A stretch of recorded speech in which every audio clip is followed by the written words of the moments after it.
Welcome in here, everybody. We've got a doubleheader here today against the Baker University Junior Varsity squad. Looking at the all-time numbers for Johnson County, they are 42-2 all-time when facing off against Baker University.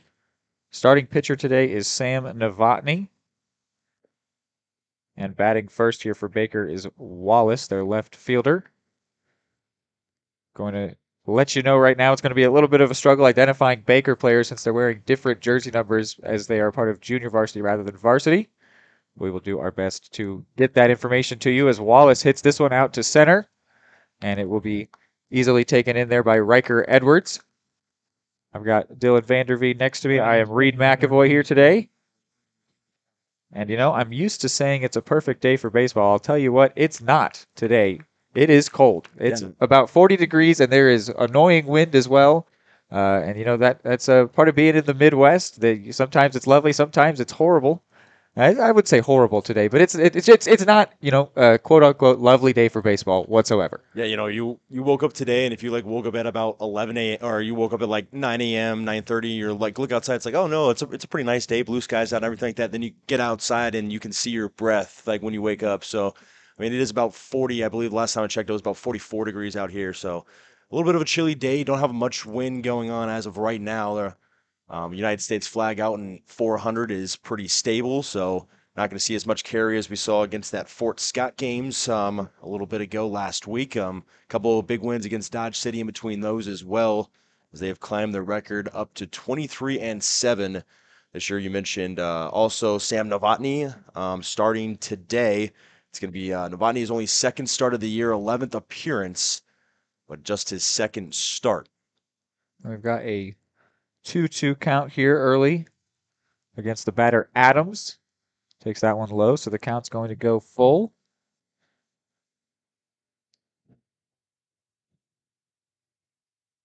So far this year in 20 innings, he's only gotten 4 walks in. Big swing and a miss there from Adams. A beautiful strikeout for Novotny. Sorry, Dylan, cut you off there. No, I just don't want Novotny, not a guy to get behind a lot, only 4 walks so far this season, so good to get that K right there. Hopefully I wasn't going to jinx it. Now stepping in is Roush. And he fouls that one straight back.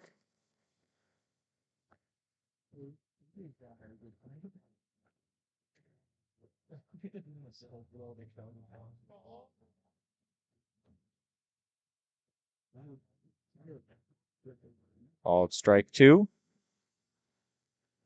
Novotny now does have 23 Ks to go along with his about 21 innings worth of work, so a little bit lower as in terms of everybody else on their team. Everybody really in terms of about 11 or more in strikeouts per 9, but just right around 9.5 towards closer to 10. And another swing and a miss strikeout for Sam Novotny. 2 Ks there to start the game. Going well for the Cavaliers. They'll come up to bat in the bottom of the first.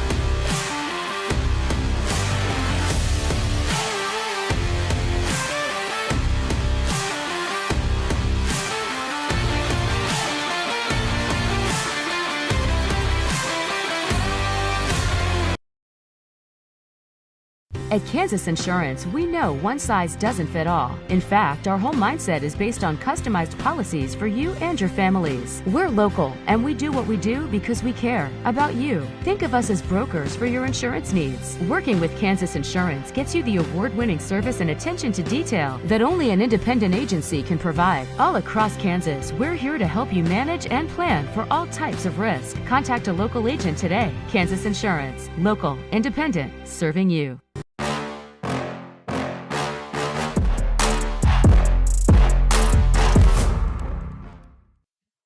So it's going to be Jake McClure to lead off. He'll be playing second base today. And he will be facing off against Nick Bergman.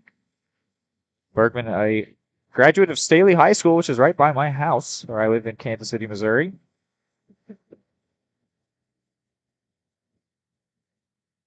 couldn't find any stats on him. It's tough since it's JV versus instead of varsity to find stats for these guys, but you can see Bergman taking his warm-ups out there, what he looks like.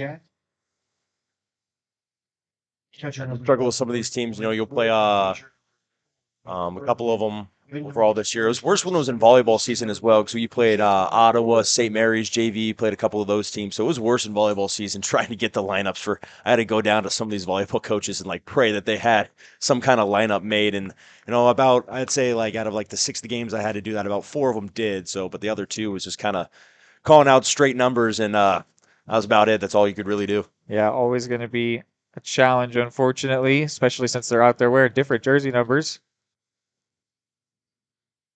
1-1 count on McClure. A little bit of different lineup today. If you're a Johnson County fan, McClure usually leads off, but you got a little bit of a different with Riker Edwards going to be the next one. Rips that one to center, and it'll be a leadoff hit. He will hold up at first. So 1 man up and 1 man on for the Cavaliers. Center fielder number 16, Riker Edwards. Just as I was saying, Riker Edwards usually batting in the 9 spot when he does play in right field, sometimes in center field as well. But has been hitting well so far this season. Really has became hot as of recent. Had 2 home runs against Fort Scott, including a game winner that won a loud game of 16-15. I was there for that one with you. A second home run just caught the right field line next to 320 to get that ball out, and he gets rewarded. He gets some extra ABs here in the 2 position. Yeah, I mean, hitting a grand slam as well is always a special thing. Saw that you did that.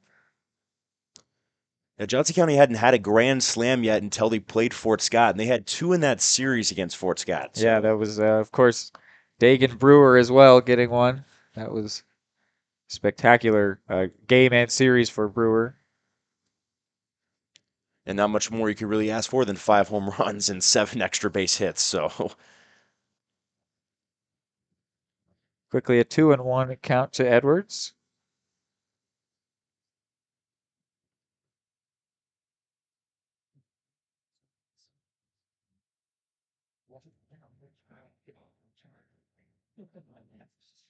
Bergman looks over to the runner and fires over to first.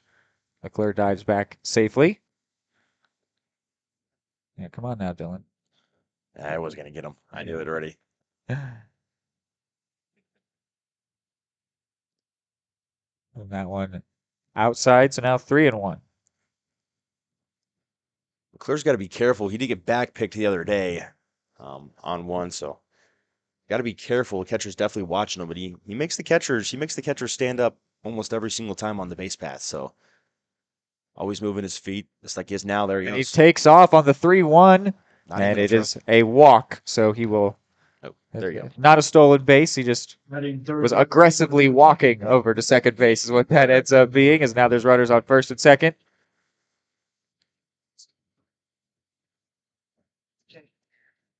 So now up to bat is Mike and Miller.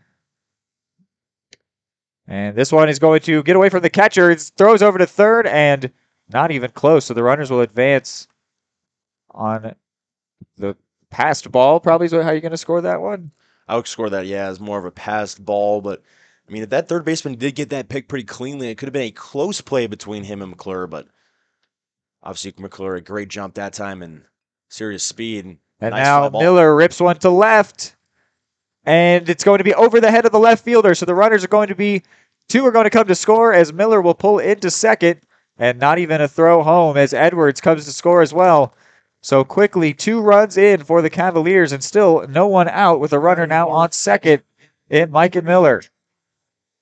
Yeah, I saw that more as a kind of a more of a fly ball where it's going to be a sac fly where he's going to maybe get an off balance, score at least 1 run, maybe get the runner to third, but it's not a good route that time by the left fielder to try to get that ball, not even towards the running track. It took 2 hops before it got to the fence. So, yeah, that's Tyson Wallace out there. Just really didn't get a good read on it. Not that I'm complaining. Obviously, this is a Cavaliers broadcast, so it's 2-0, you know? Yeah. It's a great route, in my opinion, honestly.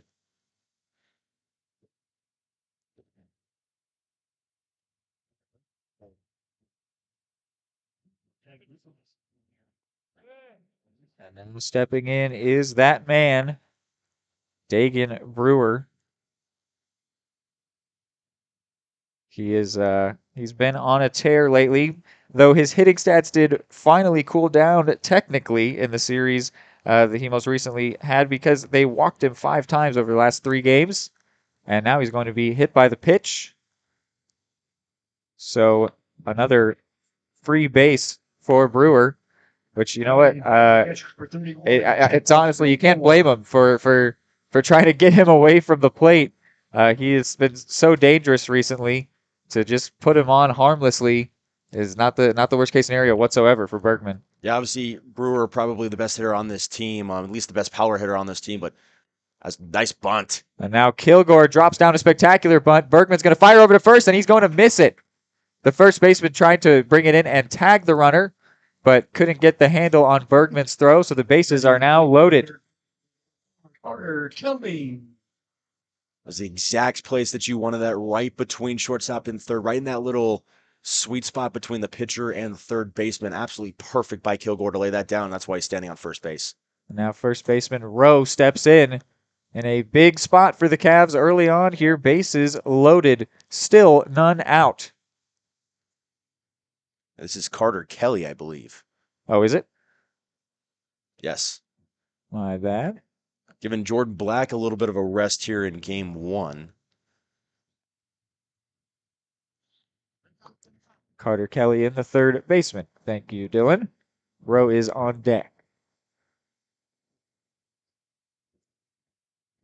I don't know if I've seen Carter Kelly in a game yet that I have announced. Same I here. believe the 6 or so games that I think this is the 7th one, so I haven't seen him yet, but everybody needs a break. Jordan Black, one heck of a player at third base, so Kelly getting a chance here and huge opportunity. And he's going to hit this one to the right side. It's going to be foul. It might be in play for the right fielder, but no, it goes into the Johnson County bullpen harmlessly for Kelly. His at-bat will get to continue. I mean, it wouldn't have been the worst thing, however, if that was capped, because if he did catch that, there's no way that when you're drifting towards that right side that you're going to throw the runner out at home. I'm sure sure it would have that easily scored 1. even though it would be a sac fly, I don't think that Kelly would like to be the first Cavalier out of the inning by any means. And this was going to get past the catcher once again, and the run will come in to score. All runners advance. So the Cavaliers keep the situation in terms of 2 runners in scoring position, but now they are on top by 3. More than likely going to be safe no matter what, but Bergman got to get to that home plate just a little bit quicker than he did there, not even giving his catcher even close to a shot. Got to it pretty quick, and obviously this is a shallow backstop here at Johnson County, so in plenty of room. And now hit by Kelly out to the right fielder, and he will be the first out of the inning, but the run will come in to score from third. Runner also advances from second to third. So Cavaliers now 4 on top.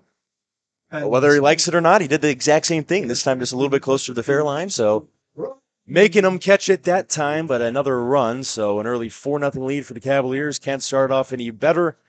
Looking for, what'd you say, what would you say what the record was, with 42 and 42 and 2 is the all-time record, yes.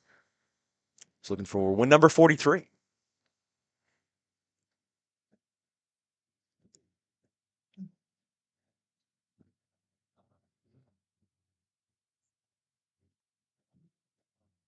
So now Rowe steps in.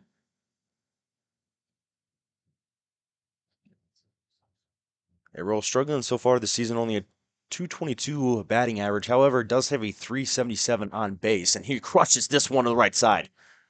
Rowe gets into this one, and it's going to drop in right center. The run will come to score. Rowe's going to second, and he will slide in safely with an RBI double as he now stands on second base. Cavaliers 5 on top. That's the second time out of his entire broadcast I've said anything negative about a Cavalier. One, it was just a little bit of a struggling or batting average for Rowe. Krem's a double. Sam Novotny not having as many strikeouts as some of the other ones. Gets 2 Ks in the first inning. So you know what? Maybe I should just say a little bit more like negative things. It seems like it may be working a little bit tough criticism. Yeah. Stepping in now, Cam Link fouls this one back. Still only 1 out in the inning. Cavs definitely getting to Bergman here.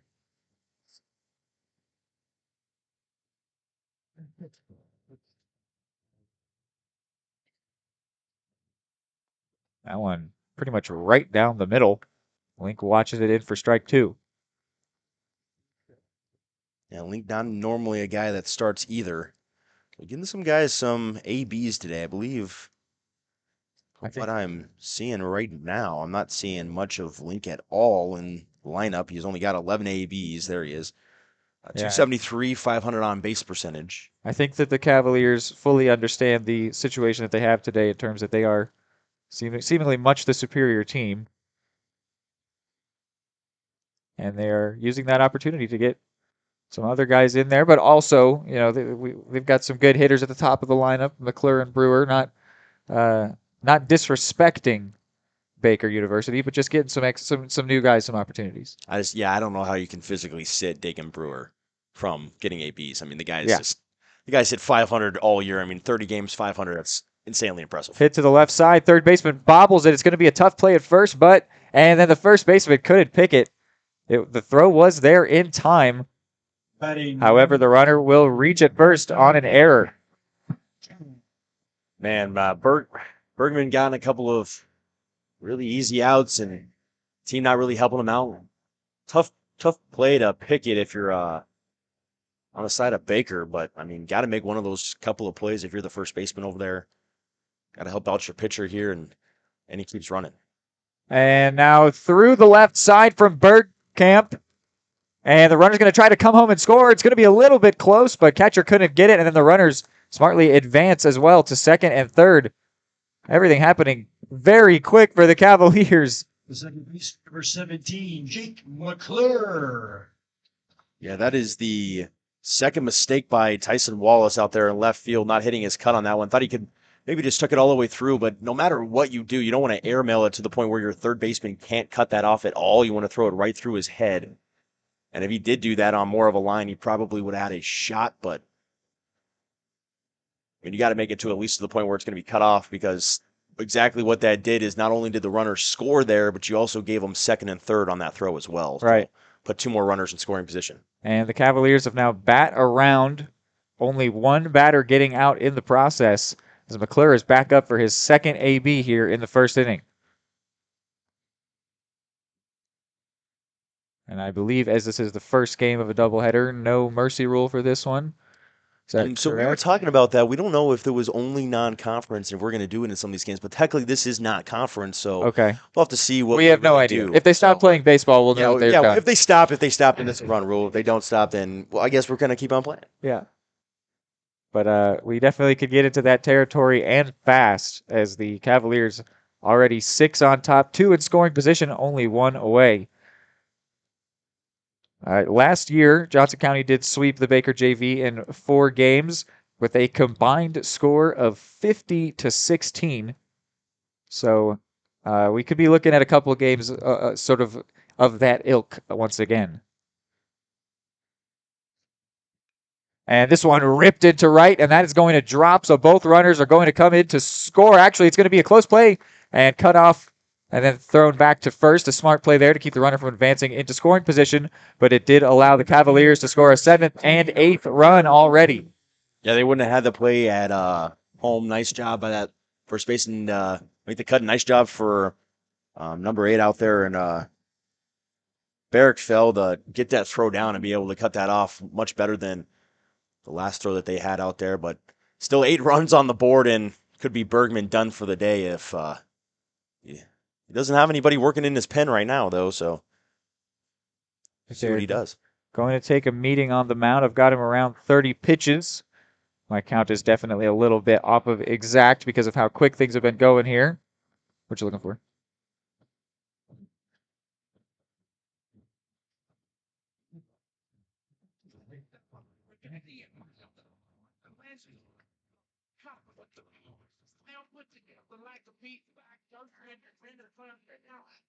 Checking in with us to get the tally right of hits.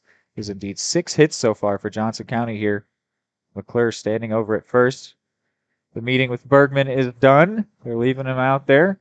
And no one yet in the pen, so they're hoping to get some more work out of him. I mean, at this point, you got one guy running to the pen now, but I mean, at this point, I mean, you got to get through at least the first inning. Yeah, I and mean, I you never mean, want to, you never ever. I mean, one of the things where you look at as a coach, I mean, unless it's seriously gotten to the point where you can't take any more, you never want to take a guy out of the first inning. and uh, and this one's going to get away from the catcher once again. A third ball that has gotten away from him. McClure will advance to second. Yeah, his team All of just not those have helping him been out. passed balls. These are not horrible pitches. That one wasn't great, but should have been brought in by the catcher. So now McClure stands at second. But I mean, this game is getting away from them so fast. Of course, we know that anything can happen in baseball. It was so early on in this game. As Riker Edwards rips this one, it's going to be in a weird spot for the shortstop, but he brings it in for the second out of the inning. But having put up 8 runs already, it's not exactly going to be easy for the Wildcats to get back into this game. So even though, of course, they're not going to yet, it's getting close to the territory where you set your sights on game 2 here of this doubleheader, and just hope that Bergman can eventually get the Cavaliers out enough that this game can continue and that they can get back on offense. Looks like Bergman and his catcher are having a little bit of trouble getting signs back and forth. Be interesting what they do with the runner on second base, but I mean, up what 8-0. Not too concerned about stealing signs rather than when if you're in an 8-7 game, but And, if you're having a little bit of trouble, I mean, all these baseball players, a lot of them nowadays use the thing that just kind of vibrates, let you take it. ripped to second by Miller, and that will not end the inning. It should have, but it gets away from the first baseman. A run will come to score. Miller will advance to second on a throwing error there by the second baseman. So 9-0 Cavaliers after the inning should have been ended. Another time that his fielders have required some more work out of their starting pitcher, unfortunately for him. Yeah, all I know is the infield coach here for Baker is not gonna have some good choice of words for his infield after this one, because I believe that's an error by the third baseman, an error by the second baseman now, and I believe there was an error as well by the first baseman. And now Dagan Brewer gets into one, and he will be the last out of the inning as the center fielder finally ends it for Baker. Not before the Cavaliers put up 9 runs on the Wildcats. So a very lopsided number here as we are through the first inning.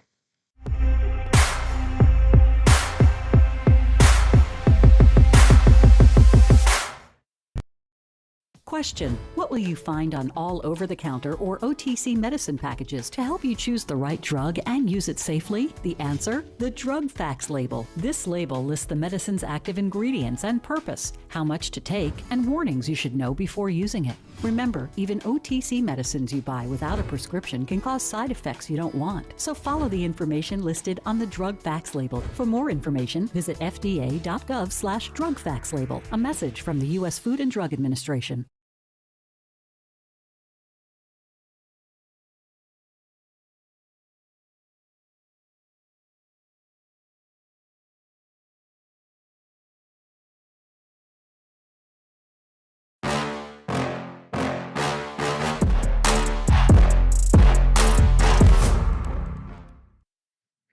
Back here in Johnson County from Overland Park, Kansas. As Cal Kilgore goes out and takes his catcher's position now, so that he and Novotny can warm up. And warm up they definitely need to do, even though they've got a comfortable lead. So Novotny will not be out there worried. He'll definitely be out there chilly. And, that could have played a part in what was a very errorsome inning for Baker. 3 errors and 3 passed balls. So everyone on the infield making mistakes, because that was a first baseman, a second baseman, third baseman error, and then 3 passed balls by the catcher. So cold hands, they definitely play a part in that. But I think also there's just a matter of superiority for this Johnson County team. Yeah, when you go in as a pitcher and you got errors made by everybody in your infield, I mean, it's a very strugglesome thing to try to pitch, because then you don't really trust trying to get like the main thing that you want to get, which is a ground ball. You try to more rely on kind of striking guys out if you're not going to trust your defense. So very tough position for a pitcher to be in if your guys are simply just not making plays. I mean, that's how simple it was in that inning, and Now there's a 9 spot on the board for the Cavaliers. Really, honestly, if they didn't make any errors, it should be probably about 3 or 4. So And a third swing and a miss strikeout for Novotny. In fact, 3 in a row as he sits down the second baseman, Miller. So now stepping in will be Gretzin, the DH. it's a really good opportunity for Novotny to pitch here. I mean, only 1 start on this season, but has pitched fairly well with his just under 4 ERA. And this one's contacted with, and it's hit out pretty good to center. And it's going to drop in left center. Center fielder Riker Edwards picks it up, fires it in. It'll be a double. And the first hit today for Baker. Batting sixth, the shortstop number 30. Just as I was saying, and I mean, Amarillo College was his only start of the year. Pitched 3 innings, gave up 2 earned runs, 4 total, and over 4 total hits, and Make sure you get that camera shot. as well as giving up a couple of home runs. So as well as This one hit over to third, fired over to first. A great throw there, showing him how it's done, maybe. A really good play by Kelly. Gets the second out of the inning. Batting seventh, the first baseman number 31, Braden Bivens. yeah, Novotny definitely not wasting this opportunity. Wants his second start to be a little bit better than his first. Gave up a couple of home runs, as I was mentioning, against Amarillo College last time he started. Hooks another one in there. Very nice. Now standing in the first baseman, Bivens. He's really had his off speed working very well today, as well as hooked several in there. Your scoreboard says 1 out, but there are 2, of course, with the strikeout and then the put out from the third baseman.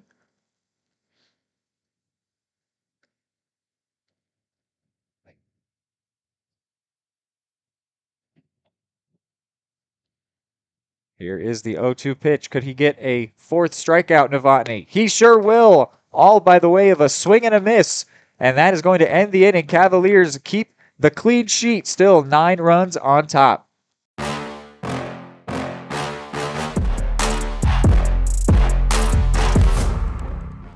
For more than 20 years, Gherkin Rental has been the place to go to get the job done in eastern Kansas and western Missouri. With a huge selection of quality equipment, from roll-offs to trailers, telehandlers to generators, power washers to popcorn makers. Experienced equipment professionals and clean, well-maintained tools to help you get the job done right the first time. Gherkin Rental. Stop by any of their 13 locations across the KC Metro or call 855-GHERKINS. That's 855-437-5367. Hey folks, save $1,000 on your interior painting project this winter. Hire Absolute Painting during November through February and qualify for 10% off your project, a free paint upgrade, and a free color consultation to make sure you choose the perfect colors to transform your home. This amazing offer only lasts until our winter calendar is booked and spots are filling up fast. Call now and save $1,000 on your interior project. No money down, affordable monthly payment options are available. This offer won't last long, so call now to save $1,000 on your interior project with Absolute Painting, where quality is absolute.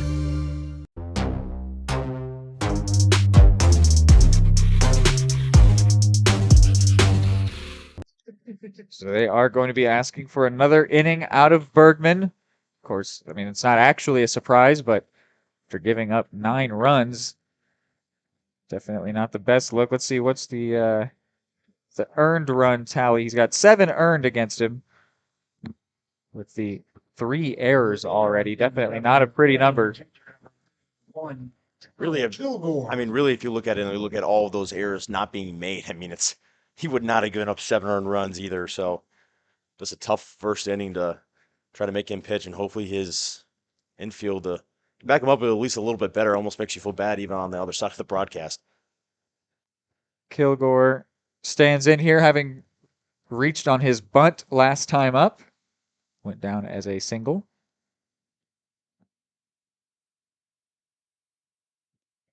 Quickly 2-0 to the catcher.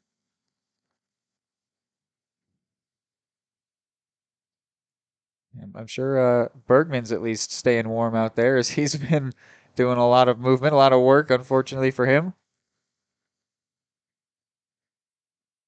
Here's the 2-0 to Cal. And out. Oh, no, that one catches the outside edge. Looked pretty similar to the last one, but That one caught the edge, says the umpire, so 2-1.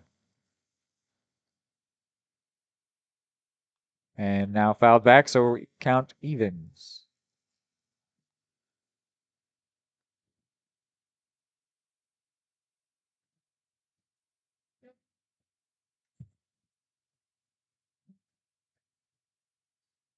And this one ripped beautifully. That was like a perfect right there. Out to right center, and then the center fielder can't pick it up, so Kilgore's going to go for third. And he is going to get a stand-up triple after the bobble by the center fielder. Not sure if that one could go down as an error or not, but either way, Kilgore standing on third base. Yeah, that's definitely going to be a single with a two-base error there. I mean, Oh, come on, give him the double at least. I don't know, man. I mean, we can mark it down as really whatever you want to mark it down as. I mean, you want to mark it down with a double as an error, but definitely not just a triple straight up.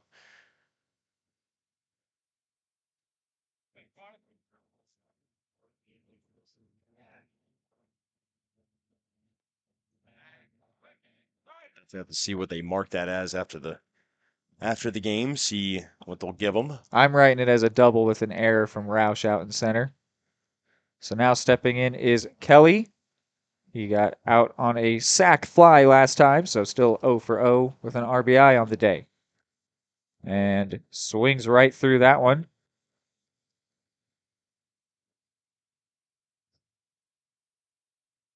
Could they go for an error cycle?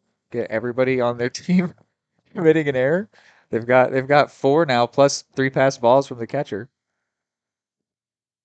And I would debatably say it's not going to be written down as that ever in a book, but I would debatably say the left fielder made an error as well with that overthrow Right, from yeah. third base That is as not well. That gave him second and third. Not an error in the books, Yes. but however, error when you're sitting there watching baseball after playing for 17 years, it's definitely an error. Yeah, it just gives up extra bases for sure. Ooh, ugly swing there. It was in the dirt. They're going to ask the catcher to throw over to first. No problem as he puts out Kelly for the first out of the inning, just as he was last inning. This time, though, no run comes along with it.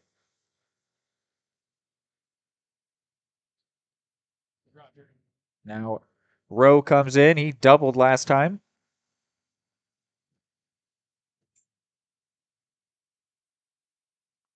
This one outside. So if you're in the head of the Baker coach or just the Baker dugout, what kind of things are you thinking with how this game has started?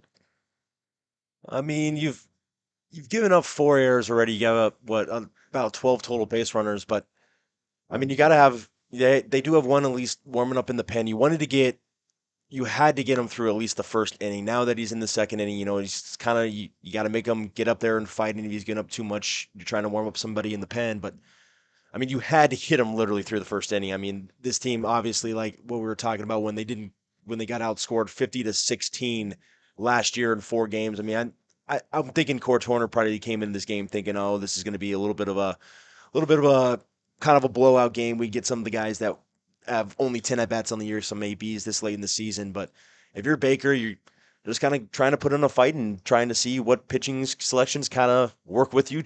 Go to your trusted guys that you like the most and try to just battle back in this game. Really, all you can really do down 9-0. How much longer can they ask for Bergman? I mean, only the are clean so far still here in the second, but how much more can you ask out of him? It's a weird spot because of how this game has gotten away so quickly. There's almost no need to go to the pen, and you don't need to try to contend in the game, but you also don't want to lie down and die so early. So what would you expect there, Dylan? I mean, it gets to a point where even if you're not going to let a game get away, I mean, you never want to let a game get to. You never want to look at it here in the bottom of the second inning and say, "Oh, this game's already over with 5 innings left to play, and it's only a 9-0 lead." I've literally seen on this team Johnson County give up 10 runs in 1 inning. So it's not like they can't battle back and win the game. In play, they're going to throw home and make the play there as Kilgore tried to score. So the catcher tagged the catcher out for the second out of the inning. See, smart plays like that, that's what could get them back in the game right there. That's a great play by the third baseman coming back off his air that he had in a bobble last inning. A nice play that time, but just kind of battle back. But I mean, if you get through Bergman through 2 innings here, like I'm expecting them that they wanted him to do, I would not put Bergman probably out for another inning. But then again, right as we're talking right now, he's got 2 outs, and technically they haven't scored a run. So I mean, he's put a 0 spot out here in the 2nd inning. So Yeah, even giving up the runner to third, which he didn't actually give up, the center fielder did. They just got the out there, so definitely picking up a little more. I mean, I definitely do think that cold will play a factor. With how stationary baseball is, they will be out there chilly until they get moving, and that would be the case for Bergman, who would probably finally be feeling warmed up, and we're seeing maybe a little bit better stuff from him. also wonder with how deep the pitching staff is here for Johnson County, if they want to try to get some guys innings, maybe throw Novotny probably maybe possibly 4. And if you go a full 7, maybe gets into these guys that only have 2 or 3 innings pitched so far this year, something like that. Get them a couple of innings, get them warm. And this one hit by Bergkamp out to the second baseman. It'll be a fielder's choice to second, and that will end the inning. So it is a scoreless inning in the second for the Cavaliers. Top third coming up next.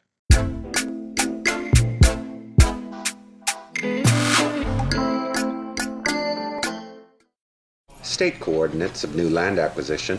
Oh, well, you know that big oak tree that got struck by lightning? Negative. The barn with the funny cow mural? Negative. One-eyed scarecrow? Negative. Giant water tower?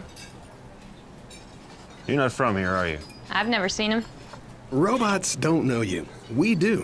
Hey, how's your dad doing? For over 80 years, we've built relationships first and plans second. It's your future. Let's protect it. Contact Farm Bureau Agent Anthony Brown in Eudora today at 785-615-0516. The Supplemental Security Income Program provides monthly payments to help meet basic needs, like putting food on the table, paying the rent, or buying new shoes for growing feet. You may qualify if your income and financial resources are low and you are 65 or older, or an adult or child with a disability or who is blind. Call 1-800-772-1213 or go to ssa.gov/SSI to start to apply.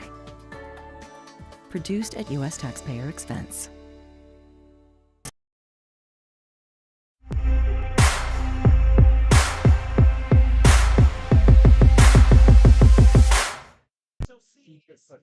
Back here for the top of the third as Novotny gets back out there. Having a really good day so far.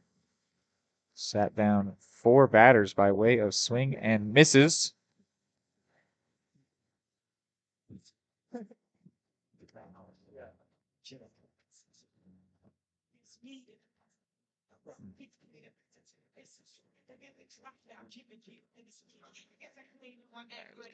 Do it, but that's the right thing.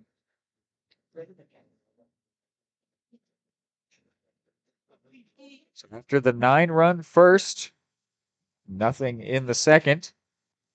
Don't think the Cavs will be too worried though. So they're sitting in a comfortable spot. It's third. Now batting The catcher number 7, Blake Pruitt. is Blake Pruitt, the catcher. He's had those 3 passed balls, a little bit of struggle so far in the field for him. Can he maybe try to make up for it a bit at the plate? Takes that one outside edge for strike 1.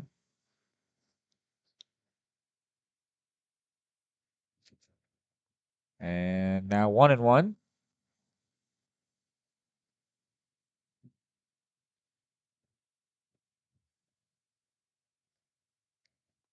Ooh, And nice hook. takes that one right down Broadway, but it had some nice movement at the end there. Good tail on it. So now 1-2. Yeah, he really has command of his off speed today. He's hooked about 6 or 7 of them, and now he's got 4 strikeouts on him as well. So, And you can see he's actually moving pretty quick too. another off speed and end up in a really good place as well. Not to harp on it, but it is cold. That definitely would contribute to him moving quick. I think that also, get to the batters just a faster pace than they might be used to. Those balls coming in quick and fast. Now a full count. Only the 1 base runner so far allowed by Novotny. It was on the double. And he will not allow another one here as he will get a 5th swing and a miss strikeout.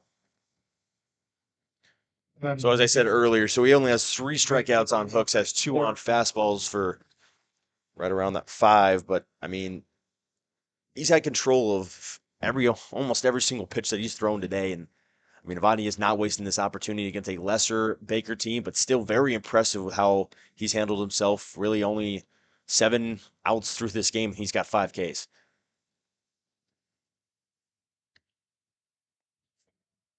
That one catches the top corner, so 1-1.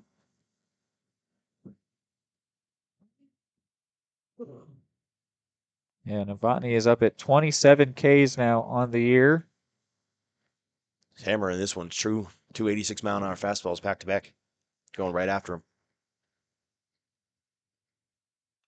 And this one's going to be hit to the shortstop. It'll be a tough play, but one that the shortstop is able to make very well. Nicely done by Bergkamp to get the second out.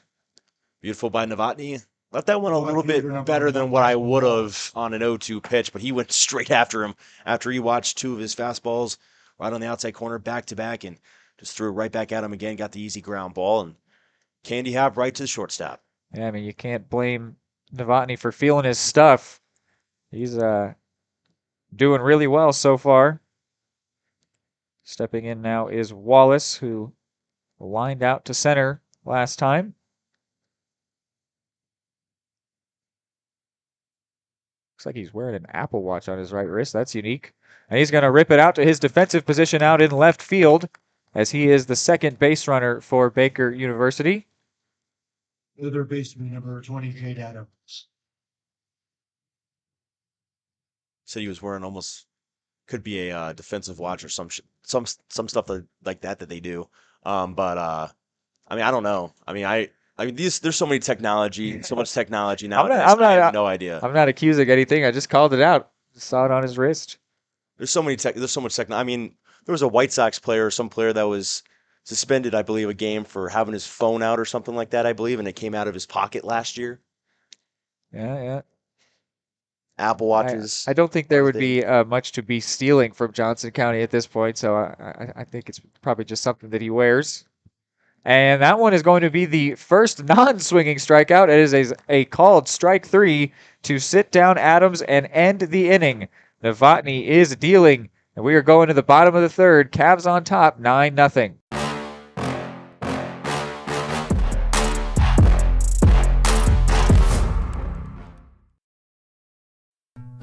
Number one, obviously, is safety. We definitely call 811 to find out if there are any buried lines, fiber optic, whether it be telephone or pipeline or anything. Don't take a chance. Don't think you know and say, well, I don't remember anything being put in there. Call 811 and make sure that that's identified, that there isn't something there before you make that crossing. Because in the end, we want everybody going home. Hey folks, save $1,000 on your interior painting project this winter. Hire Absolute Painting during November through February and qualify for 10% off your project, a free paint upgrade, and a free color consultation to make sure you choose the perfect colors to transform your home. This amazing offer only lasts until our winter calendar is booked and spots are filling up fast. Call now and save $1,000 on your interior project. No money down, affordable monthly payment options are available. This offer won't last long, so call now to save $1,000 on your interior project with Absolute Painting, where quality is absolute.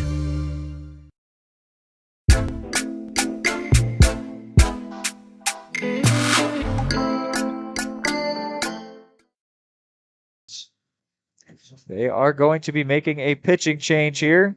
Bergman was around 50-some pitches. We will get you that name. It was Lemons. It's the name of the pitcher coming in. That's Lemonds. Jacob Lemons. So they go to the pen after only 2 innings. Get you Bergman's final line. It definitely won't be a pretty one. Starting pitcher gives up 7 hits, 9 runs, 7 earned, 2 walks, 1 strikeout, 1 hit batter. Did strand 3 base runners. The Cavaliers bat a collective 500 against him. Yeah, no, as we were talking about last inning, we expected him after the second inning of putting up his zeros, a nice inning to get his confidence level up and get him out of this. But, after that first 9 runs, you don't want to more than likely throw him any more than 3. I would be shocked if they would have brought him out for a third inning. So Going on to another guy, and I don't believe he has any stats on the website as well, so it's going to have to be another blank pitcher in terms of stats. McClure hits this one out to short. Short fires over to first and fielded cleanly by the first baseman. So quickly, one out of the pen for Lemons.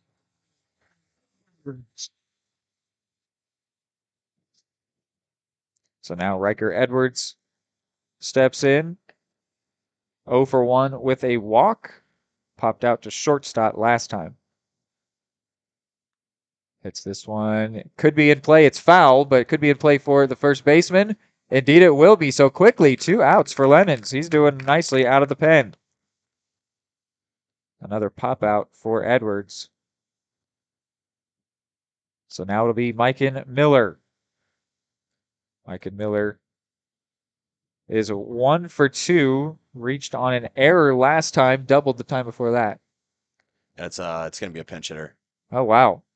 Already making changes here to the lineup. You are right. So Miller's day is done. 18, Drew Veach. Drew Veach will come in. All righty. So Drew Veach so far this season, only a 200 batting average, is 235 on base percentage, so not too great of numbers. Only 15 ABs for the freshman, however, so can't really hit on for that. 11 total appearances in games, 15 total ABs, so usually a pinch hitter. Yeah, we talked about that the top of the lineup was still respectful to Baker and their abilities. And that might sort of change as this game has gone very well for the Cavaliers so far. I'm sure that the lineup will look something similar for the second game when there's a clean slate, but Cavaliers comfortably on top. It's going to be a 4-pitch walk to Veach. Yeah, he batted twice against Dodge City, once in each game. Reached on base in the first one and was 0 for 1 in the second one with a ground out. But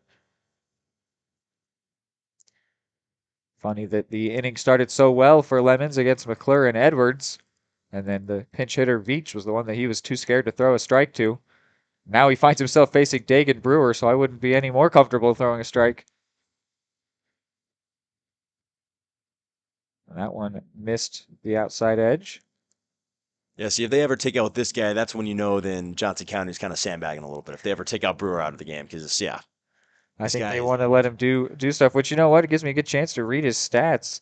Of course, 9 days ago, he had that 4-homer game versus Fort Scott, but he set the school record for home runs and RBIs in that game, tied the school record for hits in a game.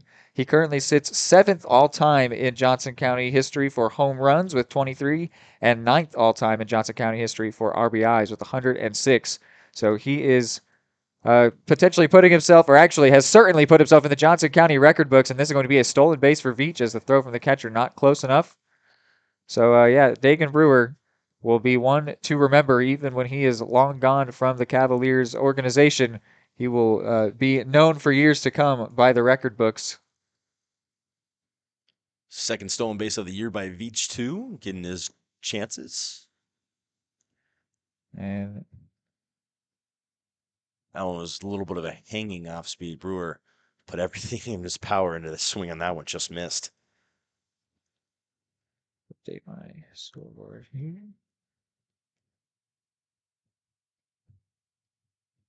Oh, yeah.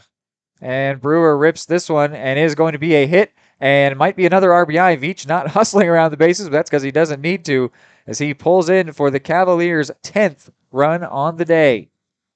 So after a good, quick 2 outs for Lemons out of the pen, gives up a walk and then an RBI single. Yeah, that jogging in didn't go without any say.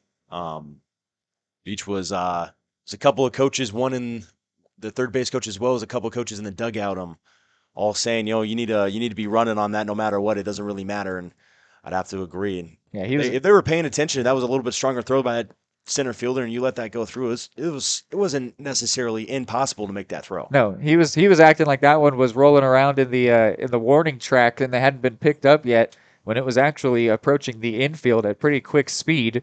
So I don't think that we could say he got away with one, but it's one of those things where, you do not do that next time because it could be a problem. And Cal Kilgore is going to get a hit here, and he was going to hold up at first, but he's going to advance a second on the throw. It's going to be close, and he is out. I think he was actually initially safe and then came off the bag, and the player held the tag on him. So that is going to end the inning as Cal Kilgore gets out advancing following a single to right. So the inning ends with just 1 run for the Cavs as they're now on top by 10.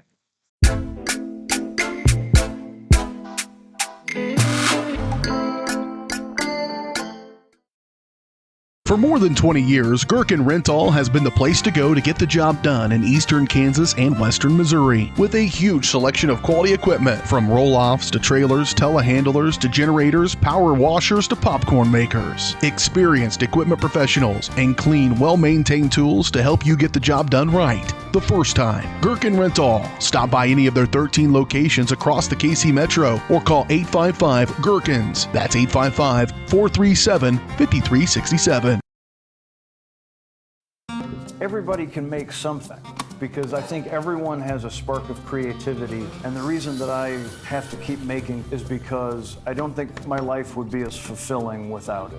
If you make things yourself, that means you're not cowering in fear. You're out there taking chances. That, I think, is my way of saying I love you to the world. All right, now I want to hear why you make. Share your own Why I Make story today. Visit whyimake.org.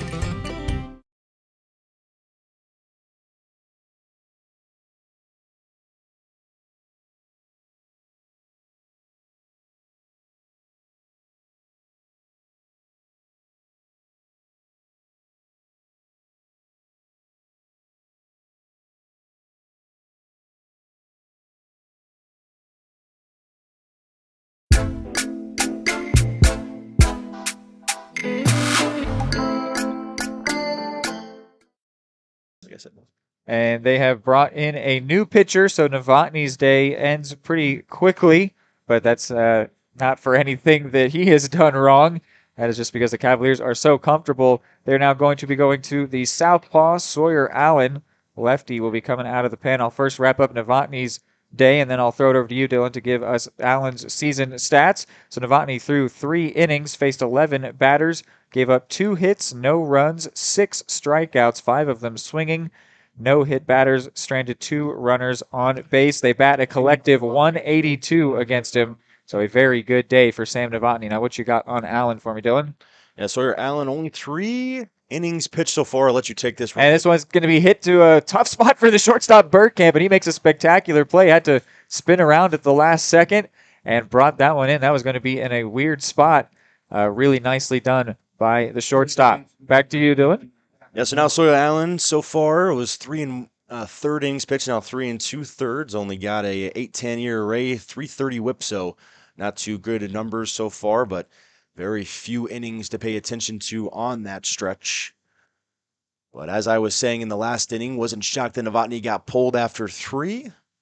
No way he was going to go more than 4 in my personal opinion, but you know, he's only given up a run in 1 inning or in 1 game out of the 3 that he's pitching. It was against Crowder College, which is a very tough team to pitch against, but had scoreless innings against Amarillo all the way back on February 4th as well, February 25th against Mulberry area.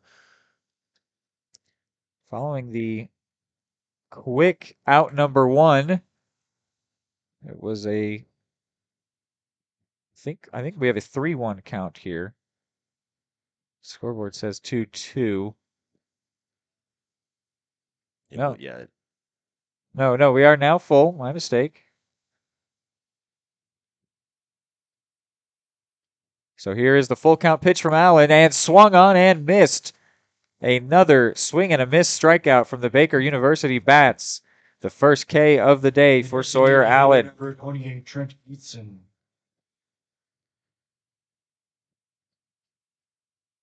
Collective 7 strikeouts, 6 by way of the swing and miss.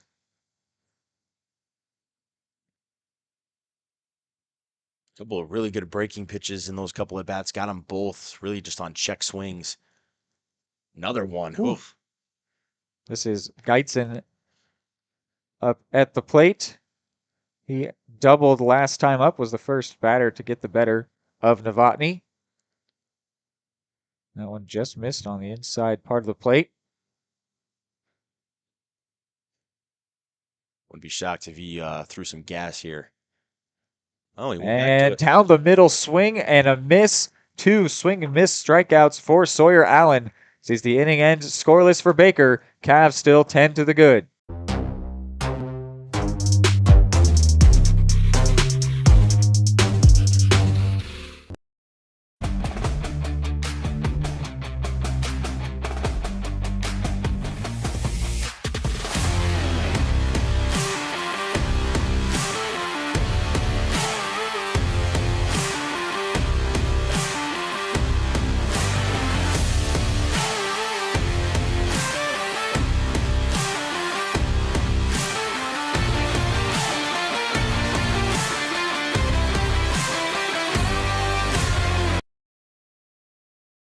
Question: what will you find on all over-the-counter or OTC medicine packages to help you choose the right drug and use it safely? The answer: the drug facts label. This label lists the medicine's active ingredients and purpose, how much to take, and warnings you should know before using it. Remember, even OTC medicines you buy without a prescription can cause side effects you don't want. So follow the information listed on the drug facts label. For more information, visit fda.gov/drug facts label. A message from the U.S. Food and Drug Administration.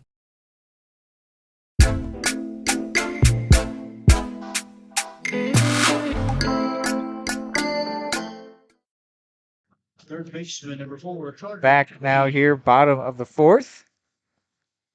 10-0 Cavaliers on top. They're going to ask for another inning of work from Lemons. Only gave up 1 run last time. Carter Kelly leading off here. Had to sac fly and a strikeout swinging so far.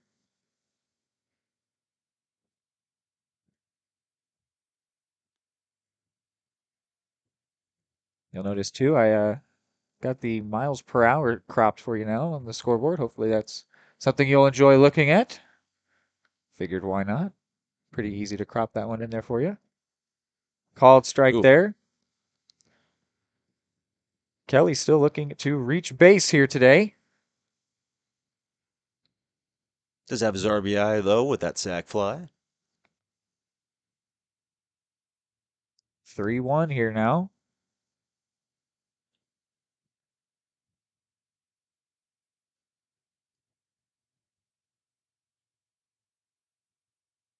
The offering from Lemons is in there. Kelly was about to take a walk to first, but the umpire said, no, sir, you're staying here. Full count. He's made him work. 20th pitch from Lemons is ripped out to right center, and that's going to drop for a hit. Probably just going to be a single, and it's bobbled out there, but Kelly does still hold up at first. But he finally has reached base today First baseman, number with a leadoff single from Carter Kelly. Yeah, so you didn't want to walk to anyway. You wanted that nice little rip to right center if you were Kelly. So that one was on a line. It was beautiful. So now stepping in Easton Rowe, who doubled and walked so far. Throw over to first does not get Kelly.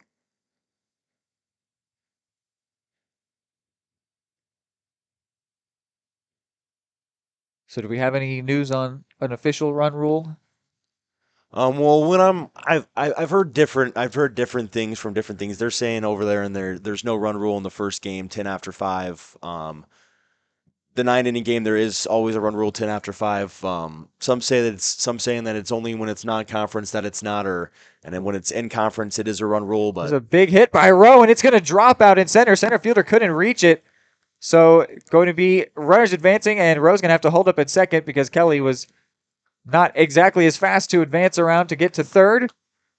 So a nice double for Rowe. Cameron Link. That'll put runners at second and third. A good effort out there by the center fielder, Roush, but couldn't get there. And not the best base running that time by Kelly. You could have saw that ball a little bit tailing. Could have eager a little bit more towards second base, but either way, it's still a 10-0 game. That one's in there for a strike against Cam Link. It's another ball we've seen right into the outfield here for Baker. That left fielder's playing very close to the line. Looked more like a left fielder's type ball on that one, center fielder, depending on how fast you are, but Center fielder had to come a long way for that ball. It seems like a longer direction than the left fielder did, but either way, more than likely should have been caught. Link has yet to reach on a hit. This one's going to get away from the catcher. It's going to be a fourth passed ball. This one leading to a run. I believe that's the second time that a pass ball has gotten by him for a run, if I'm not mistaken. But man, giving up 4 passed balls. Definitely a rough day for Pruitt behind the plate.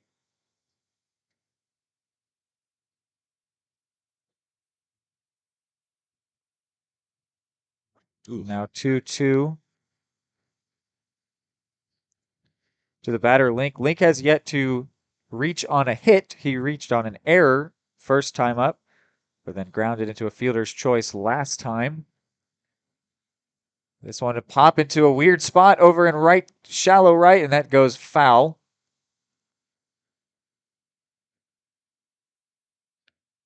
Would have been a hit had that one just dropped on the left side of the line because it was in such a weird spot in between the first baseman and right fielder, but just foul.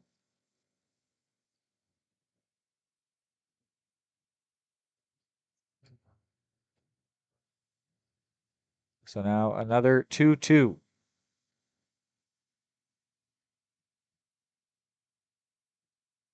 Lemon's 27th pitch, outside ball 3, so now the count goes full. Still none out, and Rowe standing over at third.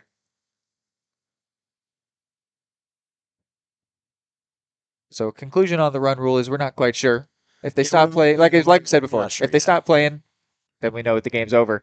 Ripped into left field, and Link is going to get an RBI single as it's fired back in by Wallace.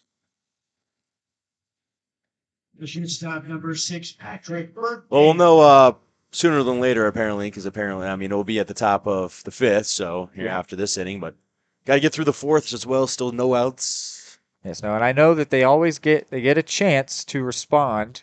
Like once you have it past the threshold for the mercy rule, they get one set of ABs to try to get it back to where it's not past the mercy rule. If they fail to do so, game is over. But we'll let that go since we don't even know for sure if it's in play or not. It's now Bergkamp. 1 for 2, grounded to a fielder's choice last time. Singled in his first AB.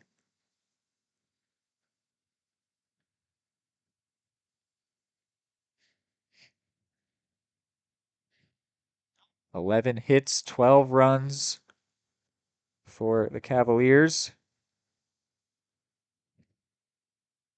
which is thanks in part to, let's see, trying to find the errors tally. There it is. 3. That's not right. 3 errors? 4 errors. 4 errors. By Baker so far.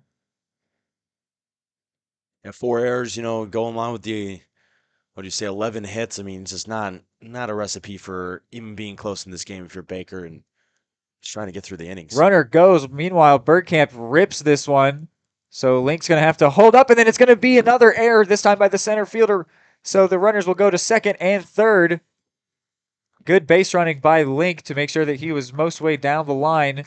The second baseman, number 17. And he is going to pull into third while the batter Bergkamp gets to second on that error from the center fielder. Second error from Roush in this game. Yeah, if you're the left fielder, he's a little bit even more over than he was the last time. But again, he's still playing pretty. Or now he's playing a little bit more normal left field, but he was still playing a little bit closer to the line than what I would have liked to see him playing in left field, even against a pole hitter. But I mean, some of those balls that are in left field or left center field, it almost look like it would be more of a left fielder's ball than a center fielder. He obviously got there and got a glove on that one, but again, it was a long length for him to go to get to that ball. Yeah, and I mean, with a bit of wind and a bit of sun as well in the face of the fielders, they got to have better communication than they've had out there. And this one gets by the catcher again, and another run scores. 13 for the Cavaliers. Yeah, that's a rough day. Yeah, behind the plate, that one just. Oh, I don't know if they're not on the same page or you just straight up missed it, but And That there's one been a looked like lot it of could have those. been a strike if you would have caught it. Yeah, a lot of those where it's not that it's a bad pitch. Not really asking a lot out of Pruitt, and yet can't get it. This one hit to second by McClure, and the second baseman thrown out by his counterpart second baseman for the first out of the inning. But the run comes in to score. The center fielder. Cavaliers put up the second PAT. They've got 14 here.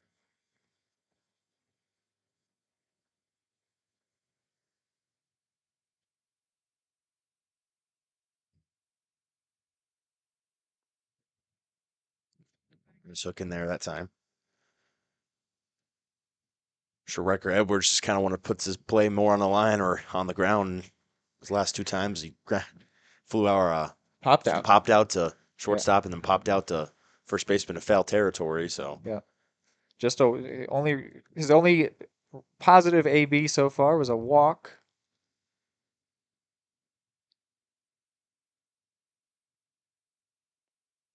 And that one catches, so now 0-2 on Reich. 1-2, I believe.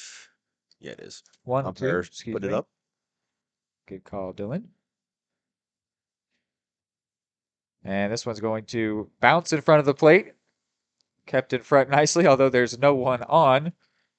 That's probably one of the nicer blacks I've seen. He's probably just getting his practice reps in here, saying he's just a little bit frustrated behind there. Every time he seems to be putting on his match, just a little bit frustrated. And, it's one of those days. Sometimes you just have them, And catches that one. That one was almost certainly outside of the zone, but Edwards still got to it, but is just going to be a fly out for him. Making some nice contact, though, finally. So I'm saying, see, on that ball, that one looks like almost in the direction of where it is on the left side of the field. If it's in right center, where it would be in left center on those couple that fell. And the right fielder caught it. So, I mean, that's just kind of the point I was, I'm kind of connecting points here. It's 14-0, trying to connect the points and really show what's going on. But, I mean, seemed like not a very communicative outfield.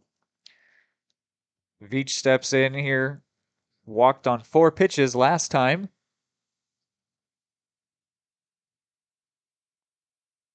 But now, quickly 0-2. What's up?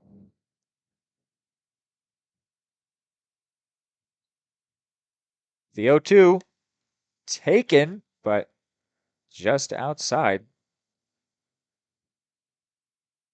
A little bit close there for comfort for my money, but Veach was comfortable with it. What was happening out in left this time field? the left field, there was a ball right on the line in 320, and that they threw over from the bullpen. The guy was trying to get it in between pitches and just couldn't find a good time to do it. Definitely one of those things where you would want to call for time instead of just being out of position while play's going on. The 1-2 to Veach is swung on and missed. So after walking in his first AB, goes down on strikes the second time up, but not before the Cavaliers put up 4. They are 14 on top.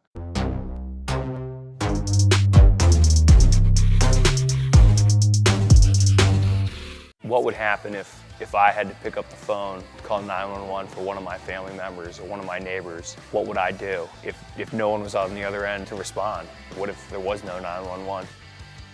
So you can be a part of the solution. Anybody can be a firefighter. Male, female, younger, older. We have school teachers. We have leaders in business. Is me, you, anyone that wants to be. There is no typical firefighter.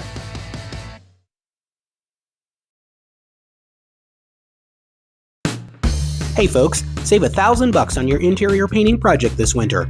Hire Absolute Painting during November through February and qualify for 10% off your project, a free paint upgrade, and a free color consultation to make sure you choose the perfect colors to transform your home. This amazing offer only lasts until our winter calendar is booked and spots are filling up fast. Call now and save $1,000 on your interior project. No money down, affordable monthly payment options are available. This offer won't last long, so call now to save $1,000 on your interior project with Absolute Painting, where quality is absolute.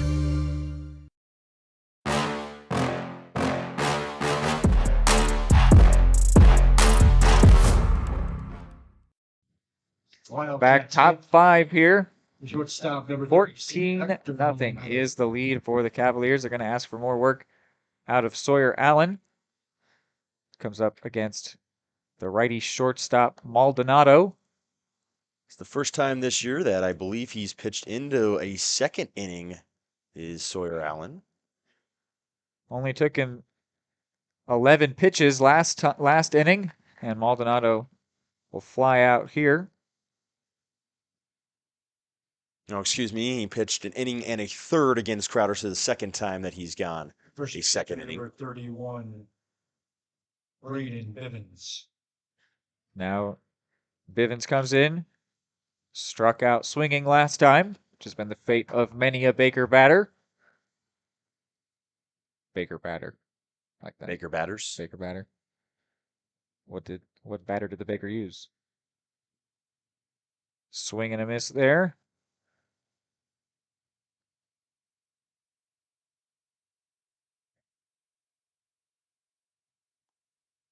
That one gets in there at 84.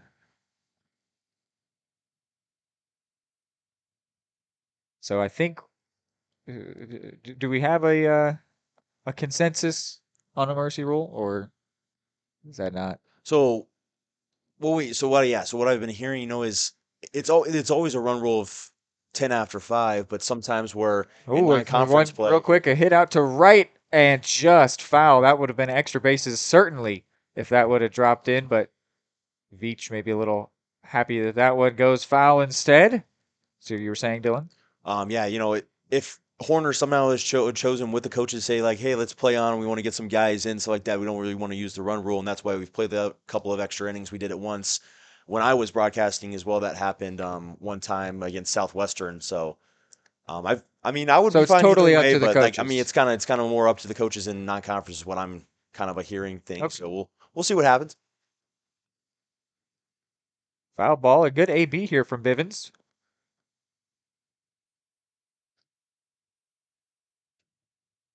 Making Sawyer Allen work. And he is going to work a walk. So a good job by Bivens to reach first. I get your number 7, Blake Pruitt.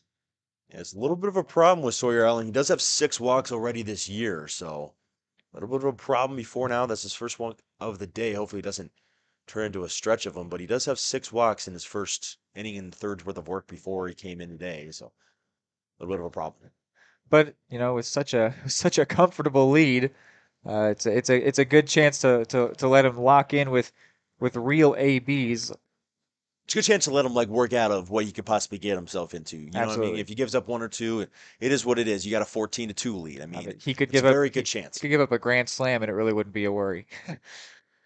This one is hit high and far out to center. Going to be an easy out for Riker Edwards. Brings that one in casually. See, why does it feel like those same plays feel like they're always a challenge for the Baker fielders out there? I don't know if they've had one that so much directly hit to the fielder, but I definitely have not seen a singular time where there was a casual, nonchalant out for their defense so far. Yeah, it's definitely been more of a problem when it's hitting to left center than it has been right center. But yeah, they've been running pretty much every time. They haven't ever really been under anything. So, but they have been hitting them into the gaps. If your Johns County have been hitting them right to the fielders, so making them work. And fortunately, sometimes Baker, we've had a couple of them that have been ripped hard and just haven't fallen. Batter now is Berkfeld. Grounded out last time up. Gets a piece of that one. So now 0-2.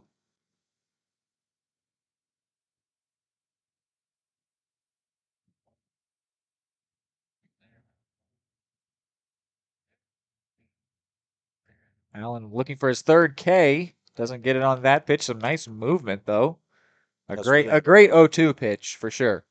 I'm not gonna lie to you. With the way that ball landed, I more than likely probably would have swung on that. That thing almost went knuckled. right inside of the outside and hits him with a heater anyway. High then he gets a swing and a miss on the next one. The third K for Allen, the 9th for Cavaliers pitchers.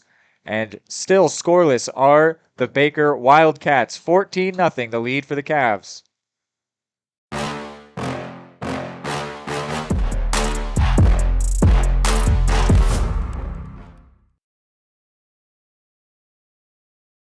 For more than 20 years, Gherkin Rental has been the place to go to get the job done in eastern Kansas and western Missouri. With a huge selection of quality equipment, from roll-offs to trailers, telehandlers to generators, power washers to popcorn makers. Experienced equipment professionals and clean, well-maintained tools to help you get the job done right the first time. Gherkin Rental. Stop by any of their 13 locations across the KC Metro or call 855-GHERKINS. That's 855-437-5367.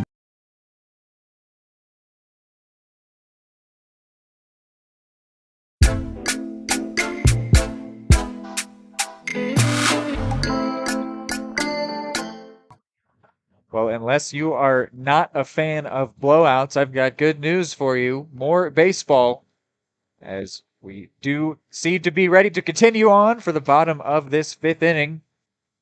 Cavaliers still going to get to come up to bat, and it looks like they will be doing so against a new pitcher. Do we have an identification of this new pitcher? I believe it's number 33. Lead now pitching for the Wildcats, number 33, Jackson Palmer. Jackson Palmer is the name called out by our spectacular PA announcer, Patrick. So Lemon's day ends. I'll get you his stats in just a second and then throw it over to Dylan to get if there's anything on Palmer. There is not. There's not. All right, well, wrapping up the day for Lemons. He goes 2 solid innings, facing 12 batters, 5 hits, 5 runs allowed, 3 earned, 1 walk, 1 strikeout, 1 batter left on base, and also the Cavs stole 1 base against him. They batted a collective 455 against him. Leading off the Cavaliers. Now they go to the right-handed pitcher, Palmer. And he comes up against Dagan Brewer. Singled last time. Was hit by the pitch in his first AB. So officially he's a 1 for 2, but has reached base twice. Got to expect he might be looking for a long ball here, though, with the cold. You know, cold always makes it so that the ball doesn't fly as far. So it might be ambitious to try to hit one out over the wall, but ambitious certainly describes Dagan Brewer. Unfortunately, though, he gets under this one, and it will be an easy out in the form of Dagan Brewer. That one did not have the carry to get out. That one was just a little bit short. Yeah, he put the right kind of swing on it, but just got under it. So easy out brought in by Adams, and not often that you call Dagan Brewer the easy out, but he was there. And another quick out of the bullpen, gotta say. Lemons did the same. In fact, he got 2 quick outs before giving up a walk and then a run. But a quick first out for Palmer. Now he comes up against Kilgore, looking at his day. He is 3 for 3. Had that bunt single, then singled on a line drive most recently, and doubled on a line drive in his second AB. I forgot about that bunt at the beginning of the game. That was beautiful. Yeah, bases loaded, right?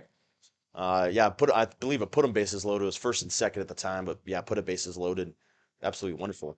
Ooh, hit by this one. And that one caught him. A second hit batter today.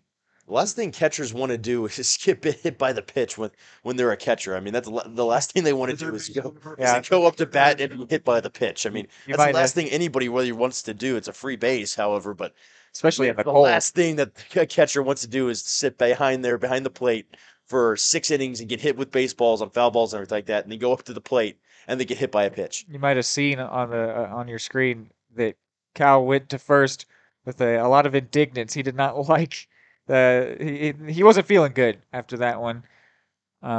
Sort of threw his protection, his elbow guard down with some anger behind it. Now stepping in is Kelly, who singled last time. Starting to open up the zone just a tiny bit, it seems like.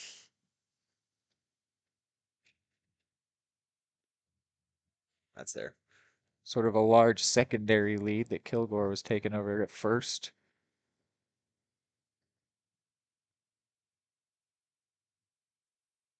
I'd be shocked if Kilgore took off here.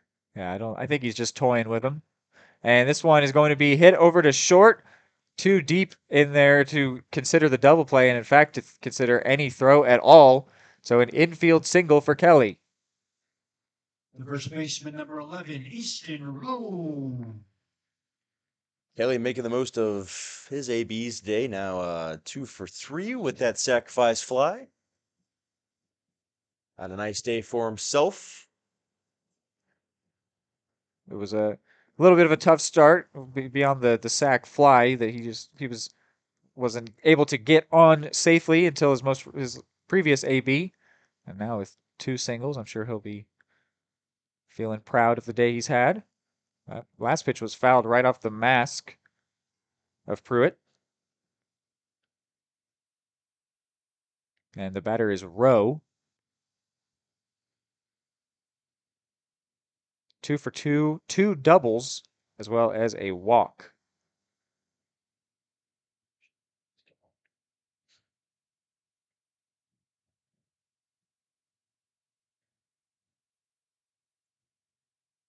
Pitch from Palmer is low.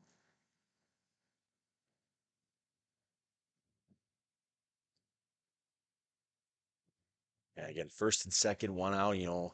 Always as a pitcher, always thinking on as a shortstop, second base. I always used to say to him, it's like 1 pitch away. You're 1 pitch away in this situation. Here it is. Could be a double play here. They get the first at second, and then a wild throw by the shortstop. Hit out of play. So they are going to let the runner score from third. And I think Rowe might be given second. Should be given second if they ruled it out of play. Which the umpire did rule it out. So you can see the second base umpire itching in here. Oh, he probably wasn't even trying to go that direction at all. He was just running it straight out. So didn't have any intent to go to second base. Just gave him first. But the runner was given home, correct? So that would still make that an I don't error? think the runner was given home. It would definitely still be a fielder's choice with an error. And okay. Kilgore scored, I believe, on his own. I don't think he was given that bag. And this one hit over to Maldonado at short, and he will make the throw to second and end the inning. 15-0 for the Cavs.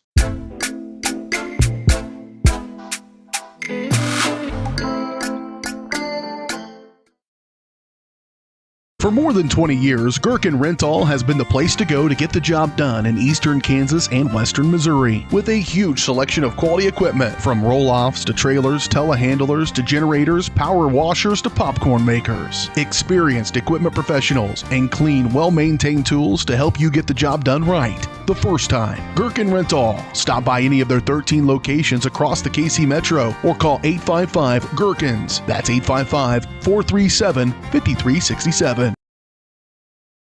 State coordinates of new land acquisition. Oh, well, you know that big oak tree that got struck by lightning? Negative. The barn with the funny cow mural? Negative. One-eyed scarecrow? Negative. Giant water tower? You're not from here, are you? I've never seen him. Robots don't know you. We do. Hey, how's your dad doing? For over 80 years, we've built relationships first and plans second. It's your future. Let's protect it. Contact Farm Bureau Agent Anthony Brown in Eudora today at 785-615-0516. The Supplemental Security Income Program provides monthly payments to help meet basic needs, like putting food on the table, paying the rent, or buying new shoes for growing feet. You may qualify if your income and financial resources are low and you are 65 or older, or an adult or child with a disability or who is blind. Call 1-800-772-1213 or go to ssa.gov/SSI to start to apply. Produced at U.S. taxpayer expense.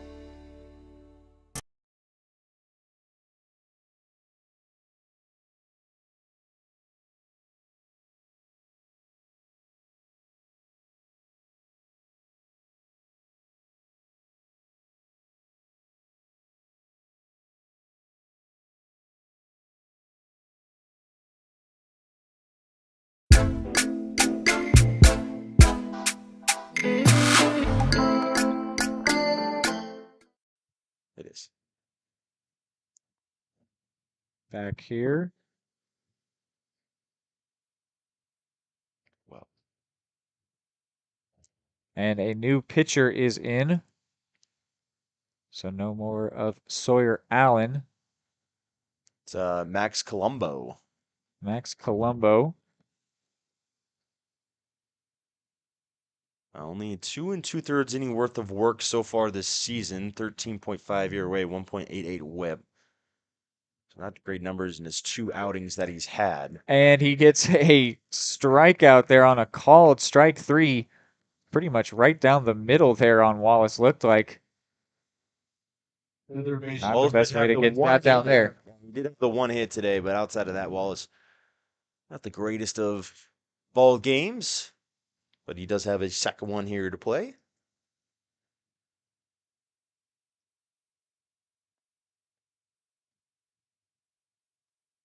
Now standing in is Adams. Has struck out in both ABs so far. Yeah, the last time this guy went out on the mound, February 24th, pitched an inning, gave up just 1 hit, a couple of Ks. It's Moberly Area College in a 19-1 win. The only other one that he pitched was against Amarillo all the way on February 4th, really when they were trying to get their early set of pitchers.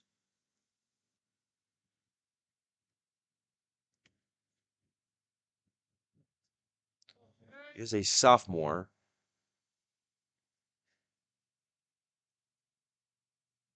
And this one ripped into left field. That's going to be a hit for the batter, Adams, who will pull into first. The 4th hit of the day for Baker. That was a nice try there by Kelly, showing that he will dive. That ball was past him by the time he did it, but he was showing the effort. So a base runner now for Baker. They have not had many of those so far today. Standing in now is Roush, the center fielder. His pitching staff's done a tremendous job. I believe, 10 Ks now? Yes, that is right. It's been a couple errors out of the center fielder Roush today. Counts for 2 of the 6 made by Baker. Really, we're kind of joking around about the entire team making an error, but really, you look at that and you got 5 position players plus on top you got the catcher who's made 4 pass ball errors as well. So, I mean, you've got definitely a handful. You got the left fielder who made mental errors today, not necessarily an error that's going to go in the books, but some mental errors. So, really, the only one that you're looking at that doesn't have anything bad on him in the field, it would be the right fielder. 1-2 the count here. Could Colombo go for another strikeout first? He's going to fire over to first. Does not get Adams.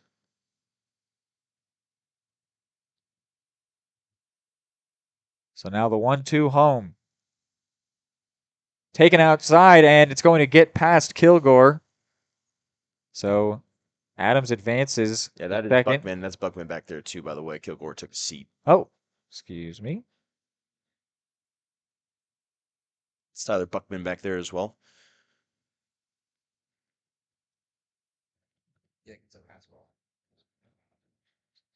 So now a runner in scoring position for Baker. I think that's only the second time that's been the case for them so far. Nice frame job, however, by Buckman on that pitch. Made it close.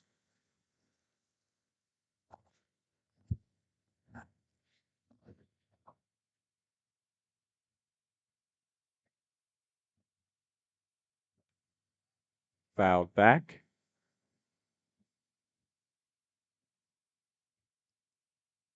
So I'm getting just a tiny bit chilly in this broadcast. Oh, booth, certainly. just a little bit. I'm hunched over trying to stay warm. As I said, just a little bit, and then Reed's over here. I look at him, he's shivering. So maybe a little more than a little bit. Well, I'm also a twig, so I don't have much natural body heat. Another foul ball, a good AB being worked here by Roush.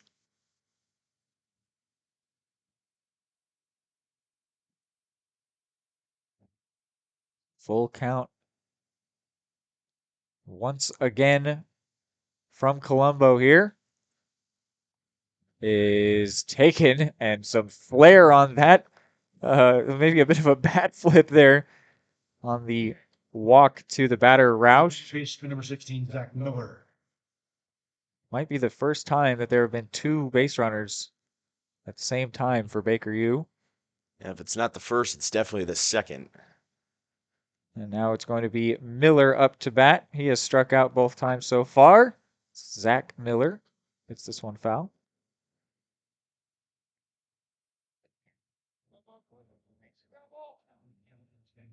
Light movement over in the Cavs bullpen from a righty. Sure, we'll see maybe a name or two even lower. I mean, you've pitched in Sawyer Allen and they're going to throw over to third, and they're going to catch the runner. Trying to steal there is Adams, and he is thrown out by Buckman. Meanwhile, Roush does advance to second, but the second out of the inning is made at third base.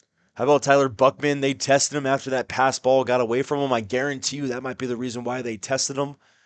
And they did at third base, trying to pull off that double steal with one out. Right time to do it if you are Baker, but as that strikeout sends him down, but end of the inning. But I mean, that's the time to do it. But they tested Buckman, and I guarantee you they won't do it again. No runs come across on Colombo, despite allowing 2 base runners.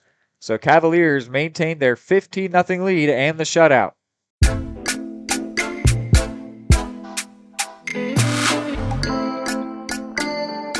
At Kansas Insurance, we know one size doesn't fit all. In fact, our whole mindset is based on customized policies for you and your families. We're local, and we do what we do because we care about you. Think of us as brokers for your insurance needs. Working with Kansas Insurance gets you the award-winning service and attention to detail that only an independent agency can provide. All across Kansas, we're here to help you manage and plan for all types of risk. Contact a local agent today. Kansas Insurance. Local, independent, serving you.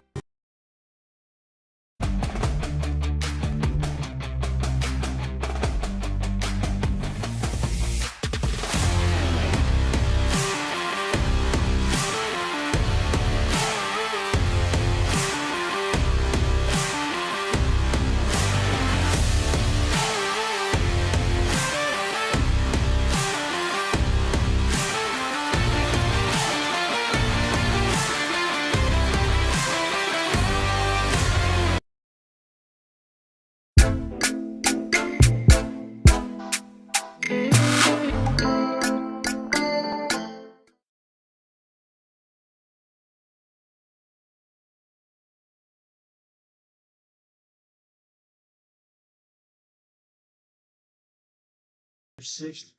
Back here, bottom of the 6th. Patrick Bergkamp comes in. Same pitcher, it's Palmer. Getting a called strike here. You got to give it up to the offense here for Johnson County, but I mean, they really scored 9 runs in that first inning, got it up really big early on. They've only scored 6 runs in the 4 innings past that, but I mean, give it up to the pitchers. I mean, Sam Novotny had a heck of a game through 3 innings, and then you bring in a couple of, I mean, these guys are shutting down who they have not had a lot of innings worth of work this year. I mean, between the last 2 guys, they pitched about. Ooh, that one hurts. Hit on Bergkamp right to the shoulder. They'll take first, but that won't feel great for him. Second baseman number 17, Jake. You were saying, Dylan? And he'll be all right. Just put a little bit on that. It's actually not a terrible place to get hit, but yeah, I mean, these guys had about 9 innings worth of work combined with each other, and they've just kind of shut down this ball game as they took it over from Novotny and had not let this game get anywhere closer from what it was, even when it was a 10-0 blowout when they started coming in. McClure's first 2 ABs were singles. His most recent 2 ABs have been groundouts. So 2 for 4, excuse me. That one's in there, strike 1.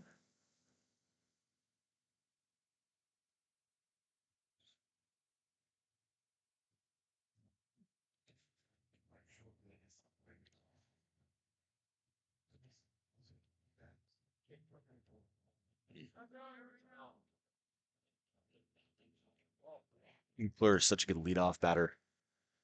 Takes a lot of pitches a lot of the time, and just so solid to lead off the inning. The throw over to first bounced. Luckily, though, still got to Bivens over there at first. Cavs batting a collective .464 today. McClure is going to hit this one. It's in a tough spot. Can they still get him out at first? It's going to be close. He is safe. Took a while there for the second baseman to get to it. Zach Miller couldn't make the play, so an infield single for McClure. Center fielder number. Yeah, it's almost like a thing where the pitcher almost got over just a little bit too late in there. Took this first baseman even out of contention to get that ground ball and have somebody at first base, but would have been a tough reach for that first baseman to try to get that play and then get it off to the pitcher. And good running by McClure. Now stepping in is Riker Edwards. 0 for 3 with the walk. They've changed a lot in this game, but as in terms of hitters, they haven't really changed a whole lot. Oh, man. Another hit batter, 4th today. And that'll load the bases. And it's interesting, none of these, they don't look intentional, but I'm sure the Cavs would like for fastball. Would like for Baker to not be working inside on him in the cold, and if you don't have control. And just losing a little bit of tail on the fastball and catching him right on that shoulder, 2 pitches. And that will bring out somebody. Doesn't look like they have anybody working in their bullpen, so looks like they will stick with Palmer as of right now at bases loaded. Bases loaded. His situation is going to come to the bat of Drew Veach. When he pinch hit, he walked on 4 pitches, and then he struck out most recently. So he will be looking for his first hit today with the bases loaded against Palmer, who has hit 2 of the 3 runners that are on. Dagan Brewer waits on deck. He'd love to get into this situation. Potentially get 2 grand slams in a month. Honestly, if you're on the other side with Baker and you're looking at some of these coaches, I mean, I'm sure obviously that's something they mentioned probably in the plate meeting at the beginning of the game with these run rules. But if you're down 14-0 in a game, 5 innings through, would you really want to waste 2 more innings of pitchers? Yeah, I don't know. Well, I guess it would only be 1 if you're going to go in the bottom of the 6th here, and then the Cavaliers would obviously shut down the 7th. But Veach hits the first pitch to him, and it might be a sac fly. The runner's going to come in to try to score, and he will do so as the throw is cut off by the first baseman, Bivens. So 16-0 to the Cavaliers, and now Dagan Brewer comes up. Well, their right fielder stays perfect on the day. The only one that hasn't made any type of, in my opinion, mental or actual physical in the books error.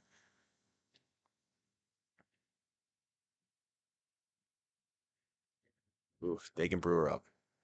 And hit. Actually, that hit his bat behind him. So that's a foul ball, strike 1. I think at this point it might be a little bit fair to ask questions of the Baker pitching. They've been working inside a little more than they seem to be capable of.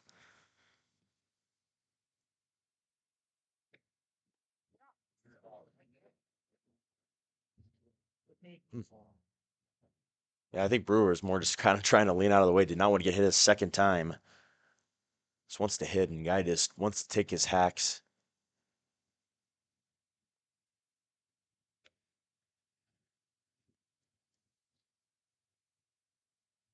Yeah, if they give up, Brewer's been itching to swing on something hard all day. I bet you. But with the cold, it'll be hard to get anything to fly. And man, that one in and around his head. He's just losing this grip a little bit too soon. Just not getting that control. This fastball. Yeah, the Cavs would really like for Palmer to stop working the inside part of the plate. I don't even know if he's necessarily trying to really work the inside of the plate. I mean, he might be trying to work that inner half, but he's kind of just losing his control of the ball really early and is end up just tailing right to the head, right in the shoulder areas of the batters. There's a full count pitch to Brewer. Hit to the shortstop. Not fielded cleanly, but still gets the out at second. And Brewer not at all running down the line and doubled up. He's going to get a earful for that one, I'm sure, as the inning ends on a double play that did not need to be a double play. Cavaliers just put up 1 in the inning, 16-run lead.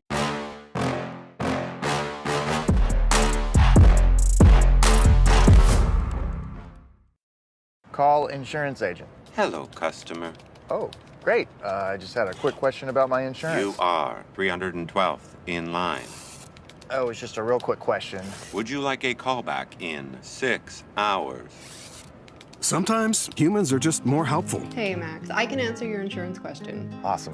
Appreciate it. Farm Bureau Financial Services. It's your future. Let's protect it. Contact Farm Bureau agent Anthony Brown in Eudora today at 785-615-0516.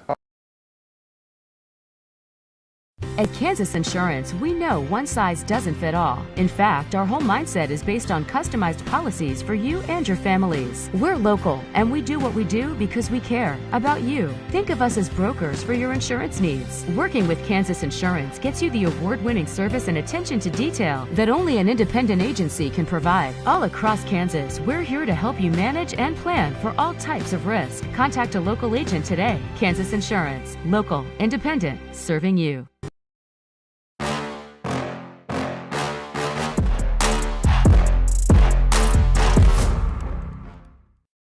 He was loophole.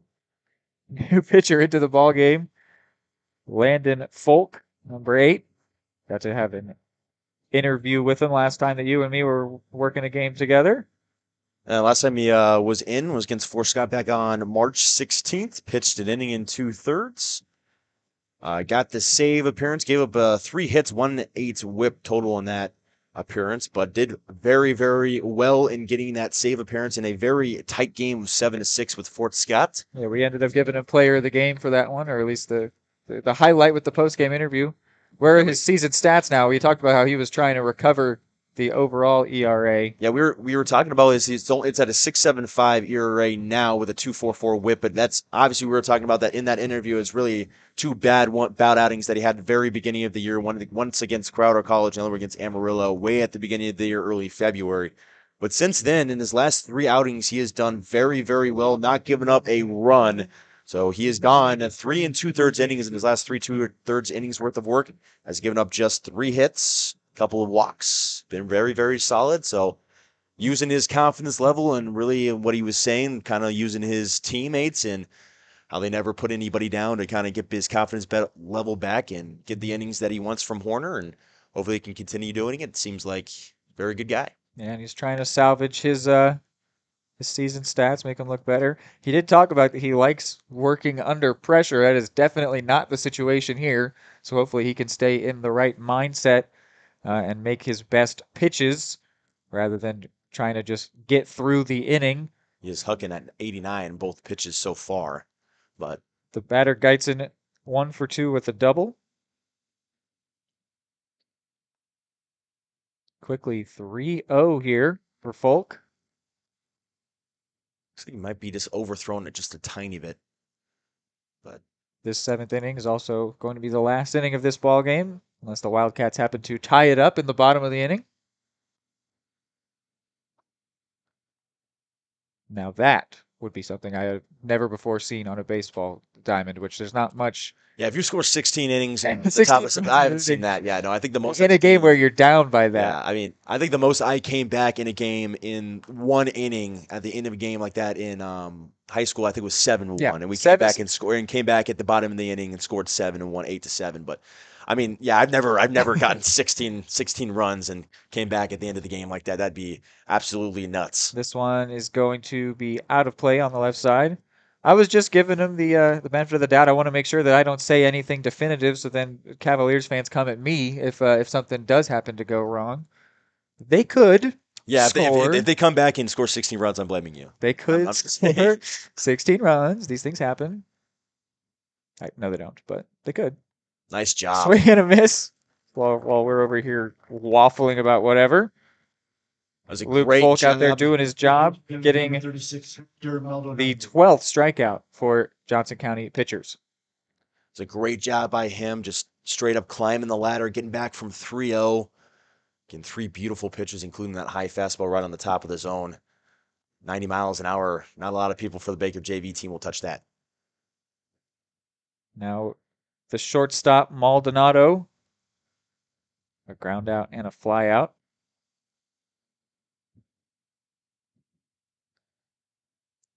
Pulled the string on that one at 75, but no offering from Maldonado. Ooh, and that one hits him at 89. That is not going to feel good for the shortstop.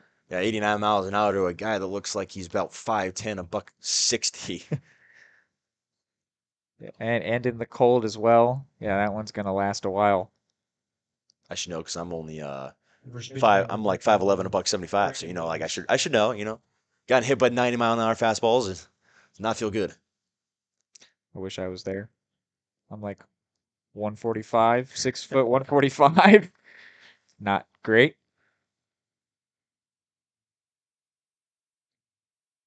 Batter now is Bivens, the first baseman. He's had a busy and challenging day over in the field at first. 0 for 1 with a walk at the plate. You're going to talk to Landon Folk, even if he gets these next 2 outs, not going to be the outing that he's looking for. Looking like he's just a little bit frustrated on the mound, not finding his location early on. He did climb the ladder to get 3-0 on the first batter, so gets a ground ball here. And Bivens is going to rip this one through for a hit. The runner's going to hold up at second, and they're actually trying to catch him getting back to the bag, but he Catcher number bent over and touched the bag with his hand to make sure that he was safe. So runners at first and second with 1 out here against Folk. Yeah, that's just unfortunate for Folk. They're in double play formation right there at second and shortstop.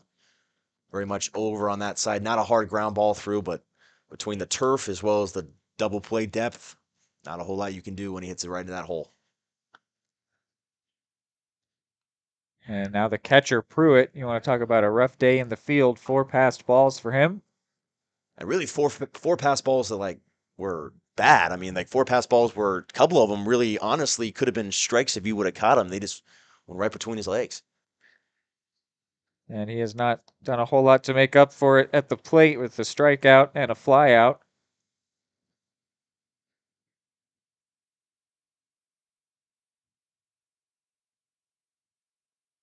That one had some nice movement in there at 76, called strike 2.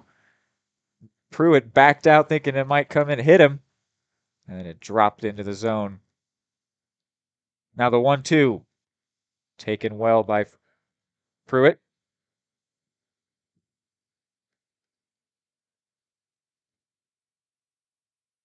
It's a big pitch here for Folk. And that one got away from him. Tried to do that same breaking pitch into the zone. It did have the same effect in terms of making Pruitt back out of the zone, of the box, but it dropped well above the zone. So now full count pitch. And it's going to be a little dribbler. Could be a double play. It'll be tough as the play is going to be to first. So they get the trailing runner as their other 2 runners advance. So now 2 in scoring position. All right, throw it back to 2016 when the Cubs won the World Series. That was the exact play that Chris Bryant made to win the World Series that year. Humongous Cubs fan. Threw it right back. It looked exactly like that play. I mean, it was almost spot on. It was actually crazy. Now Berkfeldt standing in. It's a 9-hole hitter. As umpire, sometimes his strike calls are really quick, and then sometimes he kind of almost looks like he waits for a second, and then he's like, okay. He's got to think about it. This one ripped into left, and the Baker Wildcats will not end this day scoreless as 2 are going to come in to score before the ball's even picked up out in left. And it'll be a 2 RBI double for the batter Berkfeldt. So with 2 outs in the top of the 7th, which is the last inning of this game, they do not end the day with a donut. It'll be 16-2. Yeah, very tough play for Kelly to make down the line. Going to be a really hard play. I mean, if Jordan Black was in, could he honestly had a chance? Just more innings at third base. Is a little bit used to that position right now, but really tough play to make down the line. But would have saved Folk, and I'm sure Folk probably would have bought him something after the game if he would have made that play. Would have saved him.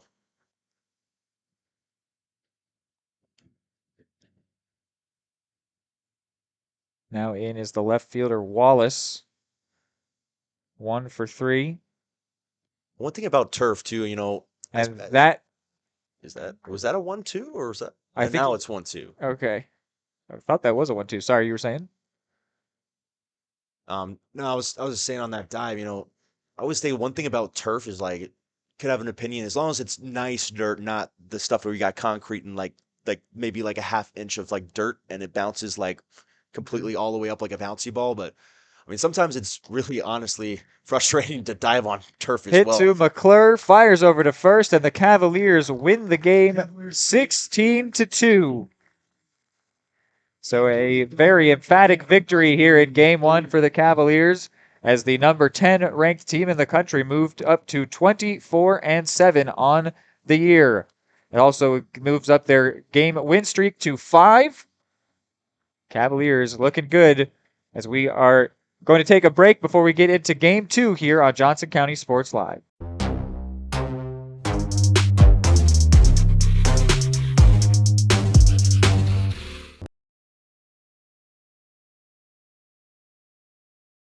State coordinates of new land acquisition. Oh, well, you know that big oak tree that got struck by lightning? Negative. The barn with the funny cow mural? Negative. One-eyed scarecrow? Negative. Giant water tower? You're not from here, are you? I've never seen him. Robots don't know you. We do. Hey, how's your dad doing? For over 80 years, we've built relationships first and plans second. It's your future. Let's protect it. Contact Farm Bureau Agent Anthony Brown in Eudora today at 785-615-0516.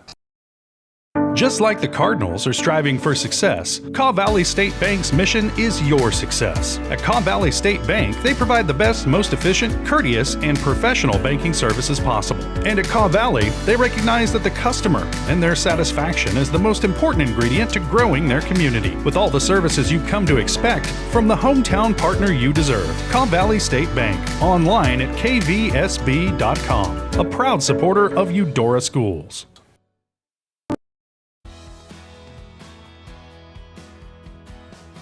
I used to drive an ambulance as an EMT, and I've always tried to be a safe driver.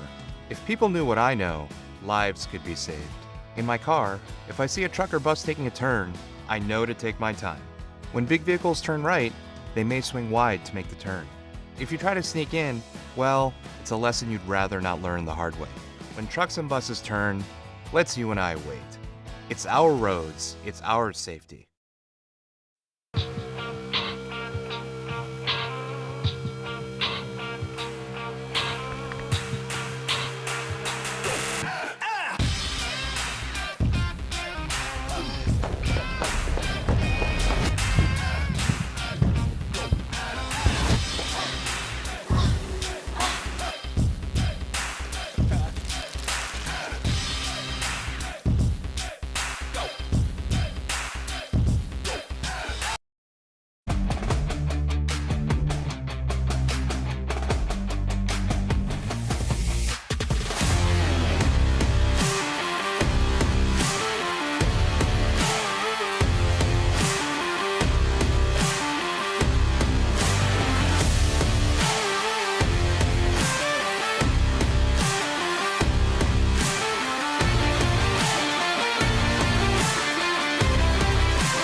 More time before you wake up in the wild. Our natural world needs us now. Step by step, side by side, together, we can find a way to ensure that all life on Earth can thrive. To learn more about how you can help protect and conserve nature, visit nature.org.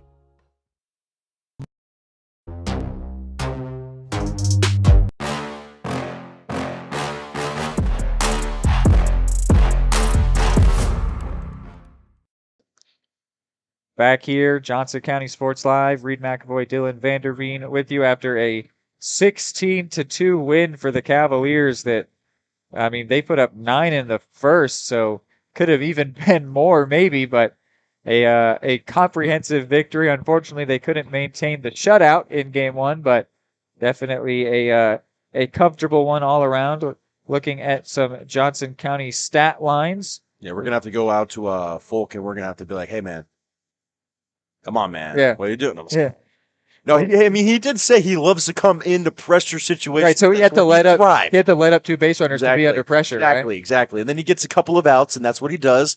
exactly what Folk does, and he wanted to be in that situation. Yeah. He knew he could be in that situation. It's exactly what he wanted to do. I mean, it sort of goes back to something I talked about the last time. It's like having having confidence put in you will give you confidence. Being put in a 16-0 game is not having confidence put in you. It's like, go do whatever, go get out, go do your thing or something. That's where some teams put in like their shortstop to pitch at Right, that point. I mean, right. you know, in the Like it MLB. could have been a position player pitching. So it's not having confidence put in you.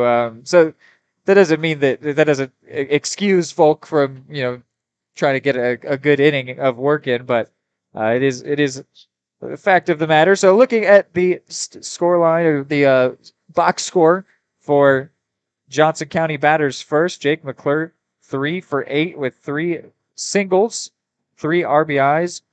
Riker Edwards 0 for 5 in 3 official at bats with a run and a walk. Excuse me, 0 for 3 is the actual scoreline there. 1 for 2 for Mike and Miller with a double.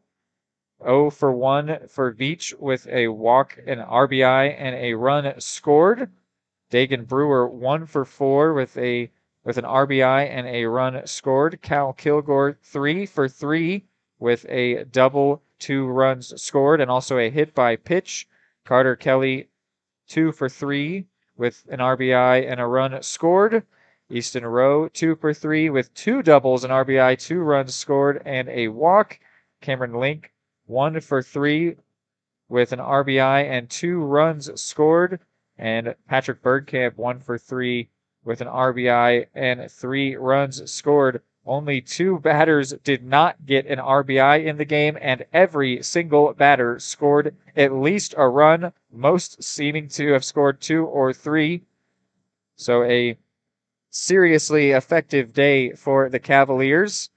Then pitching, it was Novotny that started, going 3 innings. We mentioned most of his stats, but he only let up 2 hits, 6 strikeouts. Sawyer Allen going 2 innings of work, 1 walk, 3 strikeouts for him. Colombo threw an inning, gave up 1 hit, 1 walk, 2 strikeouts. And Luke Folk facing 6 batters, gave up 2 hits, 2 runs, both earned, 1 strikeout. He also hit a batter. And there were no errors in the field. There was 1 passed ball by the catcher, Buckman. So before I get into the Baker stats, you want to give any thoughts on the Cavaliers' day at the plate and also on the mound? I mean, you can't really ask for much more when you're going to go into a 16-2 game. I mean, you had 9 runs on the board in the first inning. You got right to the pitcher, almost made him take him out, and really honestly made them warm up 2 guys in the bullpen in the first inning. And honestly, if you probably got 10 that inning, they probably were pulling them. So, I mean, if you really look at this, there's nothing more you really could have done at the beginning of the game. 9-0. You started this game with a stamp. You put your foot on their throats and never let them come back anywhere close in this game. But Novotny did a great job in his second start of the year, his first really good start of the year too. So I'm sure he is very, very happy to have that opportunity. He did not take it, or he did not waste that opportunity. I mean, having that good of an outing, even against a team like Baker, who's less talented than you still can go out there. You can throw strikes. That's exactly what he did. He didn't throw almost any pitches that were really not even like competitive pitches. Anytime that he missed a pitch that was an off speed, it was right in there, just barely missed. I mean, unbelievable day for him. Then you come into the bullpen, outside of Atlanta Folk at the end, who gave up a couple of runs, completely shut down. So can't ask for more from guys who really have not stepped out of the dugout for some of them. Really, like I believe there was one pitcher who didn't even step out of the entire dugout for over a month, came in and threw an inning today. So, I mean, really good job for Johnson County on the pitching aspect. Hitting aspect, they obviously got on them early, didn't let anything get taken away. But Dagan Brewer, I'm just going to point it out for you here, buddy. Another game without an extra base hit. We were talking about it with you. I was talking about it. So he said there was only a few that he could remember. So add it to your list, Mr. Brewer. Add it to your list. I bet he might wake up in game 2, but it's unlikely. I'll tell you, it doesn't eliminate it from happening, of course, but it's unlikely we would see a home run just with how cold it is. That does make the ball die down much more. So it doesn't play to Dagan Brewer's advantage, but that doesn't mean that he can't crush a ball out, or anybody can't crush a ball out. Just didn't happen in this first game here. So now I'll give you the Baker stat line quickly.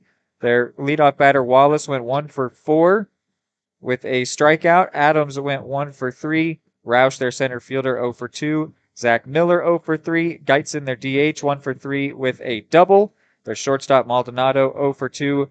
Their first baseman, Bivens, 1 for 2. Pruitt, their catcher, 0 for 3. And Berkefelt went 1 for 3 with a double. The runs were scored by Maldonado and Bivens. Bivens also walked and struck out. Looking at the pitching side of things, their starter, Nick Bergman, goes 2 innings, facing 18 batters, and he let up 7 earned runs, 9 in total with the errors factored in. Palmer went 2 full innings, giving up 2 hits, 2 runs, 1 of them earned, and Lemons went 2 innings as well, facing 12 batters, giving up 5 hits, 5 runs, 3 of them earned. So 5 unearned runs for the Baker pitchers today. Definitely not ideal from their fielders. There were a lot of mistakes. They also hit 4 batters and committed 6 errors in the field, coming from Maldonado, the shortstop, 2 by Miller. Just 1 by Miller, 2 by Roush, the center fielder, 1 by Adams, and 1 more by, who was it else on the infield? I don't have it down here. It's 1 by the third baseman, 1 by the shortstop, 1 by the second baseman. I would say 1 by the first Right, baseman. Adams. Adams also committed an error. So yeah, and then the 4 pass balls. Just a rough day in the field. I mean, we highlighted it enough during the game, but a really rough day for the Wildcats. They've got a second game where they could maybe try to redeem themselves against Johnson County. Dylan, you'll be taking play-by-play for that one. I'll switch over to your seat and take cameraman duties over. So go ahead and take a break here. Might be a bit of a long break between these 2 games. We'll leave you in commercial before we are back for Game 2 here on Johnson County Sports Live. You can keep it on this live stream on YouTube.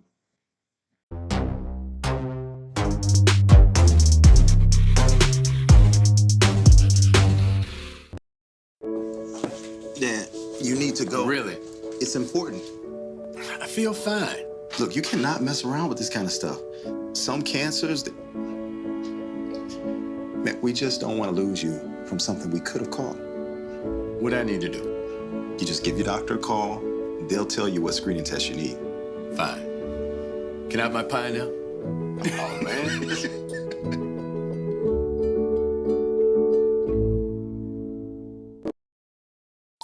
High-quality foods, friendly service, great prices, and a connection to the community that is unsurpassed. That's Gene's Heartland Foods in Eudora.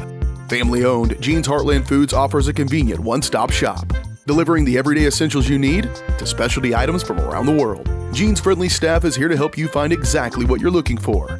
You have options when it comes to feeding your family. Choose to support local. Choose Gene's Heartland Foods, 1402 Church Street in Eudora, or online at heartlandfoodstores.com. At Kansas Insurance, we know one size doesn't fit all. In fact, our whole mindset is based on customized policies for you and your families. We're local, and we do what we do because we care about you. Think of us as brokers for your insurance needs. Working with Kansas Insurance gets you the award-winning service and attention to detail that only an independent agency can provide. All across Kansas, we're here to help you manage and plan for all types of risk. Contact a local agent today. Kansas Insurance. Local, independent, serving you.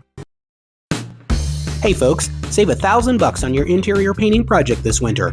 Hire Absolute Painting during November through February and qualify for 10% off your project, a free paint upgrade, and a free color consultation to make sure you choose the perfect colors to transform your home. This amazing offer only lasts until our winter calendar is booked and spots are filling up fast. Call now and save $1,000 on your interior project. No money down, affordable monthly payment options are available. This offer won't last long, so call now to save $1,000 on your interior project with Absolute Painting, where quality is absolute.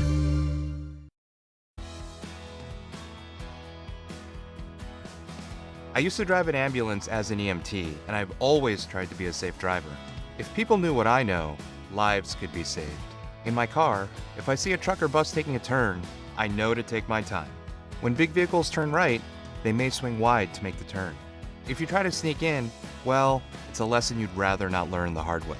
When trucks and buses turn, let's you and I wait. It's our roads, it's our safety.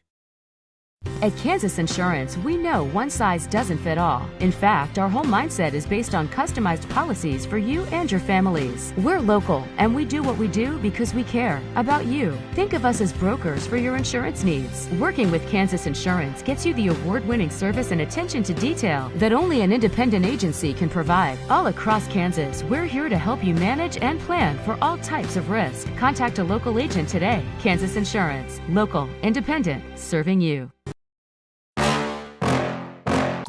High-quality foods, friendly service, great prices, and a connection to the community that is unsurpassed. That's Gene's Heartland Foods in Eudora. Family-owned, Gene's Heartland Foods offers a convenient one-stop shop, delivering the everyday essentials you need to specialty items from around the world. Gene's friendly staff is here to help you find exactly what you're looking for. You have options when it comes to feeding your family. Choose to support local. Choose Gene's Heartland Foods, 1402 Church Street in Eudora, or online at heartlandfoodstores.com. Just like the Cardinals are striving for success, Cavaliers State Bank's mission is your success. At Cavaliers State Bank, they provide the best, most efficient, courteous, and professional banking services possible. And at Cavaliers, they recognize that the customer and their satisfaction is the most important ingredient to growing their community. With all the services you've come to expect from the hometown partner you deserve, Cavaliers State Bank, online at kvsb.com, a proud supporter of Eudora Schools.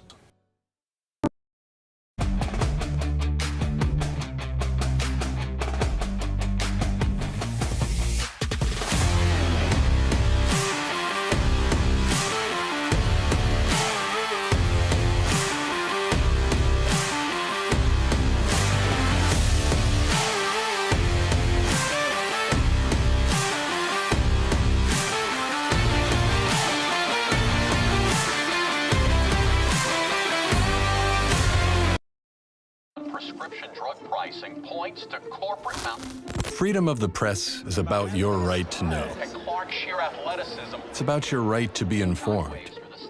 Today, there are real threats to press freedom Reaching residential areas? and your right to know about the world around us. We must protect our right to know, no matter what kind of news is important to you.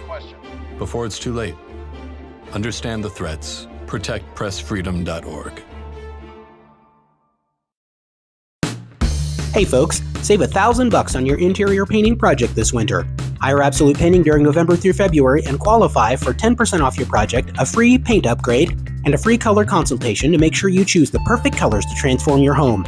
This amazing offer only lasts until our winter calendar is booked and spots are filling up fast. Call now and save $1,000 on your interior project.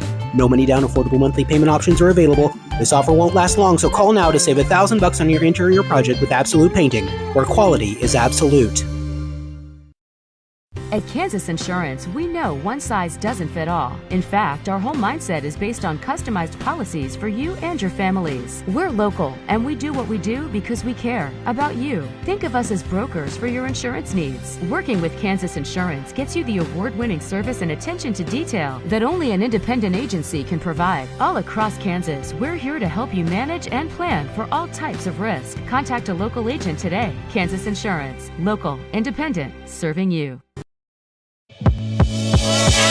For more than 20 years, Gherkin Rental has been the place to go to get the job done in eastern Kansas and western Missouri. With a huge selection of quality equipment, from roll-offs to trailers, telehandlers to generators, power washers to popcorn makers. Experienced equipment professionals and clean, well-maintained tools to help you get the job done right the first time. Gherkin Rental. Stop by any of their 13 locations across the KC Metro or call 855-GHERKINS. That's 855-437-5367. The smoothest, the creamiest, the most amazing ice cream you've ever had. That's what you'll find at Main Street Scoops and Sweets in historic downtown Eudora, Kansas. With over 100 mouthwatering Wisconsin-made ice cream flavors, including dairy-free and gluten-free options. The bakery is always serving up the most heavenly cookies, cakes, and so much more. Ask about Main Street's custom cakes for that special occasion. What are you waiting for? Come make the sweetest of memories at Main Street Scoops and Sweets in downtown Eudora, where it's always ice cream time. the MVPs of BBQ. That's Barbed Wire Barbecue in Eudora. Family owned and operated, Barbed Wire Barbecue delivers great food and small town hospitality at a valued price. High quality hickory smoked meats, house seasonings, and time tested recipes put Barbed Wire Barbecue a cut above the rest. Kick off your weekend with their delicious brunch on Saturdays and Sundays and enjoy game day your way with Barbed Wire Game Day Packs. Visit them at 601 East 10th in Eudora or see their full lineup of flavors at barbedwirebarbecue.com.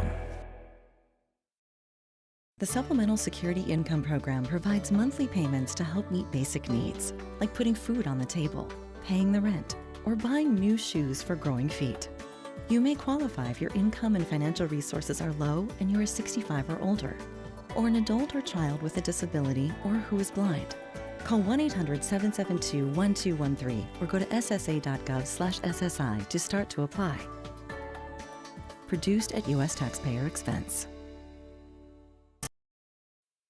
Everybody can make something, because I think everyone has a spark of creativity, and the reason that I have to keep making is because I don't think my life would be as fulfilling without it. If you make things yourself, that means you're not cowering in fear. You're out there taking chances. That, I think, is my way of saying I love you to the world. All right, now I want to hear why you make. Share your own Why I Make story today. Visit whyimake.org.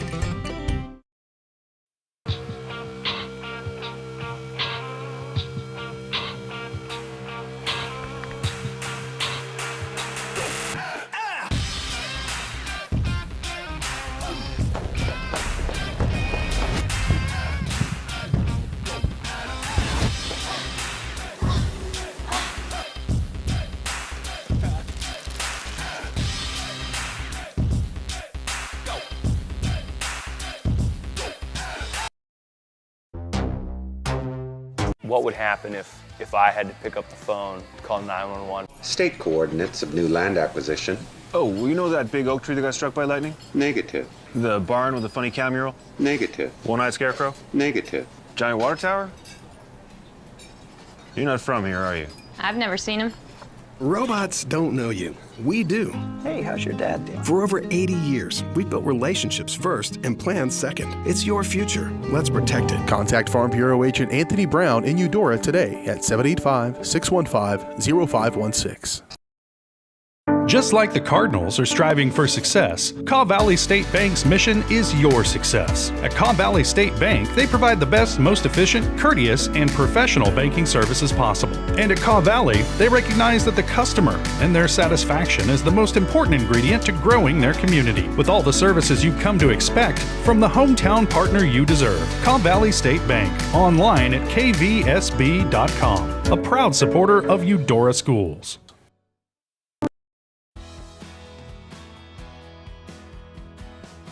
I used to drive an ambulance as an EMT, and I've always tried to be a safe driver. If people knew what I know, lives could be saved. In my car, if I see a truck or bus taking a turn, I know to take my time. When big vehicles turn right, they may swing wide to make the turn. If you try to sneak in, well, it's a lesson you'd rather not learn the hard way. When trucks and buses turn, let's you and I wait. It's our roads, it's our safety.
More time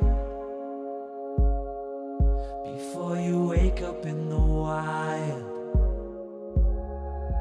Our natural world needs us now.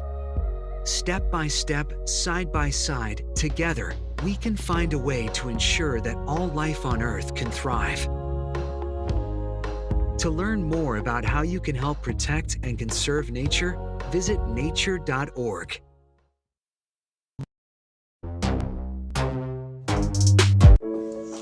Dad, you need to go. Really? It's important. I feel fine.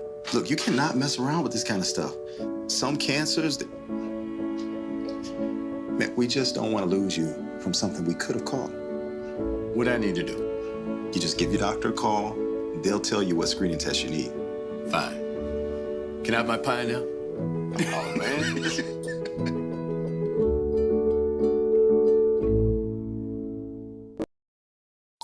High-quality foods, friendly service, great prices, and a connection to the community that is unsurpassed. That's Jean's Heartland Foods in Eudora.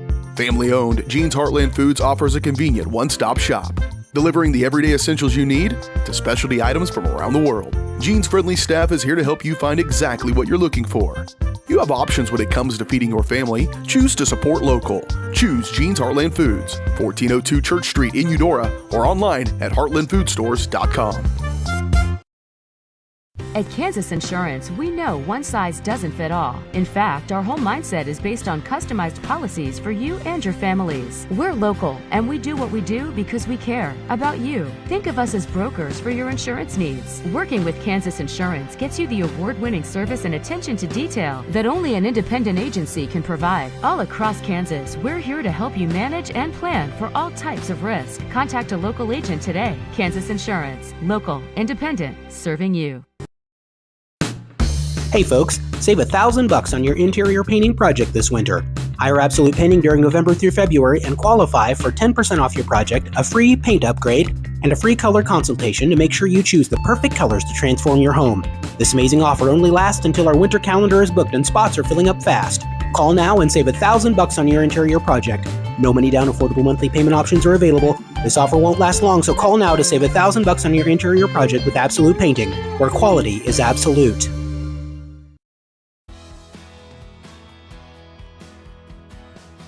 I used to drive an ambulance as an EMT, and I've always tried to be a safe driver. If people knew what I know, lives could be saved. In my car, if I see a truck or bus taking a turn, I know to take my time. When big vehicles turn right, they may swing wide to make the turn. If you try to sneak in, well, it's a lesson you'd rather not learn the hard way. When trucks and buses turn, let's you and I wait. It's our roads, it's our safety. At Kansas Insurance, we know one size doesn't fit all. In fact, our whole mindset is based on customized policies for you and your families. We're local, and we do what we do because we care about you. Think of us as brokers for your insurance needs. Working with Kansas Insurance gets you the award-winning service and attention to detail that only an independent agency can provide. All across Kansas, we're here to help you manage and plan for all types of risk. Contact a local agent today. Kansas Insurance. Local, independent, serving you.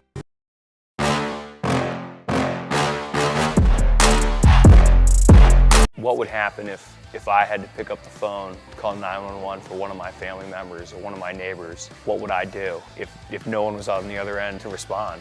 What if there was no 911? So you can be a part of the solution. Anybody can be a firefighter. Male, female, younger, older. We have school teachers. We have leaders in business. Is me, you, anyone that wants to be. There is no typical firefighter. Are you looking for a trusted partner in pet care? Look no further than Eudora Animal Hospital, proudly serving Eudora and the surrounding area since 1975. Eudora Animal Hospital offers a wide range of services, including wellness exams, surgeries, routine vaccinations, and emergency care. Hi guys, just wanted to say thank you from Eudora Animal Hospital for all your support and go Dogs! Schedule an appointment by calling 785-542-3265 or visit eudoravet.com. High-quality foods, friendly service, great prices, and a connection to the community that is unsurpassed. That's Jean's Heartland Foods in Eudora. Family-owned, Jean's Heartland Foods offers a convenient one-stop shop, delivering the everyday essentials you need to specialty items from around the world. Gene's friendly staff is here to help you find exactly what you're looking for. You have options when it comes to feeding your family. Choose to support local. Choose Gene's Heartland Foods, 1402 Church Street in Eudora, or online at heartlandfoodstores.com. Call insurance agent. Hello, customer. Oh, great. I just had a quick question about my insurance. You are 312th in line. Oh, it's just a real quick question. Would you like a callback in 6 hours? Sometimes humans are just more helpful. Hey, Max, I can answer your insurance question. Awesome. Appreciate it. Farm Bureau Financial Services. It's your future. Let's protect it. Contact Farm Bureau agent Anthony Brown in Eudora today at 785-615-0516. The smoothest, the creamiest, the most amazing ice cream you've ever had. That's what you'll find at Main Street Scoops and Sweets in historic downtown Eudora, Kansas. With over 100 mouthwatering Wisconsin-made ice cream flavors, including dairy-free and gluten-free options. The bakery is always serving up the most heavenly cookies, cakes, and so much more. Ask about Main Street's custom cakes for that special occasion. What are you waiting for? Come make the sweetest of memories at Main Street Scoops and Sweets in downtown Eudora, where it's always ice cream time. Are you looking for a trusted partner in pet care? Look no further than Eudora Animal Hospital, proudly serving Eudora and the surrounding area since 1975. Eudora Animal Hospital offers a wide range of services, including wellness exams, surgeries, routine vaccinations, and emergency care. Hi guys, just wanted to say thank you from Eudora Animal Hospital for all your support and go Cavaliers! Schedule an appointment by calling 785-542-3265 or visit eudoravet.com. Call insurance agent. Hello, customer. Oh, great. I just had a quick question about my insurance. You are 312th in line. Oh, it's just a real quick question. Would you like a callback in 6 hours? Sometimes humans are just more helpful. Hey, Max, I can answer your insurance question. Awesome. Appreciate it. Farm Bureau Financial Services. It's your future. Let's protect it. Contact Farm Bureau agent Anthony Brown in Eudora today at 785-615-0516. At Kansas Insurance, we know one size doesn't fit all. In fact, our whole mindset is based on customized policies for you and your families. We're local, and we do what we do because we care about you. Think of us as brokers for your insurance needs. Working with Kansas Insurance gets you the award-winning service and attention to detail.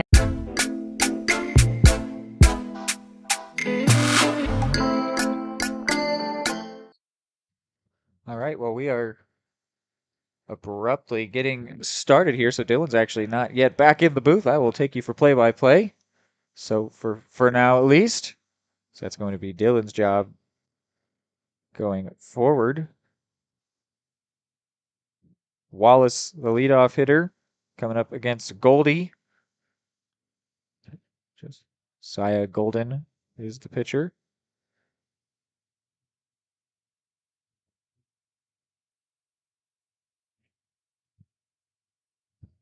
Hepburn catching, Rowe at first, Mosh at second, Bergkamp at short, Black at third, Veach in right, Tisdale in second, Lemke in center, Lemke in left. This one hit to Mosh at second, fires over to first for the first out. Batting second, the first baseman, number 20, Cade Adams.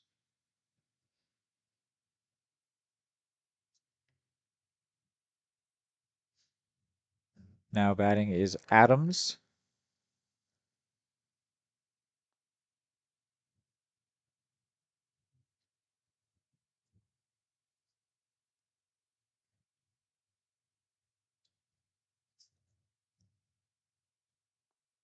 No one's in there for a called strike.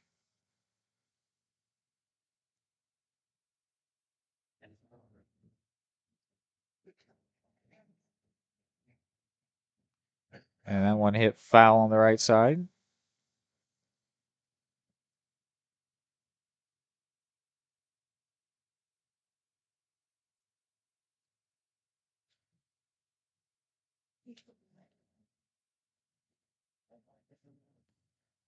Inside and low.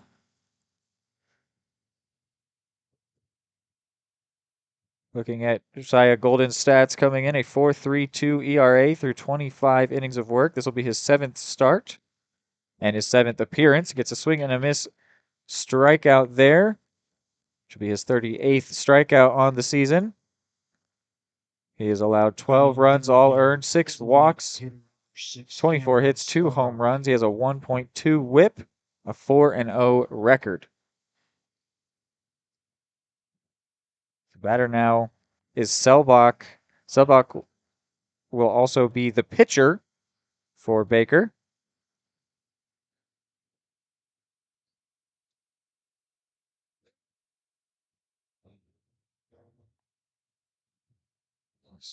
Big swing and a miss there from the position number 1 in the lineup card. The 0-2 taken well outside.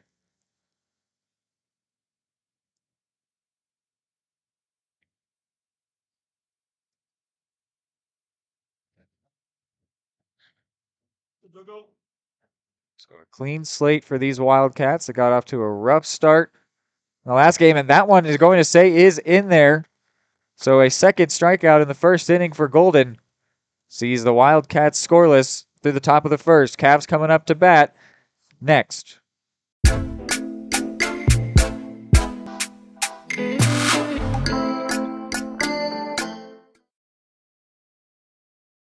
The smoothest, the creamiest, the most amazing ice cream you've ever had. That's what you'll find at Main Street Scoops and Sweets in historic downtown Eudora, Kansas. With over 100 mouthwatering Wisconsin-made ice cream flavors, including dairy-free and gluten-free options. The bakery is always serving up the most heavenly cookies, cakes, and so much more. Ask about Main Street's custom cakes for that special occasion. What are you waiting for? Come make the sweetest of memories at Main Street Scoops and Sweets in downtown Eudora, where it's always ice cream time. Are you looking for a trusted partner in pet care? Look no further than Eudora Animal Hospital, proudly serving Eudora and the surrounding area since 1975. Eudora Animal Hospital offers a wide range of services, including wellness exams, surgeries, routine vaccinations, and emergency care. Hi guys, just wanted to say thank you from Eudora Animal Hospital for all your support and go Cavs! Schedule an appointment by calling 785-542-3265 or visit eudoravet.com.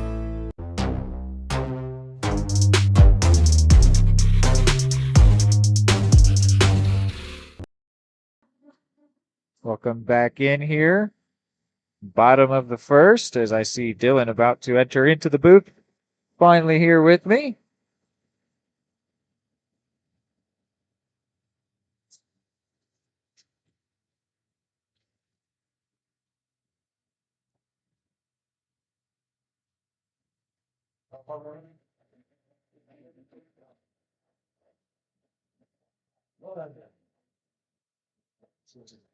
So I mentioned Selbach going to be the pitcher here.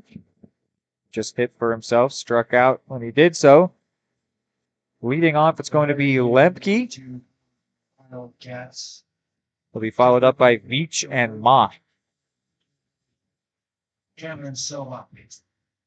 The leadoff is Cavaliers first. Left fielder number 23, Matt Lemke. Thanks for taking over that first top half of the inning for me there, Reed. Welcome back. I didn't think it was gonna start off that quickly. They did get started pretty fast. I'll give it to you. But we will get here. I believe it was goalie on the mound for the top half of the inning. Got 2 Ks. You're gonna owe me $1 of your paycheck. There you go. The split just changed a little bit. I gotta say, that's fine. So I'm glad to see goalie back on the mound after his last outing. A little bit rough on the mound, but hopefully he can get back here versus Baker. Glad they trust him again for another start. Had a very solid season so far as goalie. It's interesting to see how the Wildcats will do here with a clean slate. You know, they got off to such a rough start last game. And honestly, throughout the whole game, there wasn't a whole lot to take away positives until right at the very end, and they got a couple runs. So it's not like they had a bad start and then were doing really well after that. That showed that they have the capability to win games. But of course they do. This is a college baseball team, and anything can happen out there on the diamond. So Clean slate, 0-0. Chances anew for the junior varsity Wildcats. Is this one right there? That one skied over to third base. Easy play. Limke going to be retired. A little bit of a different lineup here. Matt Limke followed by Drew Veach, Jack Mosh, Easton Rowe, your first four. Some similar names in there. Jordan Black back at third base. Hepburn behind the dish. But you got some names not in there a lot. Bergkamp back in there as well. Buckman going to be playing as the DH as well. So some abnormal names that you got in the lineup that don't have really a lot at bats this season, but very much going to be used in the time that they have against Baker JV squad. Not exactly sure if we got to the point of a run rule. We were talking about that throughout the game last time, if they would play 5 or if they would go the full 9 and try to get these guys the extra ABs, if that was a possibility. But yes, this game would not. I assume this one would have a mercy rule. I would assume so too. But it is apparently up to the coaches, so they might have said, you know what, we want our JV guys getting ABs, and we want our guys getting ABs. Yeah, I mean, if you're a Baker JV team, I mean, why not want the ABs? You know what I mean? Get your guys an extra couple ABs. And you know what? If they had been mercy ruled, they wouldn't have got those couple runs. So there you go. It would have been a shutout. That's something positive. If you're a Bakers fan here, you would have been shut out if there was a run rule. Landon Folk probably would have wanted it to be a run rule at that point. But it is. It's interesting to note no Dagan Brewer in the lineup. So. And I can. I don't know if I can say they did initially have his name written on the card, and then it was crossed out for Easton Rowe. So potentially worrisome, actually, because we saw on that double play that he pulled up, and then has been literally actually scratched from the lineup. Not that's typically just a saying. He was physically scratched out of the lineup. So actually, maybe a something to be concerned about for Johnson County. Their star man might not be feeling great. Veach going for second. Nice steal by Veach, his second of the day, third of the year. So he continues to be a problem on the base pass here for Baker. Same catcher behind the dish. So had a rough game the first one. It's a very brutal day to be back there behind the dish for 2 straight games, especially for a 7-inning and then possibly a 9-inning game. Playing 16 innings behind the plate is very, very tough work. Yeah, oh wow, he's taken off again. That one hit towards the right side, took a nice slice and ends up foul. Otherwise, it would have been maybe possibly a second to home situation if you were at second that time for Veach. But I'll tell you, I had claimed that I was going to be doing camera work. It's back in Dylan's hands, actually. So if we miss anything, it's his fault, not mine. I gotta get that one out there. But yeah, no, I was looking at their lineup for Baker, excuse me, and their same outfield, but the infield is completely different. All new names. I think Adams went from third to first. Everybody else is new, but it is the same catcher, Pruitt, who had 4 passed balls. So interesting seeing him back out there. They might not have other options, is what that would tell me. I really would have expected to see a change made just because it was just a rough game. Any other options maybe they even trust if they do have another option at catcher. I would not be the greatest thing if you only have one catcher on your roster. I mean, that's a tough thing to do. Ask him to play double headers over and over again behind the dish. And with it being JV, it's probably a case of this person doesn't get as much. Pruitt doesn't get as many reps, so just trying to get him some while they can. But yeah, not a great performance from him in the last one. That one hit. Sorry, taking P by P. Jack Mosh gets a hit by a pitch, and I'll make it first and second here. Whoa! Easton Rowe going to come up to the dish. Obviously, you did say Brewer was scratched out on the actual lineup, and Easton Rowe, no offense to Easton Rowe, wouldn't be probably the guy that you would put in the 4-hole in that position, strictly just because it doesn't have really the power what the position of like the 4-hitter does have. More than likely put someone like Hepburn in that position, maybe Jordan Black as well at the 4, but definitely going to have to ask Coach Horner maybe someone around there to see if Dagan Brewer is doing okay. We know him in the broadcast booth as well, so I'm sure if I see him step out of after this game, I'll ask him see what was going on. But even just sitting down Brewer for one game, I mean, the guy's absolutely legendary here at Johnson County right now. So. And maybe over the course of this game, maybe he comes in at some point. It doesn't just because he was taken out of the starting lineup initially doesn't mean he couldn't come in as a pinch hitter, defensive substitution, anything like that. And if that were to happen, that would definitely be good news for Cavaliers fans and coaches alike. But no telling what we'll see over the course of the rest of this game.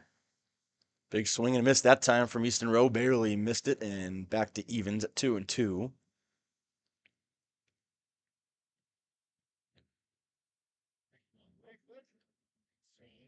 Sometimes we have the statistics up here, and that one hit into shortstop, second straight pop fly, having to rush all the way back, and Will was carrying a little bit, helped him with it.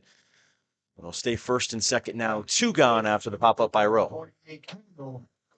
Callan did a good job, the shortstop, to back up, bring that one in, call everyone off from him, make sure he's able to comfortably bring it in for out number 2. By out number 2 in the last game, I can't give you the exact tally. It was at least 6 or 7 runs. Trying to take third here. That was a risky one. It's going to end in the left field, and it will score the first run of this game. So just as we were talking about the runs, Reed, 1 scores here for the Cavaliers. Yeah, that one, not a bad throw by Pruitt, really, but took a tough bounce over at third. It was Stanley over there at third, couldn't bring it in. So a run scores. Again, I'm a third baseman. You see that ball bounce, and you see that ball is going to go into the dirt. I mean, yeah, you want to get that tag. Obviously, you want to get the play when it definitely could have gotten Veach at third base, but yeah, you got to block the ball. I mean, you cannot let that ball get into left field. I mean, that's the third baseman's job. I mean, I know it's not the greatest throw by Pruitt, but you got to make sure that you block the ball. I mean, it's just plain and simple. Yeah, and early on, another error for Baker. This one lets in a run. Oh, and almost hit Hepburn. Didn't even move. Ball actually tailed, ended up behind him when the catcher caught it, but not scared of obviously getting hit. He is a catcher. That one hit towards the third base side. Hard liner, nice backhand cross throw, and we'll get the third out of the inning, but 1 scores for the Cavaliers who are early on going in the second.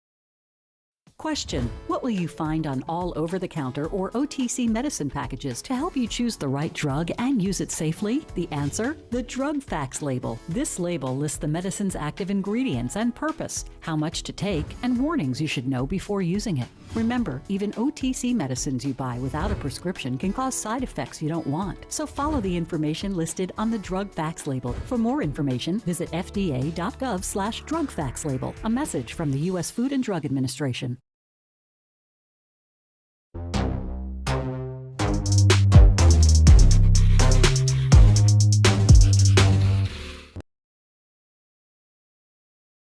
Yeah.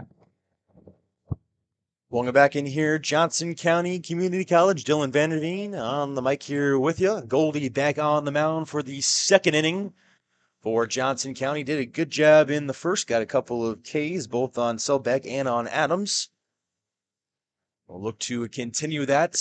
Johnson County very dominant on the pitching staff so far today. They've been dominant on the runs scored as well, but the pitching staff has been pretty much lights out outside of the 7th inning last time, and really honestly, folk did not pitch bad either, so a very, very strong outing so far on the pitching staff for Johnson County. Goldie looking to continue that. Had a little bit of a rough outing last time he came out against Fort Scott. We were there for you. Gave up 3 home runs early on. Dylan Roush. If you're taking on the 4, 5, and 6 hitters, which is going to be Roush, Callan, and Stanley. Center fielder, shortstop, and third baseman. 0-1 is fouled back towards the right side, so a quick 0-1.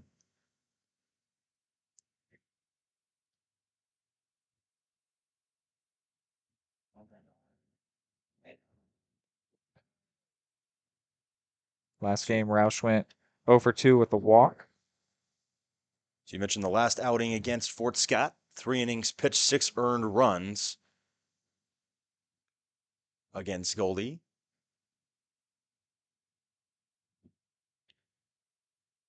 And the win of 7-6. So it was actually the last of the 2 games that Goldie pitched against Fort Scott. Now looking for the 1-2. Third K, swing and a miss.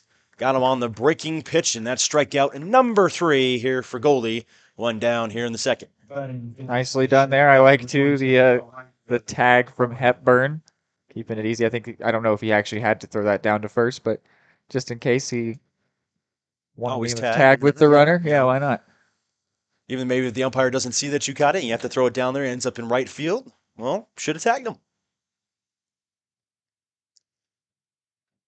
Now it's Callan stepping in.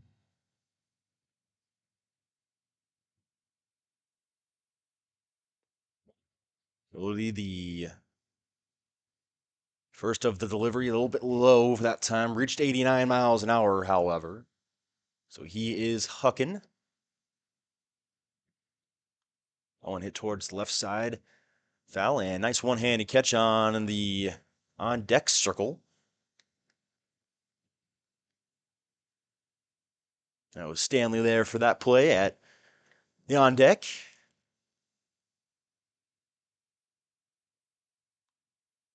Left side again. Watch your lips in the Baker's dugout.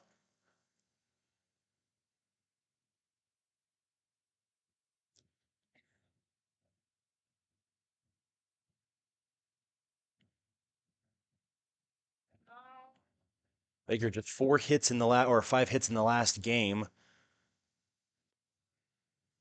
Really trying to put a lot more pressure, at least on Johnson County. A 16-2 game will not do it.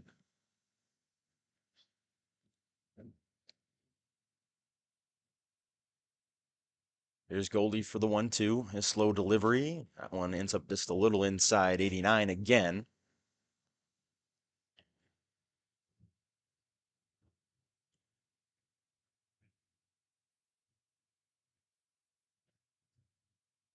A full count now.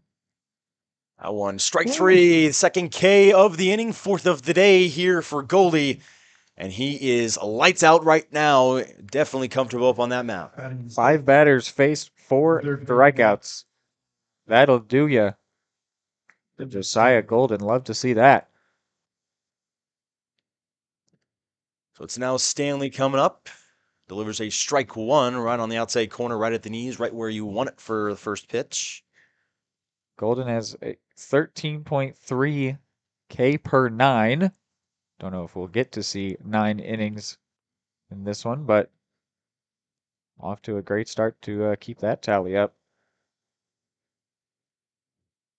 He's been in front of every single batter here so far, gotten to a full count once. That one hit off twice, so it hit off his bat and then his head.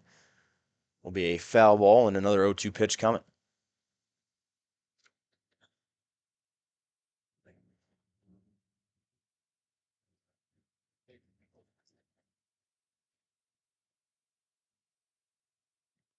And did he go? He did. Oh, it's going to be a strikeout of the side here for Goldie. That one was the drop third to end it. 5K so far here for Josiah Golden and Johnson County. 1-0 here going into the bottom of the second.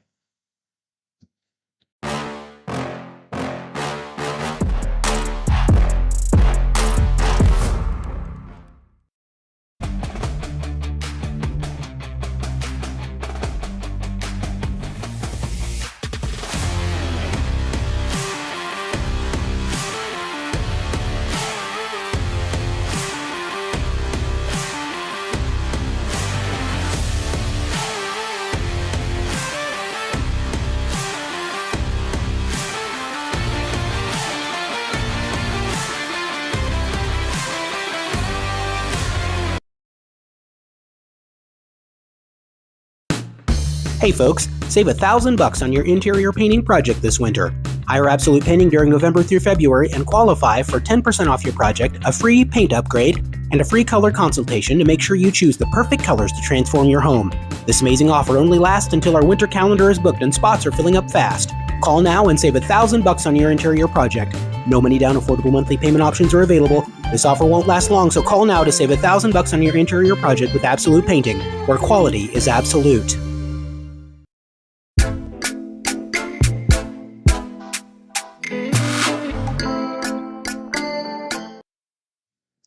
Welcome back in here, Johnson County. So far, so good for the Cavs here in this second game. Won the first one, a big score of 16-2. Lead this one 1-0 here entering the bottom of the second. Yeah, a run that they got off of an error. It's actually an unearned run that sees them on top right now. But now, so far in this game, no hits on the side of Johnson County, no hits on the side of Baker. That's right. Still hitless on the day for both squads. Jordan Black might try to remedy that one on this AB. Spits on the off speed. We'll look to the second pitch down, a strike.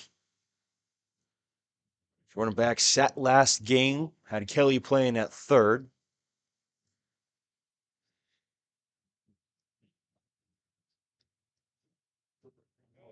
Spits on the off speed again. This time will land in the dirt. It's going to be Black, Buckman, and Tisdale. Buckman DHing, Tisdale out in center. Black hitting just under 300 so far this season. A very solid outing against Fort Scott.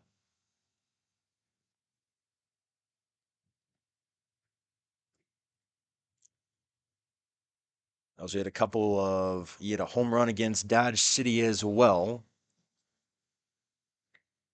Going a total of 2 for 5 with that homer in those 2 games against Dodge City. Now ends up just a little bit high at his eyes, and we'll even up the count. No, we'll push it to 3-2 on the count. Had it at 2-2. Not a bad frame attempt by Pruitt, but didn't fool the ump.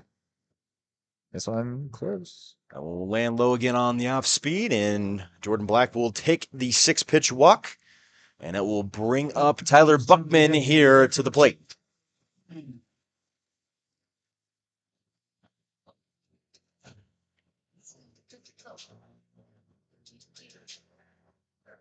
Buckman didn't get an AB last game when he came in to catch for Kilgore.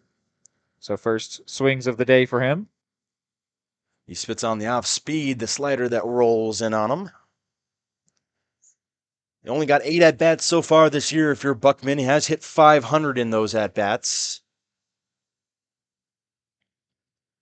His on-base percentage is actually lower than his batting average, which means that he actually got, I believe, caught on base is what it's more than likely going to be. But I haven't seen very many numbers in the stat book that are 500 for a batting average and 444 for on base. That's interesting. I'm trying to logic what that would mean. Like you get a walk but then get thrown out or something? Yeah, like more than likely you usually probably get a base hit and then get thrown out on the base pass, something like that more than likely would happen as the play's going on, maybe stretching for a double, something like that. Okay. But honestly, that might be the first time I've ever seen an on-base percentage that's higher than an average. So yeah. But it's lower. Right. Yeah. Yeah, I mean, he only does have 8 at-bats too, so. He's got 2 RBIs, along with 2 Ks in those 8 ABs. Another throwback, checking him again. Definitely. Making sure his mom does his laundry tonight.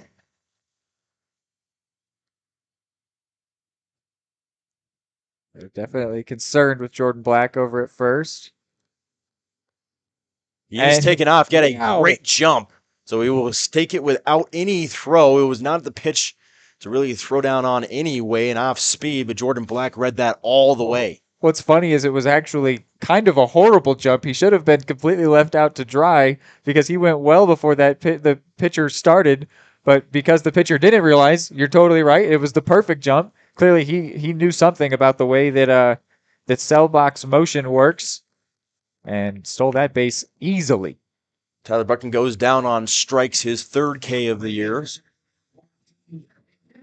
going to bring up Jesse Tisdale, who we've seen several times. Very strong defensive player, as well as hitting .261 with .354 batting average so far this season. Sophomore has 69 ABs. Did not play last time in the last game against Baker.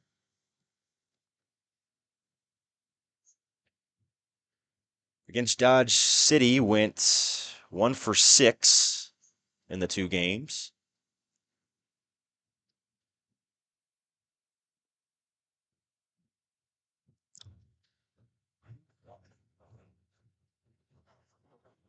Did a walk in there as well, so 1 for 6 to the walk against Dodge City. 2-0 count so far. That one hit into shallow right field. It's going to freeze Black at second. Going to try to get him to tag no runner, and getting the ball in now in right field. So that's going to make 2 outs here in the bottom of the second. Still a runner on. It's Black at second. That was a fly to left. It's fly to right field.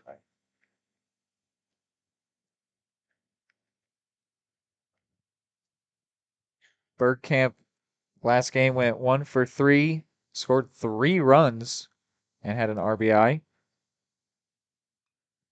That one hit into right field's going to end up foul.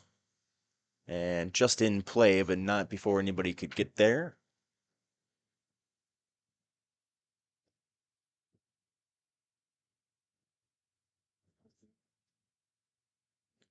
Bergkamp here before today did not have almost any ABs on this side, just 5 before today, and not received a hit.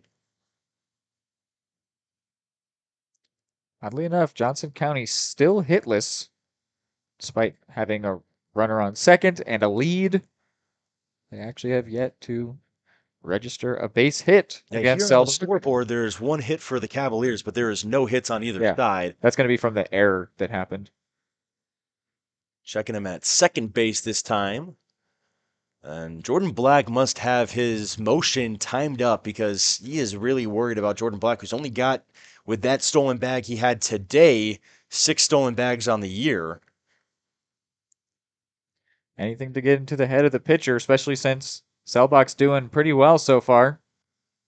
That one tails right in, catches the inside corner on the off speed, 1-2.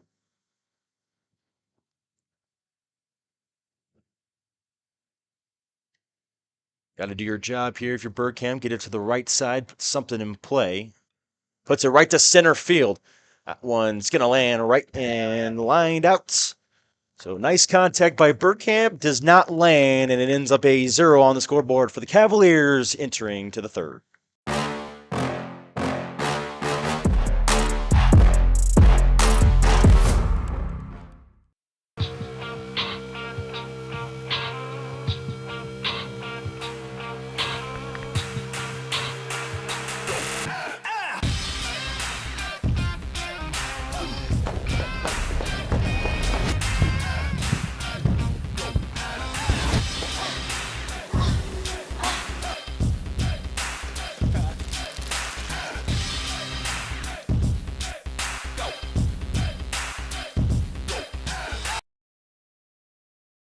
For more than 20 years, Gherkin Rental has been the place to go to get the job done in eastern Kansas and western Missouri. With a huge selection of quality equipment, from roll-offs to trailers, telehandlers to generators, power washers to popcorn makers. Experienced equipment professionals and clean, well-maintained tools to help you get the job done right the first time. Gherkin Rental. Stop by any of their 13 locations across the KC Metro or call 855-GHERKINS. That's 855-437-5367.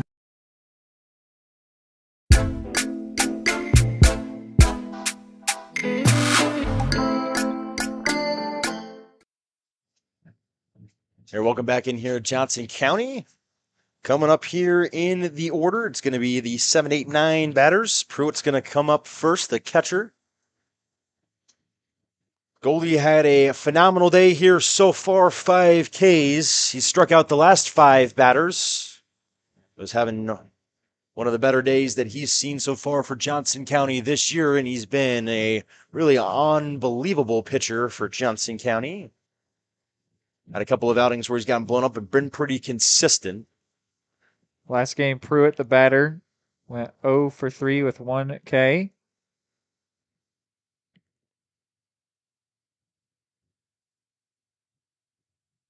Over 3 with 4 pass balls. Game to forget if you're Pruitt. Got to be like a goldfish. One hit to the right side, almost into the bullpen for Johnson County, but well, he's really been in front of almost every single batter. He's fallen behind just one time. One hit to the right side. Oh, one in there for strike 2, so again in front at 1 and 2.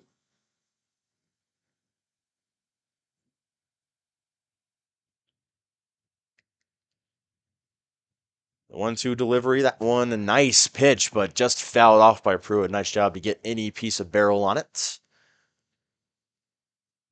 Wouldn't be shocked if Goldie tries to go back to the exact same thing. Could he really get 6 consecutive strikeouts? He does go back to the exact same area towards second base. Nice stop by Mosh, and Wow. he'll get him. Jack Mosh, nice play at second base, and that will be 1. Threw him out from his knees. How about that one from the second baseman?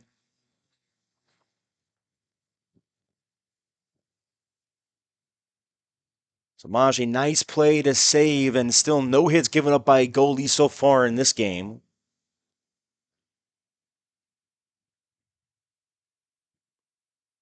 Going to Barrick Felt, the right fielder.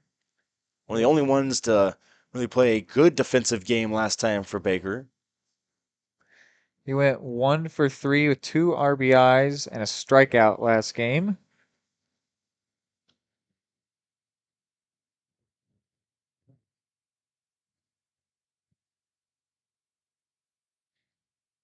The 1-1 delivery. This time he's going to end up behind. Just the second time today that Goldie's been behind in a count through 3 pitches.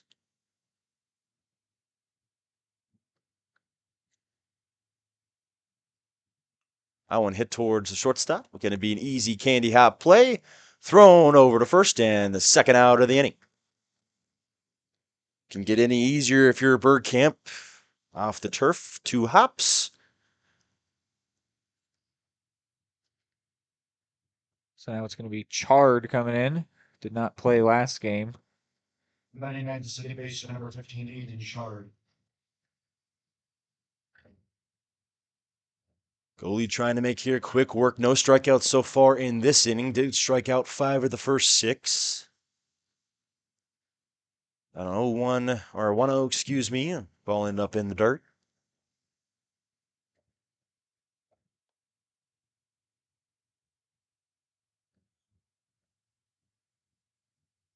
He does fall to 2-0. First time he's been in a 2-0 count so far today. Ooh, right there, strike 1. Middle at 89.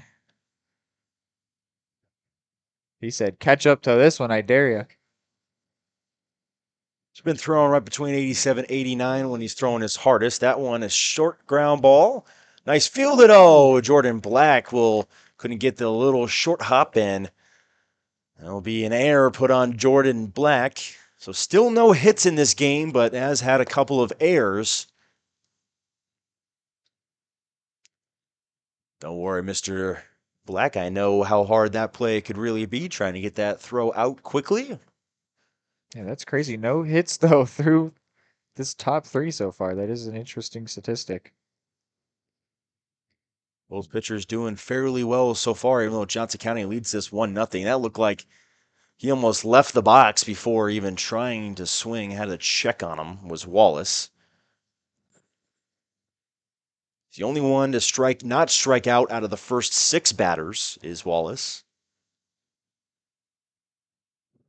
I want to throw him back on a check. A little bit closer this time, but no cigar. He did beat him in terms of the read, but he was he had taken such a small lead over there, Chard, that no problem for him to dive back in. One thrown in there, struck 2. So quickly down 0-2 is Wallace with 2 outs. Man on first is Shard.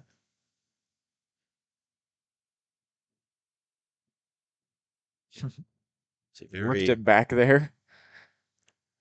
Almost looks like he's got a little bit bigger of a lead. He does. Got to get secondary this time. A little bit of a delayed steal, and no one was home for Johnson County. Trying for third is Shard. He gets there, and that is 100% a mistake. I believe it is a right-handed batter, so it should be Mosh that's taking that.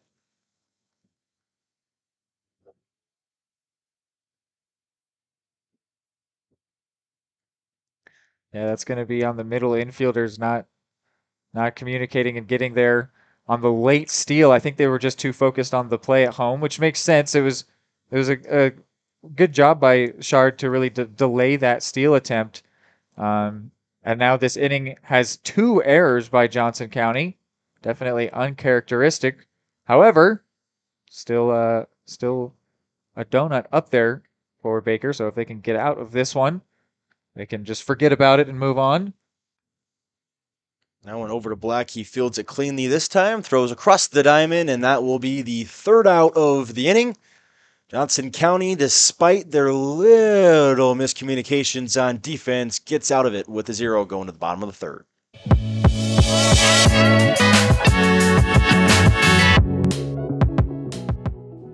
Question: what will you find on all over-the-counter or OTC medicine packages to help you choose the right drug and use it safely? The answer: the drug facts label. This label lists the medicine's active ingredients and purpose, how much to take, and warnings you should know before using it. Remember, even OTC medicines you buy without a prescription can cause side effects you don't want. So follow the information listed on the drug facts label. For more information, visit fda.gov/drug facts label. A message from the U.S. Food and Drug Administration.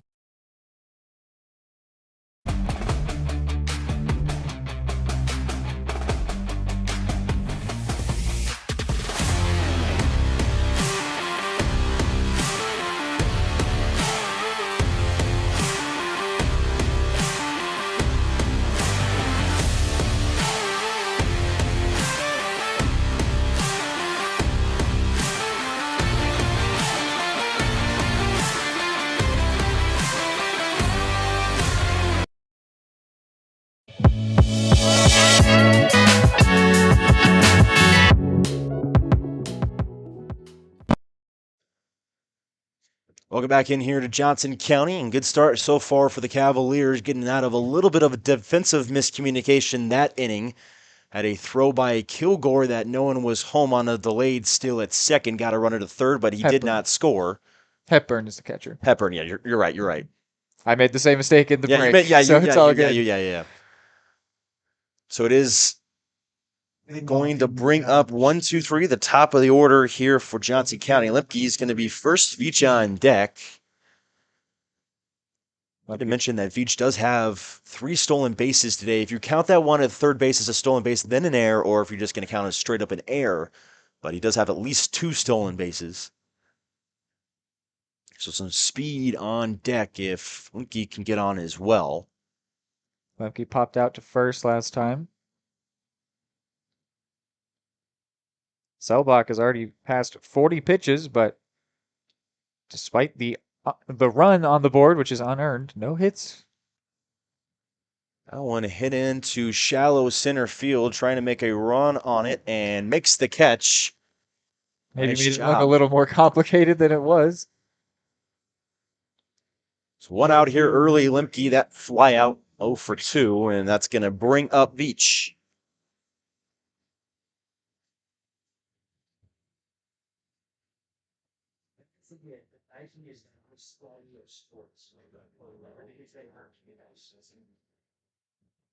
Veach walked last time. He also scored the run, the only run in this game on the passed ball. Swung out of his shoes there. Off speed, a little bit off of it that time.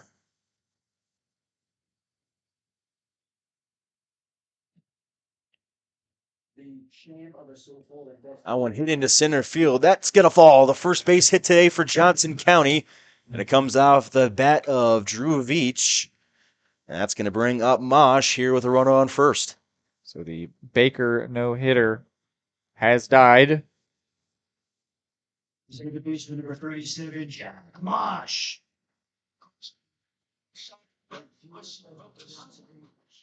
Hit by the pitch last time was Mr. Mosh.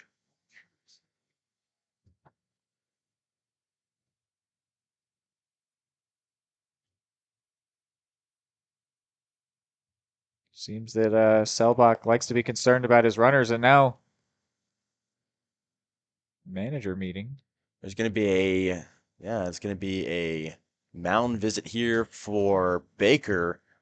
Be interested to see what they're talking about here, but Jack Mosh, a good opportunity for him. He does have 21 RBIs on the season. You have Veach at first base.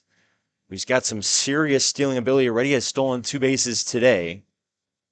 It was interesting. I saw Selbach and his manager take a couple looks over to the bullpen, and yeah, I think they're pulling. They are pulling him. Looks like they're pulling him. What for?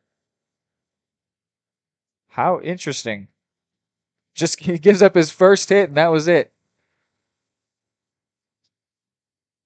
They were only leaving him in for the no-hit bid, I guess. I don't know if he might be injured or... He looked upset when his coach came out, which doesn't necessarily mean he's not injured, but yeah. Very Yeah, he's not weird. being any timid with his arm or anything like that, so it's definitely not an injury, but very interesting call here if you're Baker. Very interesting. We're going to step away here for 30 seconds. We'll tell you about the new pitcher when we get back. 9. At Kansas Insurance, we know one size doesn't fit all. In fact, our whole mindset is based on customized policies for you and your families. We're local, and we do what we do because we care about you. Think of us as brokers for your insurance needs. Working with Kansas Insurance gets you the award-winning service and attention to detail that only an independent agency can provide. All across Kansas, we're here to help you manage and plan for all types of risk. Contact a local agent today. Kansas Insurance. Local, independent, serving you.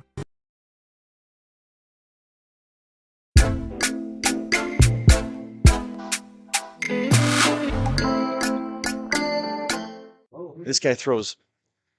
Welcome back in here, Johnson County.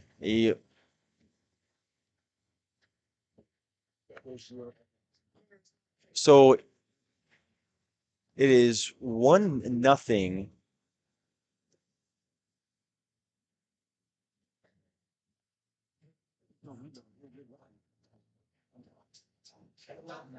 So we're going to come in here. Johnson County, it's a very surprising pitching change here, Reed. I really wish this is an opportunity where, like, I really wish they had the stats for the JV team up here because I could see if you would pitch, like, just a couple of innings every single time, stuff like that, or not. But, I mean, he gave up 1 unearned run, so he comes out of the game with 0 earned runs against him. 1 hit, 2 walks, 1 hit batter. He had stranded 2 batters. There were 4 bases stolen against him through 2 1/3 innings of work. There's going to be a third base stolen by Veach. That one wasn't even a problem for him. He was already there by the time the ball even got to the mound. So they go to the lefty, Alex Sauter. Very interesting stuff. 46 pitches was all for the starter, Selbach. And something else of interest, Selbach was the number 3 hitter in the lineup for Baker, hitting for himself. So they're going to have to find someone new, unless he can stay in as a batter. I don't know what the rules are there, but I would assume he could still stay in as a batter. As there is a pickle here. Veach got himself into a pickle, trying to steal another bag. And is he on? It looked like for a second he was on. They say safe. He was there. So he got there in front of the pickle. I'm not even sure how he worked himself through. I don't. There's some type of Harrison I feel like it could magician potentially maneuver. be, I have no idea how. Jay Hay, good old Jay Hay. Yeah. Oh yeah, I mean, It back in the day for the Pirates. Oh yeah, for sure. could potentially be a interference call over there. They had two people in between him and the bag. I mean, it really looked like the ball got there in time.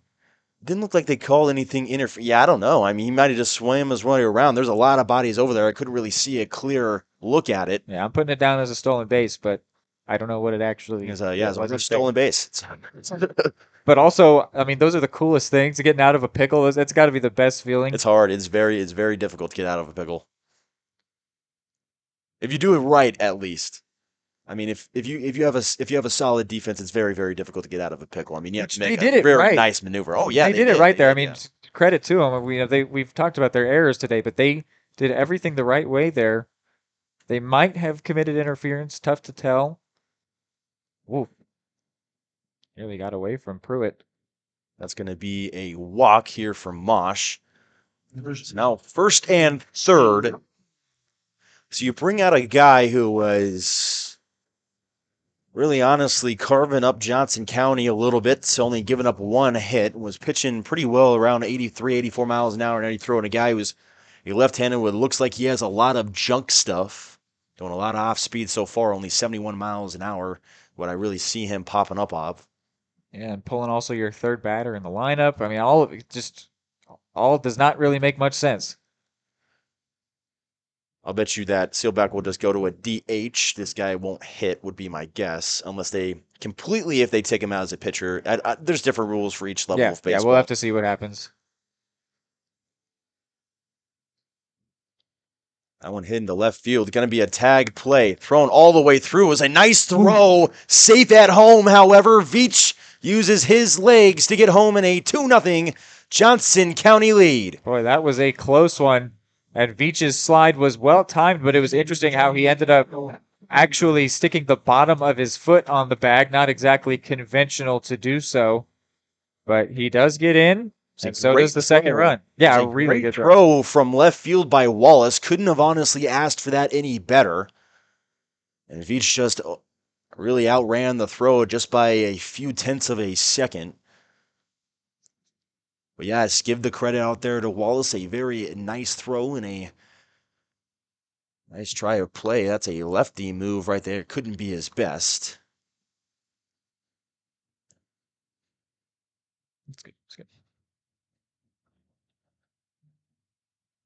Man, I've seen some lefties with some really powerful moves out there being able to do that and just looking straight at first base.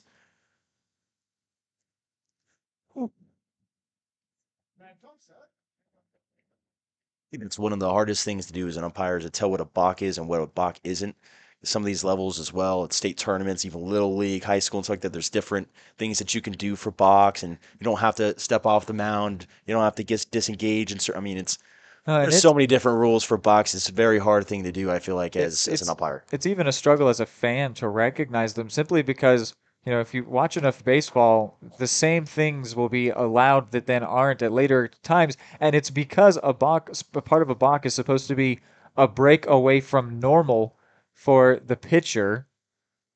So, you know, if there's something that the pitcher always does that would otherwise be a balk, but they always do it, then it's going to be allowed. And so it can just be very hard as a spectator, even as somebody that knows about the rules, to know what's actually going on in terms of balks. especially in the MLB. You know, you had guys that throw off the time all the time. Johnny Cueto was one of my favorite. They used to do it for the Reds and the Giants back in the day, and he was threw off the tempo, and that one's going to be a strikeout for Hepburn. That'll end the inning. 2 hits, or 1 hit however, for the Cavaliers, and another run. 2-0 lead.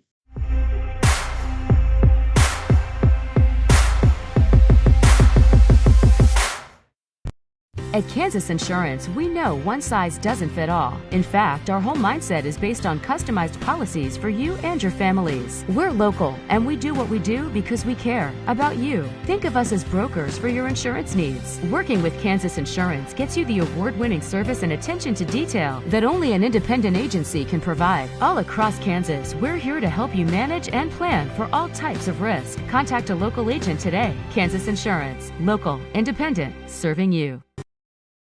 For more than 20 years, Gherkin Rental has been the place to go to get the job done in eastern Kansas and western Missouri. With a huge selection of quality equipment, from roll-offs to trailers, telehandlers to generators, power washers to popcorn makers. Experienced equipment professionals and clean, well-maintained tools to help you get the job done right the first time. Gherkin Rental. Stop by any of their 13 locations across the KC Metro or call 855-GHERKINS. That's 855-437-5367.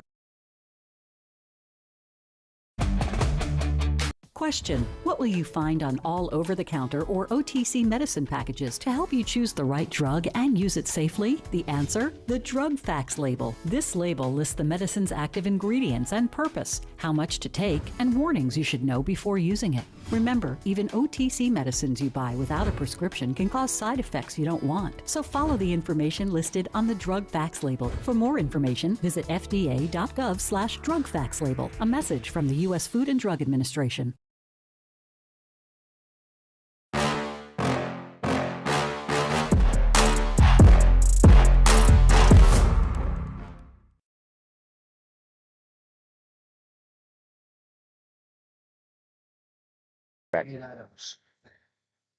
Hey, welcome back in here, Johnson County. Dylan and Reed here with you.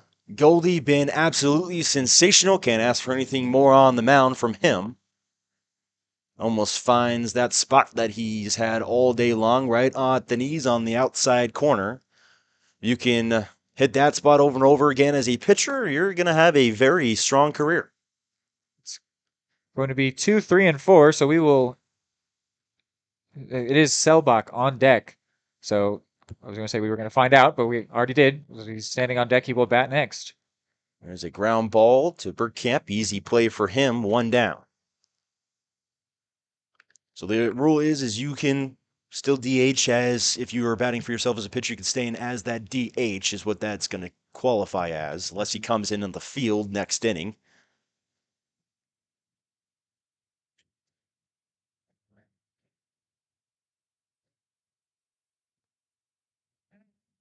Didn't hear the words they stand and so on. How did that get out?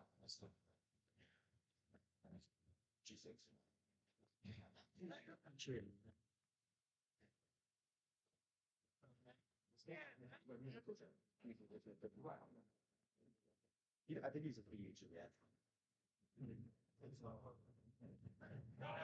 That one outside. Going to fall to 1 and 2. Nice pitch selection, however, for Goldie, throwing that off speed way off the plate. This next pitch will be his 50th. As he pitches to who once was his counterpart starting pitcher. When going to be a play for Hepburn, possibly? No. Smacks the bleachers. Almost looked like it hit a lady in the crowd that was on her phone. Wasn't really paying attention much.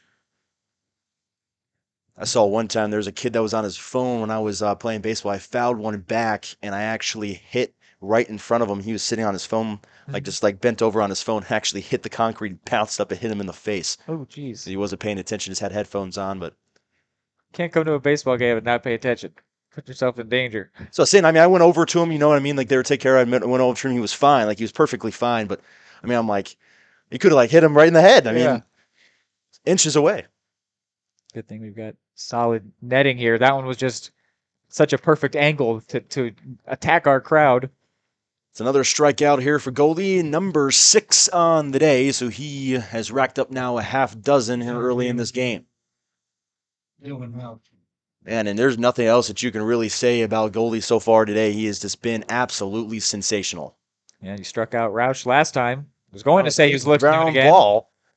Mosh is going to take that one easy, and another 1-2-3 inning for Mr. Golden. And that is going to bring up the bottom of the 4th here for the Cavs.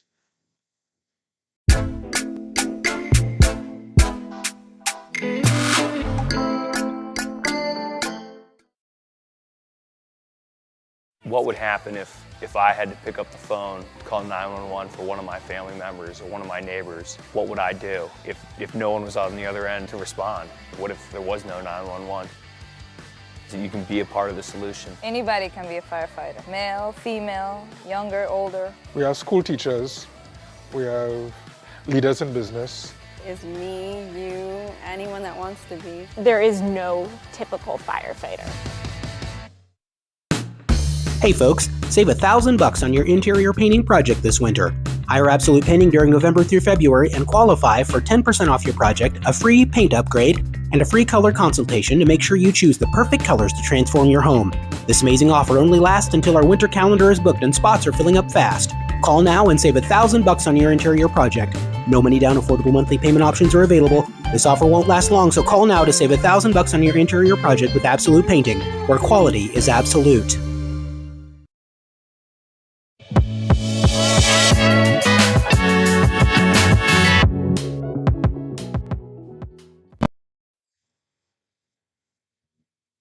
Two to nothing here, Johnson County lead. Jordan Black gonna lead it off here for the Cavaliers. It's only a 2-0 game. Only one hit on the side of the Cavaliers, nothing on the side. And did that hit the bat or did that hit him? It looked like it might have hit his wrist, possibly an elbow guard, something like that. But almost looked like it hit the knob of the bat for a second. Similar, when you have those elbow pads and you have some stuff on your wrist, it's like that almost sounds like what it sounds like when you go off the barrel of, or when you go off right off the knob of the bat now. Occasionally. Fifth hit batter in the series in terms of Johnson County batters. Buckman, another opportunity here. Struck out his first time up. Only 9 ABs. Around 450 now.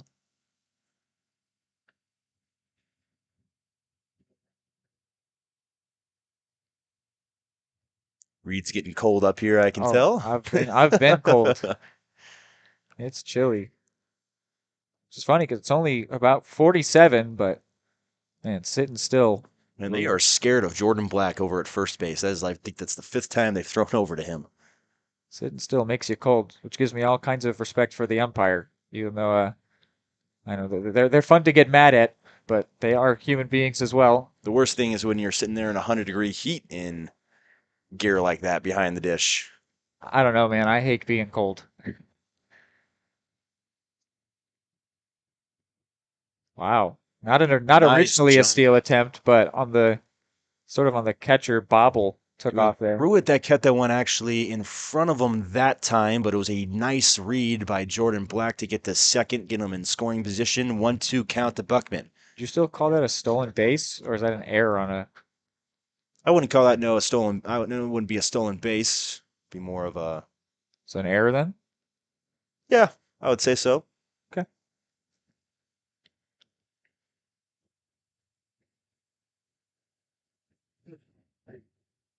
One of those things where it's not necessarily an error, it's just kind of a really good jump by Black and have to do everything. That, however, is a passed ball. Yeah. That one there wasn't much of. That one was an easier one. That was a little bit easier one to say.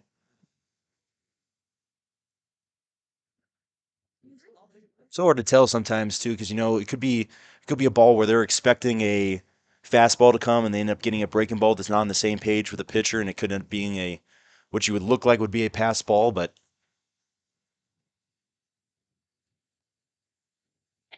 I'm gonna go ahead and call the last one that we said a passed ball as well. I know it didn't get behind him, so so I would say 2 passed balls, allowing Black to get to second and third, and now a walk.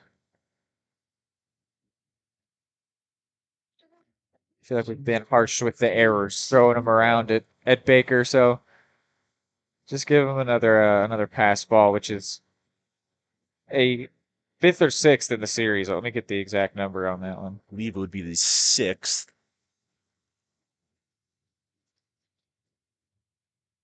All right, bunt up from Tisdale. He pulls it back. It is a 1st and 3rd right now. It'll be interesting to see what they're going to do with this bunt. More of a squeeze type attempt. On the grass now, the third baseman.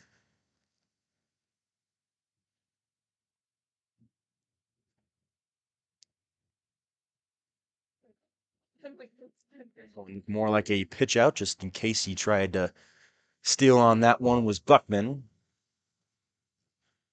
2-0 count. Oh, and the tailing inside and goes to 30. Interesting to see what he does on the 3-0. Tisdale flew out to right last time.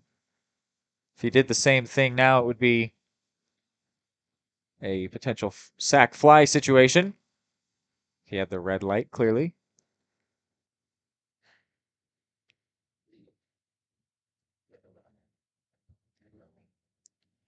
Signs here. 31 coming up. Doesn't have too big of a lead, but he will take off. That one, nice hit and run call. It's going to score one, send Buckman to third, and it's going to be a first and third play. One run in will happen all over again, and we'll bring up Bergkamp to do the same exact thing. Absolutely perfect execution on the hit and run there, because the runner taking off pulled the second baseman towards the bag as they were going to try to throw him out stealing, which leaves the right side of the infield wide open for Tisdale to squeeze it through, get an RBI single, and also Buckman getting to advance all the way over to third, keeping the situation at first and third where it already was beforehand. So the first time Buckman didn't do his job at first and second to get out that strikeout. That time it was Tisdale getting Buckman over to third base. Tisdale does that job absolutely perfect, like you were just saying, Reen. Exactly what you want on a hit and run right there. And another pitching change. And it's going to be another pitching change here. They're going on pretty quick. They're holding pretty short leashes here on these guys. I mean, how unceremonious it is to bring in Sauter after Selbach was doing so well, only letting up the one hit, and then the quick trigger for him. See Sauter come in and get a total of 2 outs in the process of letting up a run. And he also ended up handing an earned run to Selbach because he let a runner that he had allowed on base to score. So I don't think that one went quite to plan, which just makes you question, why'd you do it? So they're going to a third arm now. That's why when I was saying when they pulled out Selbach, I really wanted to see what the stats are of him, to see if he only said about what was like 46, 47 pitches that he had. I wanted to see if he maybe that's kind of what they use him for, kind of maybe a couple innings later in the game, not usually a starting type of guy, but I mean, yeah, it's definitely a questionable call with how well he was carving up Johnson County early in this one. But Your attention, please. Now pitching for the Wildcats, number 12, Austin Schooley. So it's going to bring in Austin Schooley here on the side of Baker. A little bit harder throwing pitcher. He's reaching about the mid-80s on his fast stuff. Going back to a righty. He's going to be facing off against righties in Bergkamp and Lemke. I believe Veach is as well. We'll give him just a few pitches here to warm up, and we will take a 30-second break here, bring you back.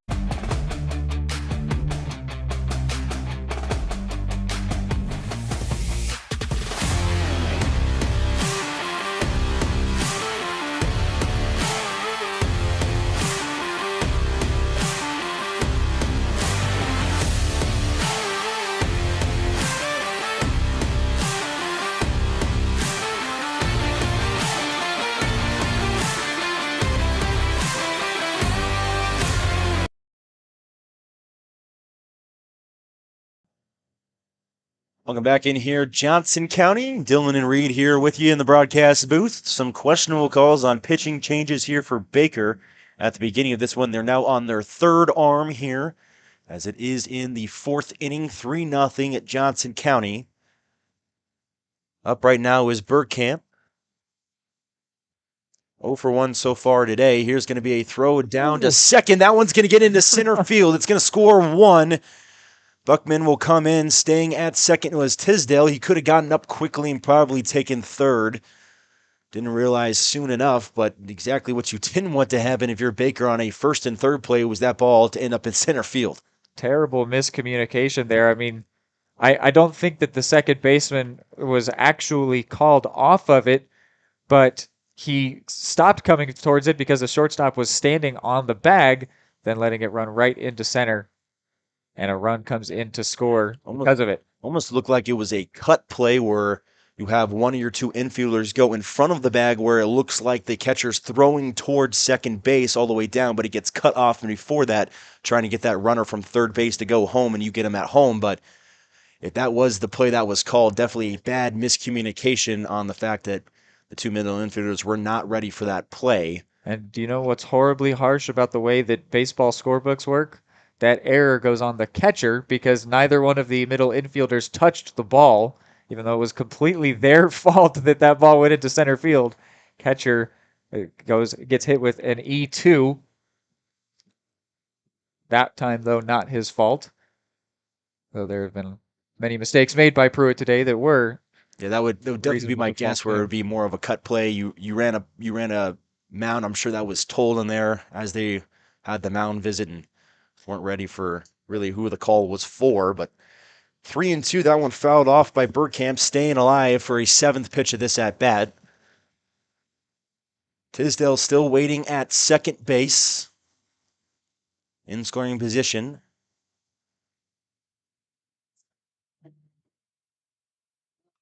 That one hit towards, and it is fair down the line. This one's going to be extra bases. It is going to be a walk-up double, going to score 1. And a 5-0 lead now for Johnson County, starting to open up this game, now bigger than a 1-swing lead.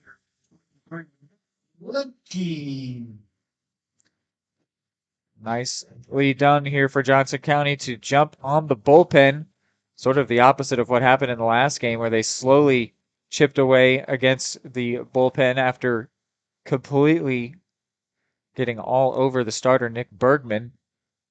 That one, just a wild pitch, is going to end up at third is Bergkamp. That one definitely, and you can't rule that one a pass ball. that was spiked about 5 feet before the plate. Well, it's weird though that Pruitt pulled back because it bounced in front of the plate. I don't know if he was just expecting it to hit Lemke, but when he got out of the way, you need to catch that ball. So even though, a wild pitch, but Pruitt could have done better. Hard to test that bounce, especially off turf. See, my field when I played in high school in Colorado, we had a grass field, but my sophomore year of high school, during the summer, we actually changed our plate and then our pitching mound to turf. So everything was dirt. That would be dirt besides the pitching mound and then home plate. So it was a little bit weird. It took a lot of getting used to. And that's another base hit here into center. That's going to score Bergkamp an RBI, no out single. And that's going to push this lead here to 6-0. The right fielder, number 18. All of a sudden, the offense has come to light, looking a lot like what they were doing last game in the first inning, especially. Still only 4 hits for them, but 6 runs, which is the number that matters most, of course. Really the only number that matters. Bringing back up Veach. Here's going to be another stolen base. This one's going to be close. He is in there. Maybe didn't deserve to be, but the throw from Pruitt was a little bit weaker than it should have been. Can't blame him for being timid considering how his last throw down went, but nice pick as well. Try to get that tag on there. It was a very bang play. Now a runner in scoring position here for Veach. 1-0 count. That's going to be a bunt put right in front of the pitcher's mound. It's going to be a tough play, and he's going to get there. The legs on Veach easily gets him to first, and a first and third play again, still with no outs here in the fourth. And this will bring you back to it, Reed. I'm going to bring it back even one more time. Taking out the first pitcher of this game, now giving up 4 runs here in this fourth inning, getting to your third pitcher of the day. And brings you back to the stat book of 46 pitches. Not a ton if you're going to be starting on the mound, but you got to question the decision really to pull the starter. Selbach was doing so well, and the bullpen has just not had the same effectiveness. That one almost shot down the line a second time, ended up about foul by, let's say, 2 or 3 feet. And we've had a couple of those times this season where we've just been thinking, why did they pull the pitcher? I remember some other series where that happened. And I think that something about this Johnson County lineup is just so intimidating that they really want to get the handedness matchup, and that's not everything. It does matter. The stats show it very clearly that it does matter, but it's not everything. A lot of times a good pitcher is going to pitch well, and you don't need to just go to a lefty or a righty simply to go to the opposite hand of the batter. And I think that a lot of coaches overthink it when playing against Johnson County. That one is going to be a straight throwdown was the call on the first and third and got away from the shortstop on a hop, so that will easily score another run, makes it 7-0 and the 5th run scored of the inning. So now a runner on second. It is Veach. I believe that was his 4th stolen bag, if I'm not wrong. Let's see here. 5th is what I've got for him. My goodness. There's definitely been a problem for Pruitt. Is that man in Drew Veach? Stolen base then. Yeah.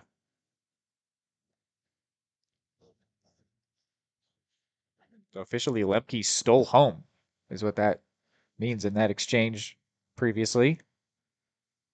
Or a fielder's choice type of thing. Be Jack Mosh coming in here.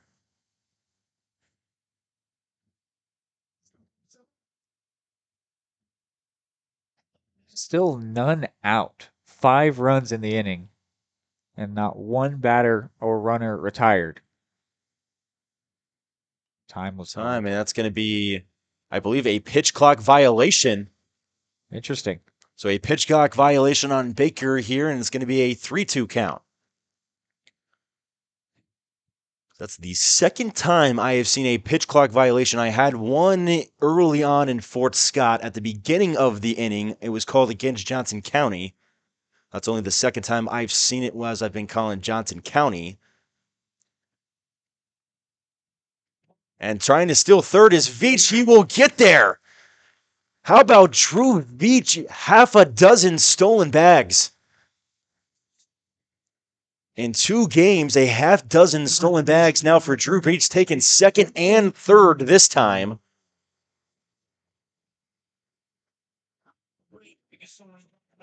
Makes me wonder, using him for speed. I mean, you got Riker Edwards on here, probably the quickest player on your team, but using Drew Veach as a pinch runner sometimes would definitely be helpful.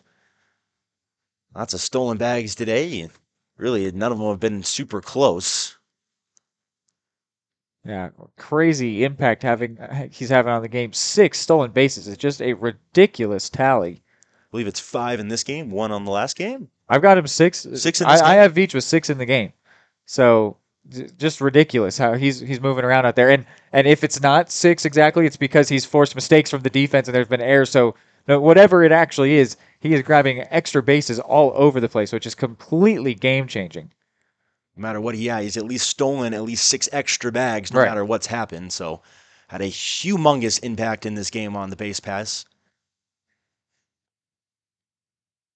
Caused serious problems for the catcher behind the dish in Pruitt.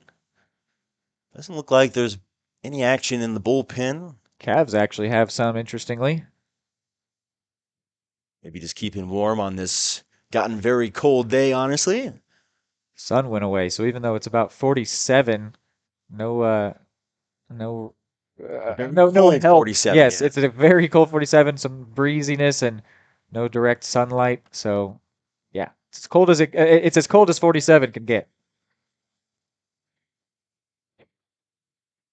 Very 3-0 delivery. That one will end up high. Ball 4. Again, bases loaded, and that's going to bring out another mound visit here on the side of Baker. And I don't know if he'll go or to his pen. He will go back. It looks like I didn't see anybody warm up down there. He pointed to his pen, so he will go to a 4th pitcher of the day. We will step away for a quick 60 seconds, bring you back with a little bit more information on it when we get there. At Kansas Insurance, we know one size doesn't fit all. In fact, our whole mindset is based on customized policies for you and your families. We're local, and we do what we do because we care about you. Think of us as brokers for your insurance needs. Working with Kansas Insurance gets you the award-winning service and attention to detail that only an independent agency can provide. All across Kansas, we're here to help you manage and plan for all types of risk. Contact a local agent today. Kansas Insurance. Local, independent, serving you. Question: what will you find on all over-the-counter or OTC medicine packages to help you choose the right drug and use it safely? The answer: the drug facts label. This label lists the medicine's active ingredients and purpose, how much to take, and warnings you should know before using it. Remember, even OTC medicines you buy without a prescription can cause side effects you don't want. So follow the information listed on the drug facts label. For more information, visit fda.gov/drug facts label. A message from the U.S. Food and Drug Administration.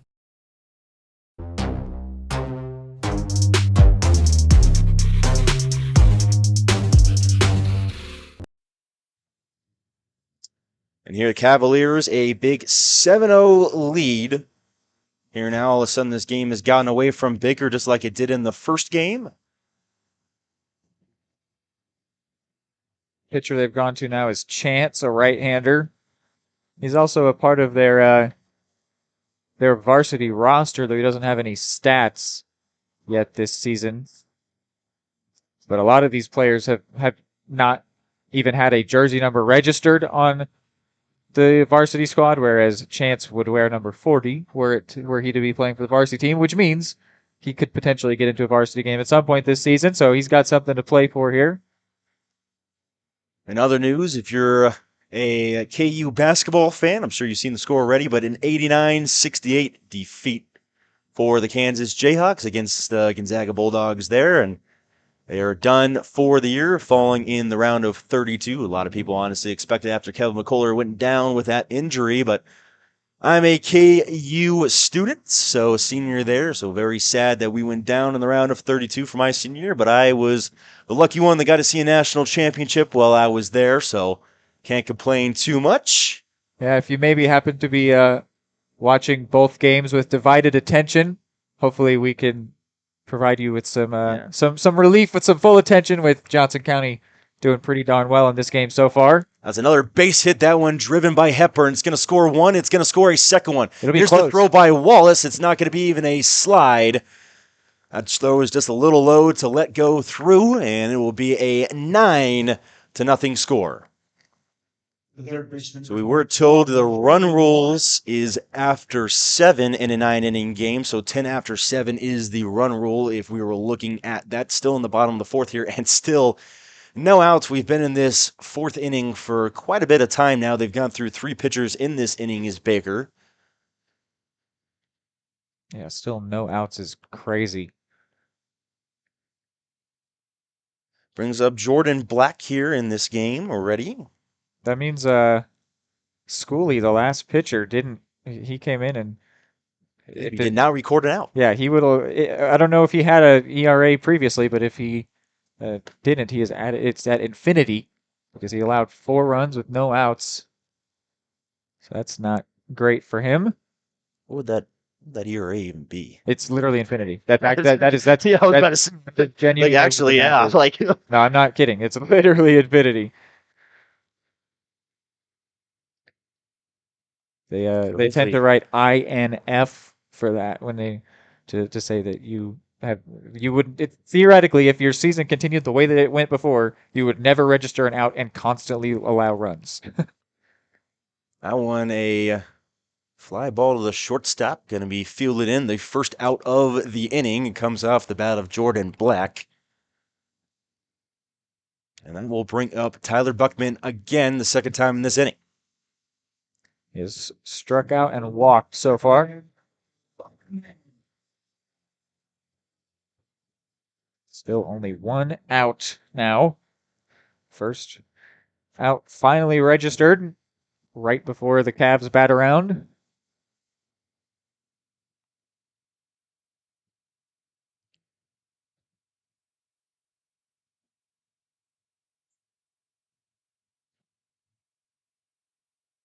Buckman, and that one's going to be hit into center field, a fly ball. It's going to make everybody freeze. Tagging and running is Rowe. He will make it easily to third base, and it will be runners on the corners here with 2 outs. And coming up to the plate is Jesse Tisdale. Good job there by Rowe to tag up. Not let Buckman's out be for nothing. So another, what we call a quality AB by Buckman, getting a runner over. So it would be a first and third, 2 outs. Jesse Tisdale, a good chance to make this a double-digit lead. Tisdale 1 for 2. Both of his hits have gone That's to got to be a balk. About to say, that is 100% a balk. So a run scores. cannot not disengage from the rubber and then not throw it somewhere. So that will be a balk. Runner will score. Easton Rowe makes this 10-0. Tisdale will try to get the runner on second base now. And he put them in scoring position. It's Hepburn there. So here.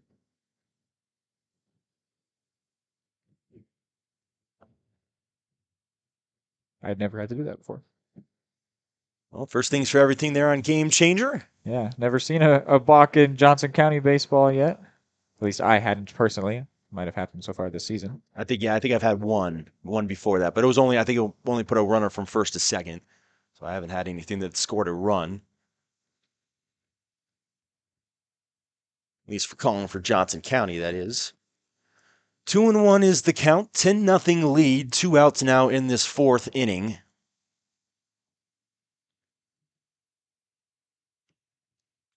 That one hit into left field. It's going to be playable by Wallace and will be the third out of the inning. And that will do it. But Johnson County absolutely big up now. 10-0, 8 runs in that inning. Will go to the fifth with a huge lead.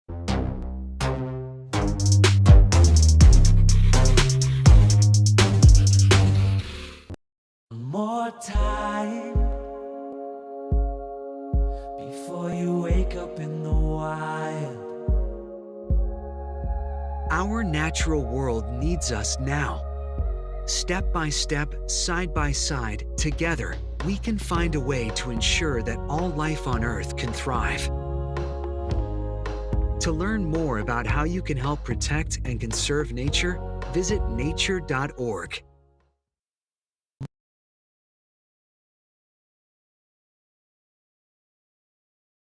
Question: what will you find on all over-the-counter or... What would happen if I had to pick up the phone, call 911 for one of my family members or one of my neighbors? What would I do if no one was on the other end to respond? What if there was no 911? So you can be a part of the solution. Anybody can be a firefighter. Male, female, younger, older. We have school teachers. We have leaders in business. Is me, you, anyone that wants to be. There is no typical firefighter.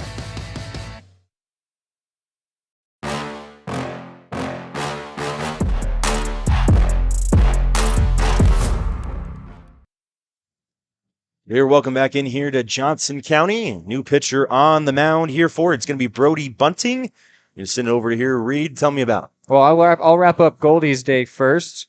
As he goes 4 innings with the start, facing 13 batters, no hits, no runs, 6 strikeouts, stranded 1 runner, and had 1 base stolen against him.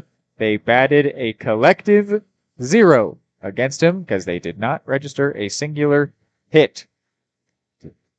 See if you got anything on Bunting. Or I can pull it up in just a second if we I was pulling up that was the second time I knew this coming in this game. Josiah Golden has actually thrown into a game twice. He has thrown no hitters in 2 games when he's gotten pulled out. The other one was against Mobley Area Community College back on February 25th. He threw 5 innings in that game, did not give up a hit, and did not give up a base runner in that game. He was actually calling that game. Yeah, so looking at Brody Bunting, the 6', 195 right-hander out of Arkansas.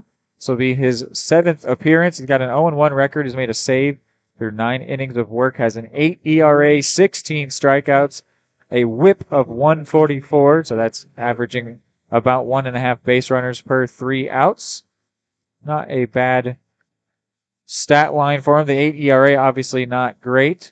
But it's one of those things like with Folk where it's on a few bad appearances. He's had 3 appearances where he didn't let up any runs and 3 that have been pretty bad. He gave up when he pitched on March 16th. He came in and actually was pitching fairly well in that game, but he was the pitcher that was in that started off that big 10-run inning that Fort Scott scored to tie the game back up at 15 when it was 15-5. He gave up 5 of those runs, but pitched through 3 of those innings very, very well. But then kind of got blown up in that 4th inning. Brody Bunting is also committed to play Little Rock for the Little Rock Trojans, which he is from North Little Rock, Arkansas, so I'm sure he'll appreciate getting to go back home. So you're the 1-1 delivery for Bunting. That one's going to be fouled off to the left side, so 1-2 in front of the count.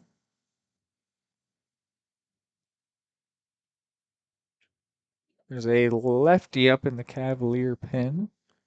Both outings that Brody Bunting has gone over an inning's worth of pitch is when he's given up a run.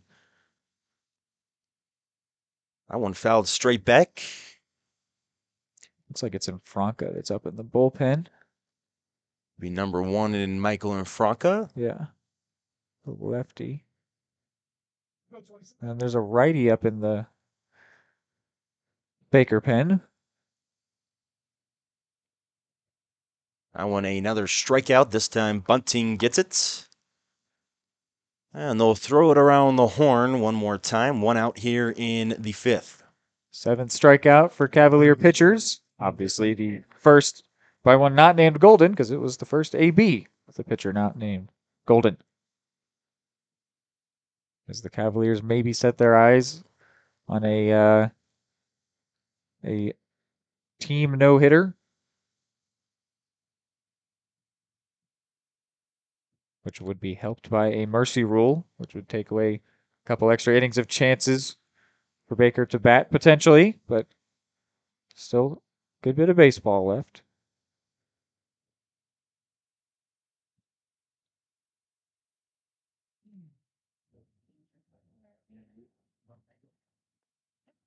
And in there in a strike 3 call. So back-to-back Ks for Brody Bunting to start it off. And that will bring up Pruitt again for another AB, the catcher on the side of Baker. Grounded out last time up.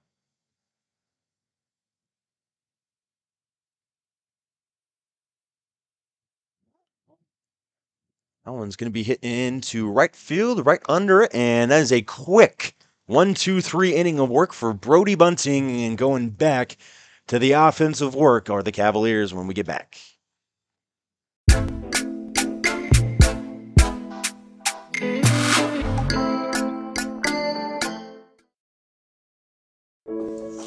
Dan, you need to go. Really? It's important. I feel fine. Look, you cannot mess around with this kind of stuff. Some cancers, man, we just don't want to lose you from something we could have caught. What I need to do? You just give your doctor a call. They'll tell you what screening test you need. Fine. Can I have my pie now? Oh, man.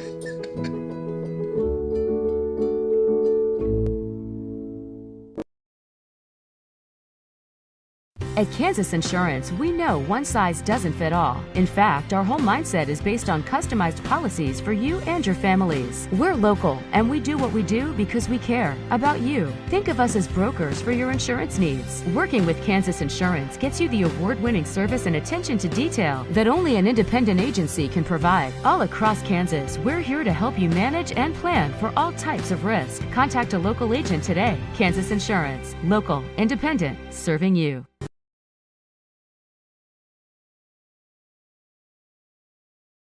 What would happen if I had to pick up the phone, call 911 for one of my family members or one of my neighbors? What would I do if no one was on the other end to respond? What if there was no 911? So you can be a part of the solution. Anybody can be a firefighter. Male, female, younger, older. We have school teachers. We have leaders in business. Is me, you, anyone that wants to be. There is no typical firefighter.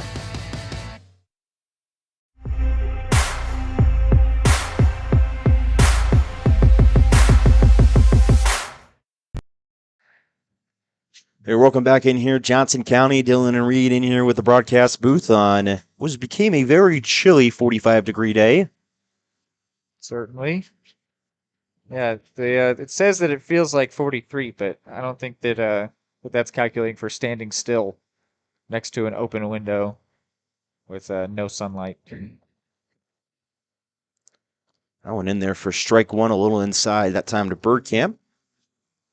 Shortstop number 6, Patrick Burkamp. Cavaliers, if you're missing, they scored 8 runs in the bottom of the 4th to make this game a 10-0 game. Before that, it was 2-0. Couple of questionable calls from Baker pulling a pitcher early. It's led to this score. And the pitcher Chance came in to clean up for Schooley,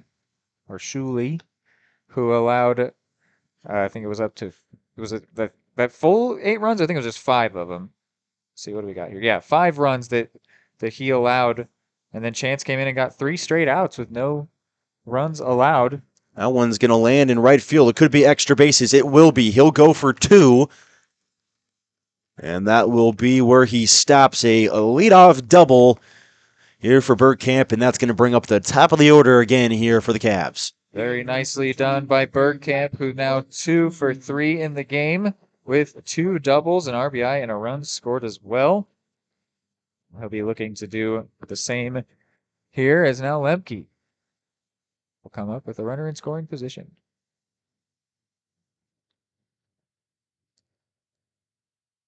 Here, the first delivery to Lemke. That one's going to be hit towards the right side, but just not enough room there. It ends up in the dugout for Johnson County.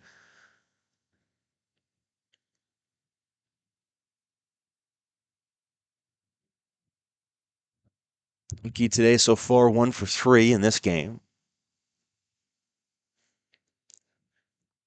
Oh, and ends up just inside. It looked like it could have gotten just a tiny piece of his jersey, but I'm sure he wants to hit anyway.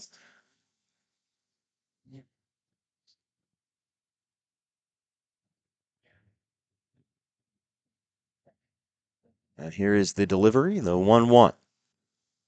That one is fouled off, and a 1-2 count.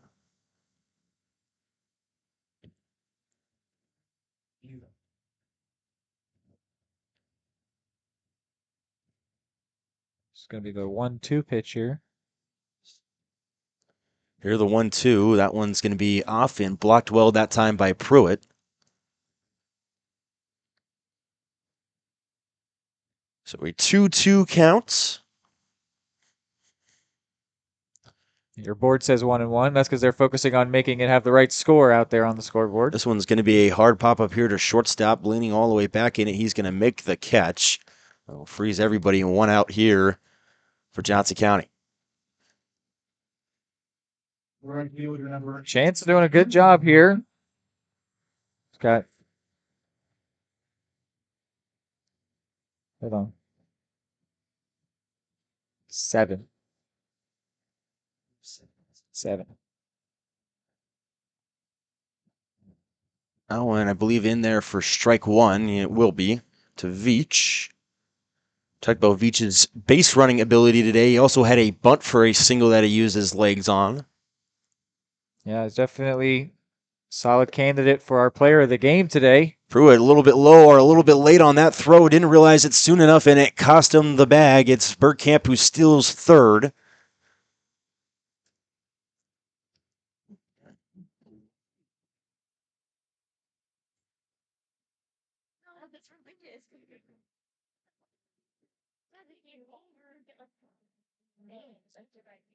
Pruitt gets that one, so 2-1.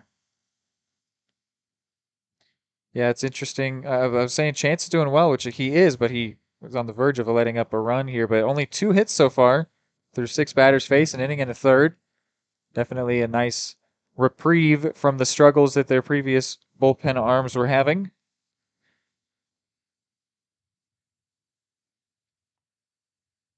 Oh, and big swing and a miss that time by Veach. Makes the count at full. It's going to be the 25th pitch for Chance. Here's the full count delivery. That one's going to end up off the plate, so we'll give a walk to Veach, put him back on the base pass, and I'm sure he will take off on the first couple of pitches and could possibly pick up a 7th stolen bag. That's going to be a base runner they'll probably come to regret. And now Mosh, 3 ABs. Hit by the pitch, walked. So, actually, not 3 ABs, sorry. 3 plate appearances. No actually official ABs yet. And look at that. That's going to be qualified as a stolen bag. Tried to back pick at third this time. Didn't work out. An easy stolen bag that time for Veach on first and third with his speed.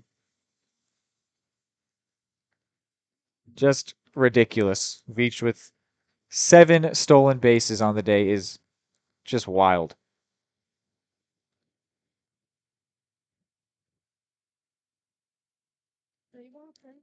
As the rain is starting to trickle down here a little bit in Johnson County. Just starting to see a few little raindrops trickle.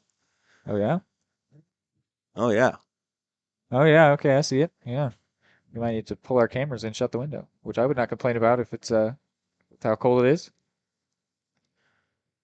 Just a few raindrops here falling, and that one's going to be hit into left field. A little bit of trouble with the ball is the left fielder in Wallace. It's going to score 2. And Johnson County, just like that, scores 2 more to make it 13-0. Excuse me, that'll make it 12-0, not 13. Right.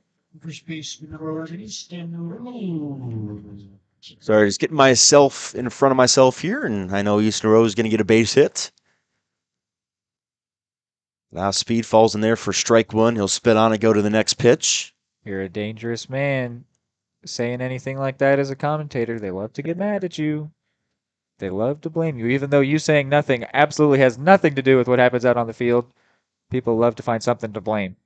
That one will be popped up right to the pitcher's mound. Who's going to call it? It's going to be the third baseman, and that will be out number 2, caught by Stanley.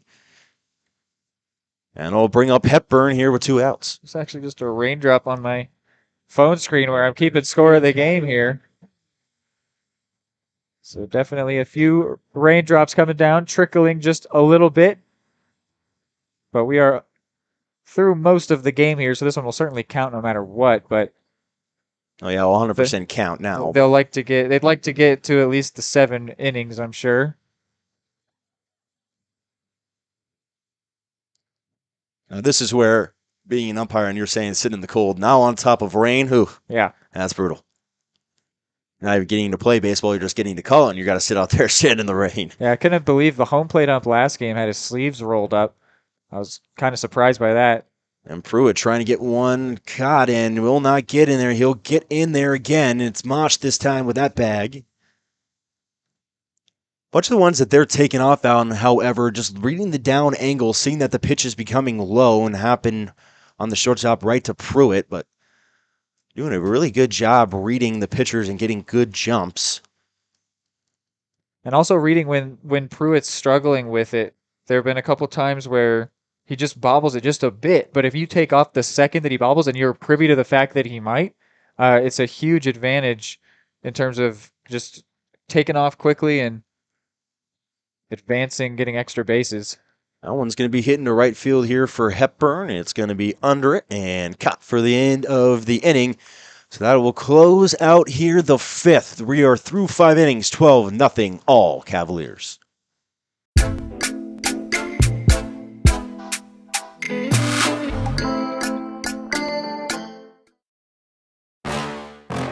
What would happen if I had to pick up the phone, call 911 for one of my family members or one of my neighbors? What would I do if no one was on the other end to respond? What if there was no 911? So you can be a part of the solution. Anybody can be a firefighter. Male, female, younger, older. We have school teachers. We have leaders in business. Is me, you, anyone that wants to be. There is no typical firefighter. Are you looking for a trusted partner in pet care? Look no further than Eudora Animal Hospital, proudly serving Eudora and the surrounding area since 1975. Eudora Animal Hospital offers a wide range of services, including wellness exams, surgeries, routine vaccinations, and emergency care. Hi guys, just wanted to say thank you from Eudora Animal Hospital for all your support and go Dogs! Schedule an appointment by calling 785-542-3265 or visit eudoravet.com. High quality foods, friendly service, great price.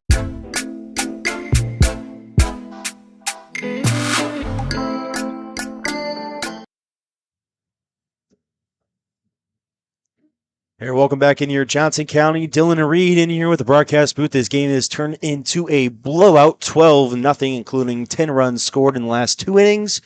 Here for the Cavaliers, nothing on the board so far for Baker.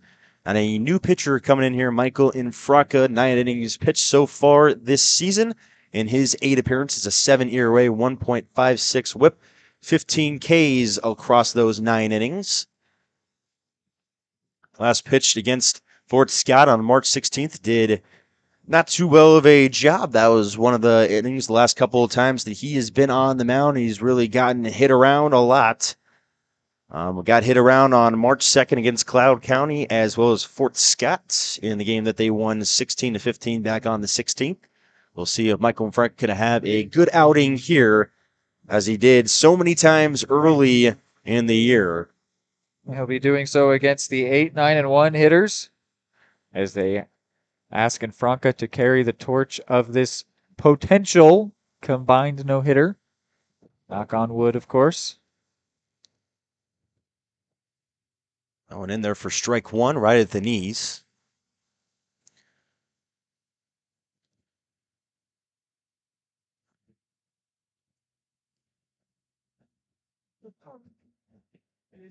That one in there, strike 2. Nice off speed to get them down in a hole.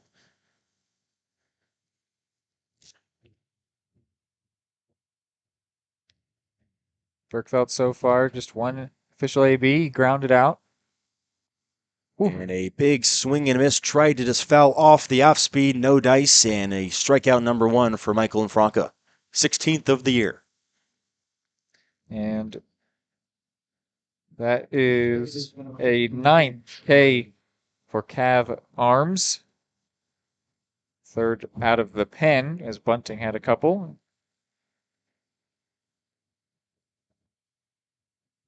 Roll in just inside.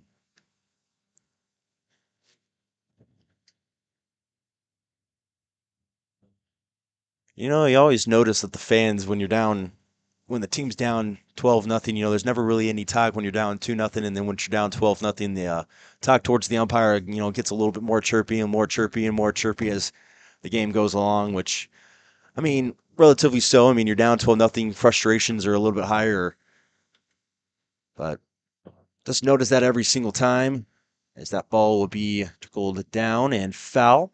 So now a 2-1 count. Rain's picking up just a bit, still at a light trickle. It's not anything crazy whatsoever, but it's picking up from where it started. It started at a very, very light drizzle. If it picks up any more, we will probably close the window, which might reduce the picture quality for you guys a bit. We want to make sure we protect our equipment. Nice off speed again by Infranca. Get this back to even at 2s apiece.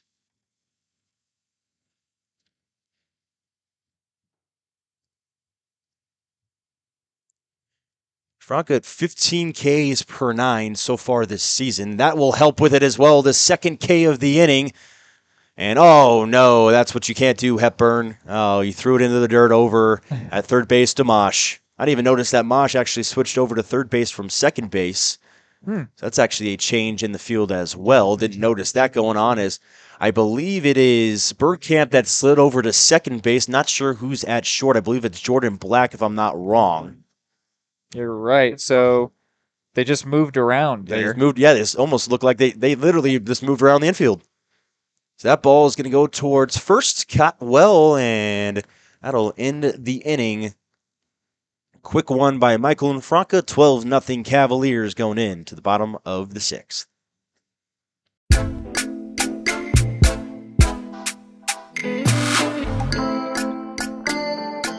For more than 20 years, Gherkin Rental has been the place to go to get the job done in eastern Kansas and western Missouri. With a huge selection of quality equipment, from roll-offs to trailers, telehandlers to generators, power washers to popcorn makers. Experienced equipment professionals and clean, well-maintained tools to help you get the job done right the first time. Gherkin Rental. Stop by any of their 13 locations across the KC Metro or call 855-GHERKINS. That's 855-437-5367.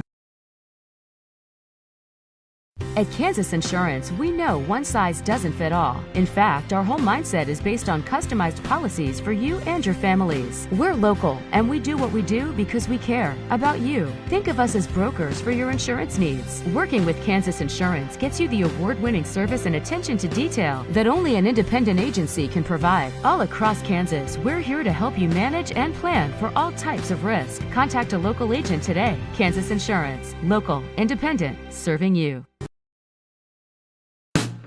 Hey folks, save $1,000 on your interior painting project this winter. Hire Absolute Painting during November through February and qualify for 10% off your project, a free paint upgrade, and a free color consultation to make sure you choose the perfect colors to transform your home. This amazing offer only lasts until our winter calendar is booked and spots are filling up fast. Call now and save $1,000 on your interior project. No money down, affordable monthly payment options are available. This offer won't last long, so call now to save $1,000 on your interior project with Absolute Painting, where quality is absolute.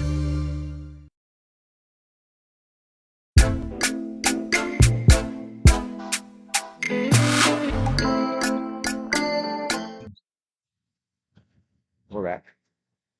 Hey, welcome back into Johnson County Field. Dylan and Reed in the broadcast booth here with you. Hunter Brixson is the new pitcher in, a new righty coming out of the pen.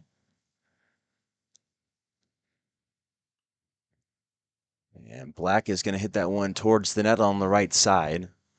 So notice the last inning. I guarantee you, I was talking about it with Reed as the break was going on. I guarantee you it was either Jordan Black or someone was saying like, hey, can I play shortstop for a couple innings? And it's everybody else moved around. Because I guarantee you that's exactly what they did, because that's what we used to do as infielders back in the day in high school. But that one hit a ton, but foul for Black. That's probably the farthest ball I've seen, honestly, hit today. That one went past the bullpen over Baker. So The rain seems to have gone away for now. hopefully we can get that just a little bit lucky. Ooh, that one was thrown about 45 feet. That one bounced way in front of the plate. And then that's even worse with turf, too, because that just bounces straight off the turf right into you. And it took if anybody happens, which I doubt, if anyone watching happens to be a fan of cricket, when the ball bounces and then uses its spin to move around, it's a great way to catch a catcher off guard. Jordan Black watches the strike three on the outside corner, so one down. And Tyler Buckman going to come up again. Oh, Monte Carlo. 0 for 2 with the walk. Whoa, Nice you're gonna get us copyrighted. Watch out.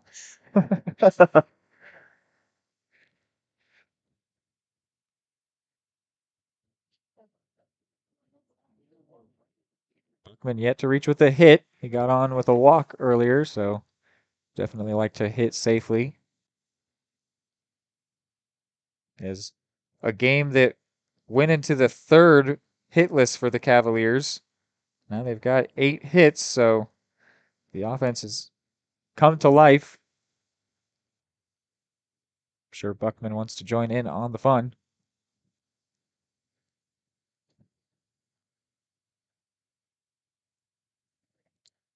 He does have a 3-0 count right now. More than likely has the, I would say, green light with no one on with one out. Yep, there you go. Base hit up the middle with 2 strikes in that, with 3-0 count, not 2 strikes. And Buckman will get on for his first hit of the game.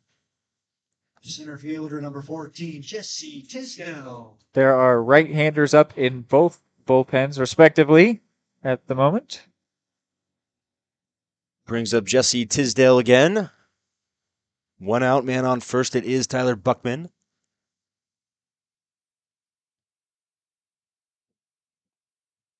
Breaking ball in there for strike 1. It's flown out to right and left. And then singled last. In a second AB, excuse me.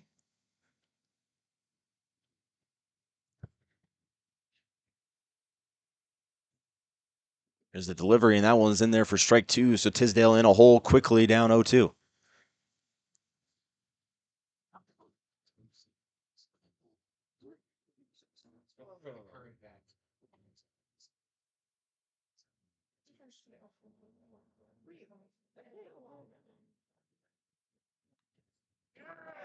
Here, Tisdale in a shy fly ball here into center. That one's going to be caught easily. 2 outs now here for Baker.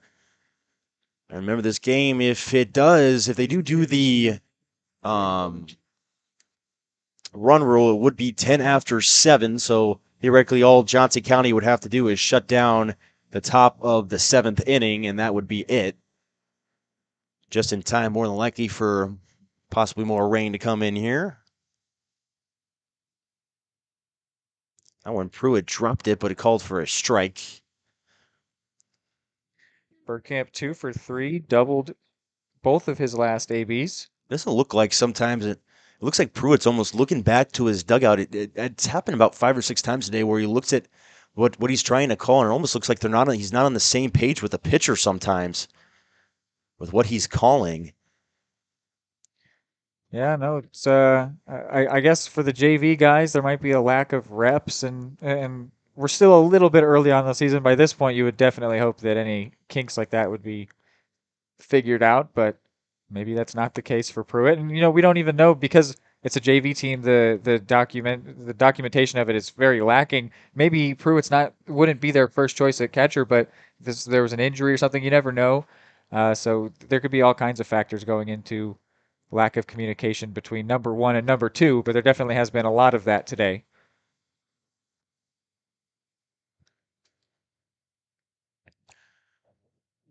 That ball, I believe, landed for a ball. It is 3-1.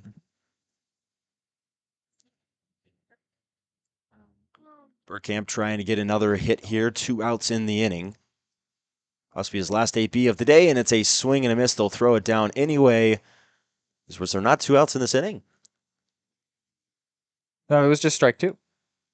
Oh, man. Oh, yeah, you're right. It was a 3-1 count, not the 3-2. My bad. I had that messed up on that count. Excuse me. Like Burkett's, I think.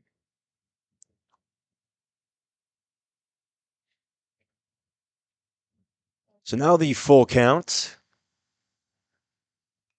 One hit towards the shortstop. Going to be an easy ground ball play, and that will do it for the inning. And a still 12-0 lead here for the Cavaliers, looking to close it out in 7 innings when we come back.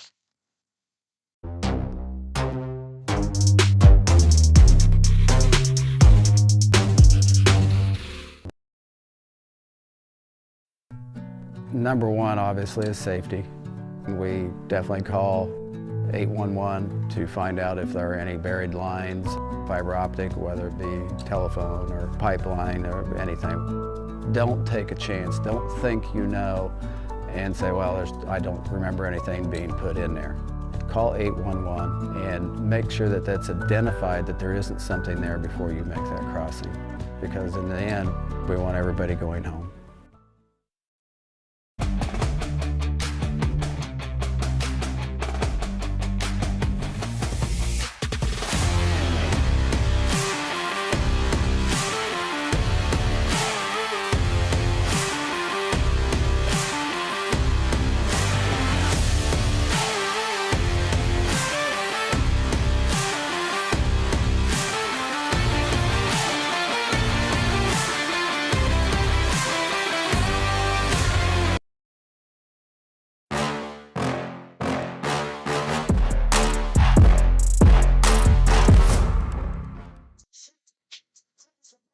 Welcome back in here, Johnson County Sports Live. Dylan and Reed in here in the broadcast booth. Maddox 12-0 game. Maddox Burkett is going to come up here to pitch in possibly the last inning here for Johnson County. And we'll let Reed tell you a little bit about him. Go ahead. He'll be coming in for his 8th appearance on the year. Currently has a 2-3 record with 1 save. This obviously not a save opportunity.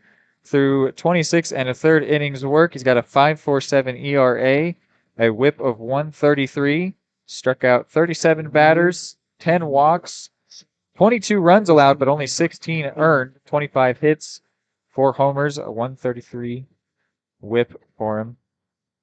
So he looks to close out this one. I've already mentioned it a couple times. I know people are very superstitious about mentioning such a thing. There is a potential donut in the hit column.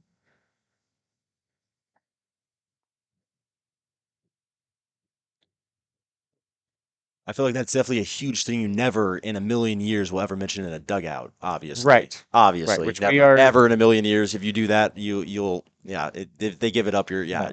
Which is, still an unnecessary superstition. I know I'm making a lot of people mad by it's just saying so, but you don't but I don't get it. mess anything. I know with that rule. I know the rule, but we're not there. We're the guys that talk about what's happening out there. That's our whole job. True. Exactly. It's not like you go a 9-inning game and at the end you're like, oh my word, that was a no-hitter, and we didn't even realize the entire time. Oh, we're one more closer as that is a strikeout. So the first of the day here for Burkett. Putting the K in Burkett, which he's also a KU commit, as we've joked about before. Last time Burkett was out, he pitched the game that they lost against Fort Scott. It's the only one that they lost. Gave up 5 hits, 5 runs in that game. Overall, has been pretty solid as a starter. You could almost see with Selbach's swing there the potential anger of being pulled from this game when he was the starting pitcher. That still doesn't make a ton of sense. Nope. Well, I'd love to ask the kid after the game and be like, hey, do you normally throw only like 50 pitches? I would love and to it's ask so him. funny, too, seeing his continued involvement in the game. Like, it's not an injury or anything like that. He's still out there playing, but not pitching. 1-2 right now for Burkett. Looking for his second strikeout of the inning. That one will be fouled straight back, gets a little piece of it. See a 5th pitch.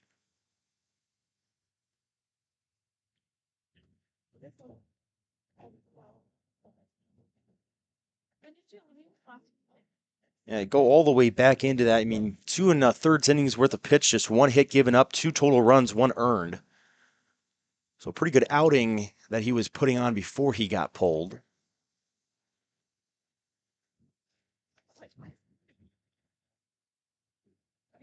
Yeah, that will be a strikeout called, second one of the inning for Maddox Burkett.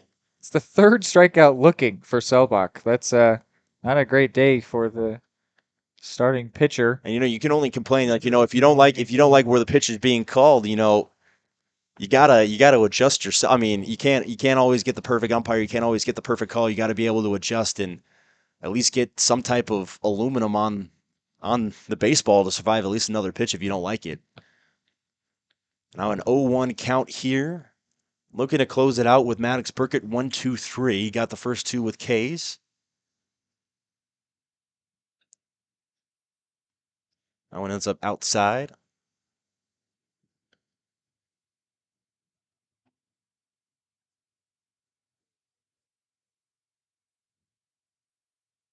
The even delivery going to be on its way here.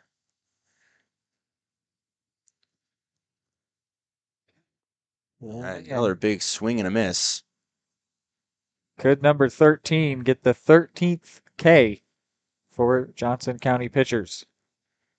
This would be 13 total Ks, and it would be nearly perfect.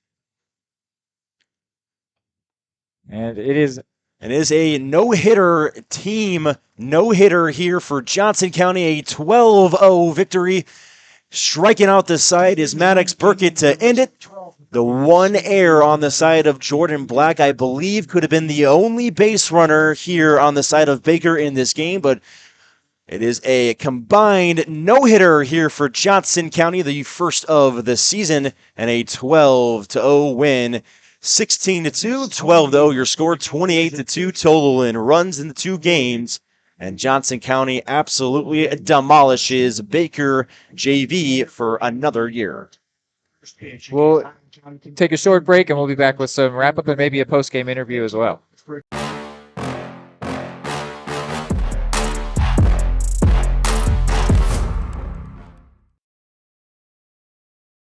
For more than 20 years, Gherkin Rental has been the state coordinates of new land acquisition.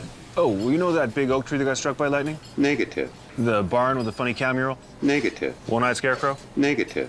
Giant water tower? You're not from here, are you? I've never seen him. Robots don't know you. We do. Hey, how's your dad doing? For over 80 years, we've built relationships first and plans second. It's your future. Let's protect it. Contact Farm Bureau Agent Anthony Brown in Eudora today at 785-615-0516. Just like the Cardinals are striving for success, Caw Valley State Bank's mission is your success. At Caw Valley State Bank, they provide the best, most efficient, courteous, and professional banking services possible. And at Caw Valley, they recognize that the customer and their satisfaction is the most important ingredient to growing their community, with all the services you've come to expect from the hometown partner you deserve. Caw Valley State Bank, online at kvsb.com, a proud supporter of Eudora Schools.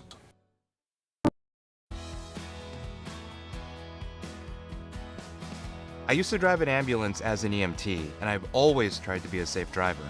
If people knew what I know, lives could be saved. In my car, if I see a truck or bus taking a turn, I know to take my time. When big vehicles turn right, they may swing wide to make the turn. If you try to sneak in, well, it's a lesson you'd rather not learn the hard way. When trucks and buses turn, let's you and I wait. It's our roads, it's our safety.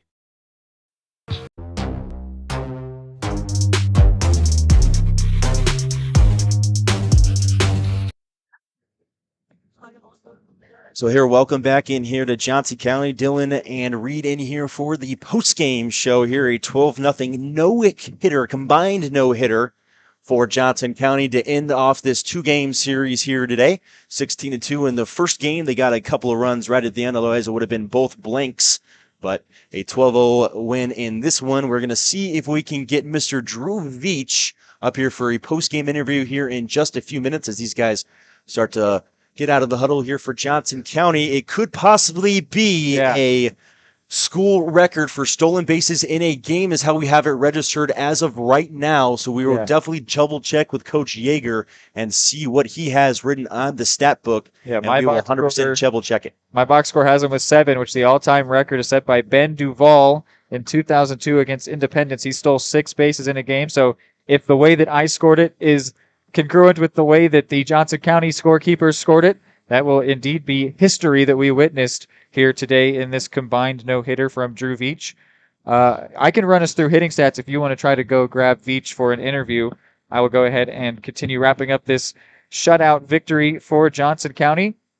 Lemke went 1 for 4 with an RBI and a run scored. Veach 2 for 2 with 4 runs scored because he had 2 walks. Jack Mosh 1 for 1 with a run scored, 2 RBIs, 2 walks. Easton Rowe 0 for 2, a walk, an RBI, and a run scored. Kyle Hepburn 1 for 4, 2 RBIs, also struck out once. Jordan Black 0 for 2 with a walk and a run scored.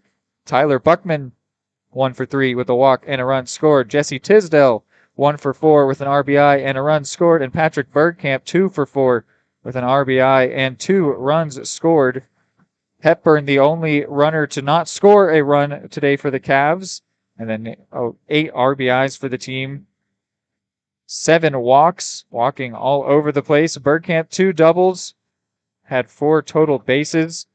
Black and Mosh were hit by pitches. Rowe had a sacrifice fly. Buckman stole a bag. Tisdale stole a bag. Black stole a bag. Lemke stole 2. Mosh stole 2. And pending official review, Drew Veach stole 7. Black committed an error. Hepburn committed an error. Looking at the pitching stats, Goldie went 4 solid innings, allowing no hits, no runs, 6 strikeouts, no walks. Bunting went an inning, allowing no hits, no runs, 2 strikeouts, no walks. Burkett went an inning, allowing no hits, no runs, 3 strikeouts, all 3 batters he faced. And then Franco went 1 inning, allowing no hits, no runs, no walks, 2 strikeouts. So Dylan is exactly right. Without the 2 errors committed by Johnson County, this would have been a perfect game today, as there were no batters hit and no walks allowed. Actually, we have a couple batters hit, Sauter and Selbach. No. Solder and Selbach hit batters as the pitcher. Excuse me. Sorry. Looking at the Baker lineup, Wallace 0 for 3. It's going to be a lot of offers. Adams 0 for 3. Selbach 0 for 3. Roush 0 for 3. Callan 0 for 2. Stanley 0 for 2. Pruitt 0 for 2. Berkfeldt 0 for 2. And Chard 0 for 2. Chard did steal a base. Pruitt and Stanley committed errors. Starting pitcher Selbach went 2 1/3, giving up a hit, 2 runs, 1 earned. Sauter went 2/3, giving up 3 earned runs. Chance went 2 innings, giving up 2 earned runs. Brickson went an inning, giving up a hit, no earned runs allowed. And Schooley getting no outs in the process of allowing 5 runs on 2 walks. So that does it for our box score. We're going to take a short break as we get prepared to interview Drew Veach here on the live stream. High quality foods, friendly service, great prices, and a connection to the community that is unsurpassed. That's Gene's Heartland Foods in Eudora. Family owned, Gene's Heartland Foods offers a convenient one-stop shop, delivering the everyday essentials you need to specialty items from around the world. Gene's friendly staff is here to help you find exactly what you're looking for. You have options when it comes to feeding your family. Choose to support local. Choose Gene's Heartland Foods, 1402 Church Street in Eudora, or online at heartlandfoodstores.com. Just like the Cardinals are striving for success, Caw Valley State Bank's mission is your success. At Caw Valley State Bank, they provide the best, most efficient, courteous, and professional banking services possible. And at Caw Valley, they recognize that the customer and their satisfaction is the most important ingredient to growing their community. With all the services you've come to expect from the hometown partner you deserve, Caw Valley State Bank, online at kvsb.com, a proud supporter of Eudora Schools.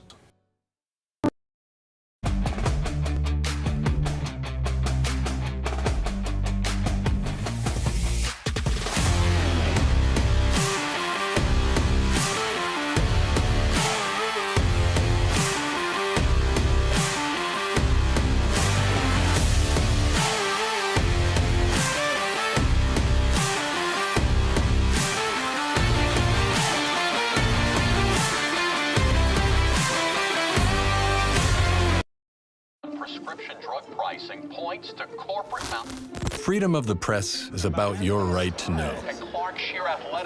It's about your right to be informed. Today, there are real threats to press freedom and your right to know about the world around us. We must protect our right to know, no matter what kind of news is important to you. Before it's too late, understand the threats. ProtectPressFreedom.org. Hey folks, save $1,000 on your interior painting project this winter. Hire Absolute Painting during November through February and qualify for 10% off your project, a free paint upgrade, and a free color consultation to make sure you choose the perfect colors to transform your home. This amazing offer only lasts until our winter calendar is booked and spots are filling up fast. Call now and save $1,000 on your interior project. No money down, affordable monthly payment options are available. This offer won't last long, so call now to save $1,000 on your interior project with Absolute Painting, where quality is absolute.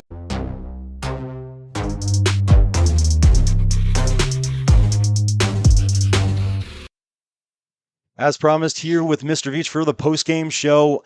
One heck of a day. We have you at least tying the record here for stolen bases in Johnson County history with at least 6. We were talking with Coach Jader. He had it as 6 right there. We have it as 7 on our Game Changer. So either way, you either tied or broke the record here for Johnson County for stolen bases. Just telling you that, just going over just how you're running today. How does that feel? Feels pretty good. You know, like Jaegers kept giving me the steal sign, so I just kept stealing. So. I mean, it obviously worked for you. Did you see anything really off kind of just you had a lot of good jumps out there off the catcher Pruitt. He was having a really bad time out there. Had about 7 or 8 or pass balls today just for Baker. You see anything just with how the pitchers were throwing, and you just get the jump really early on and kind of recognize it? Yeah, I mean, some of the pitchers had a pretty big leg kick, and the catcher didn't really have the best of arms. So, I mean, every time I can just get a decent jump, I should be there, so.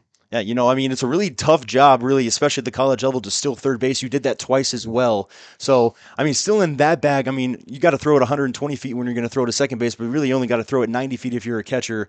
I mean, you got to have a good jumping, have a lot of speed. What were you kind of just thinking was it more Jaeger giving you the steal sign to steal third, or was it more of your decision? Yeah, that, and I kind of messed up one, too. I got picked off and got in the pickle and luckily beat it out. But that's definitely something that probably should have got better at. But I mean, yeah, Gary just kept giving me the steal sign. So Yeah, not too many at bats for you this season so far. Obviously, got in here against a would say less talented Bakers team, but I mean, you really worked with what you had. You got a ton on the base pass. You went 2 for 4 in this game with a couple of walks.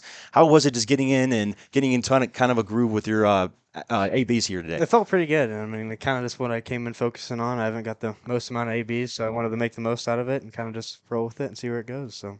And what are you looking? You thinking maybe Jaeger using you a little bit more for pinch running stuff like that this year after what you showed today? I don't know. Really, obviously, everybody wants to get in the baseball game anyway. But Yeah. I mean, using you for pinch running abilities and stuff like that would definitely be big. But how much or what are you guys looking to do this season? Keep in touch. You guys have now won countless in a row, 24-7. What's kind of the mindset and confidence level here for Johnson County right now? It's pretty good. The coaches expect sweeps, so I mean, plan to keep on doing that and never just back down, just keep going. So.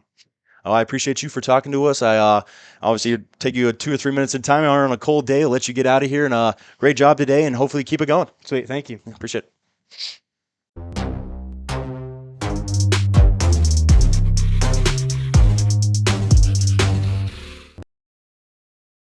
At Kansas Insurance, we know one size. For more than 20 years, Gherkin Rental has been the place to go to get the job done in eastern Kansas and western Missouri. With a huge selection of quality equipment, from roll-offs to trailers, telehandlers to generators, power washers to popcorn makers. Experienced equipment professionals and clean, well-maintained tools to help you get the job done right the first time. Gherkin Rental. Stop by any of their 13 locations across the KC Metro or call 855-GHERKINS. That's 855-437-5367.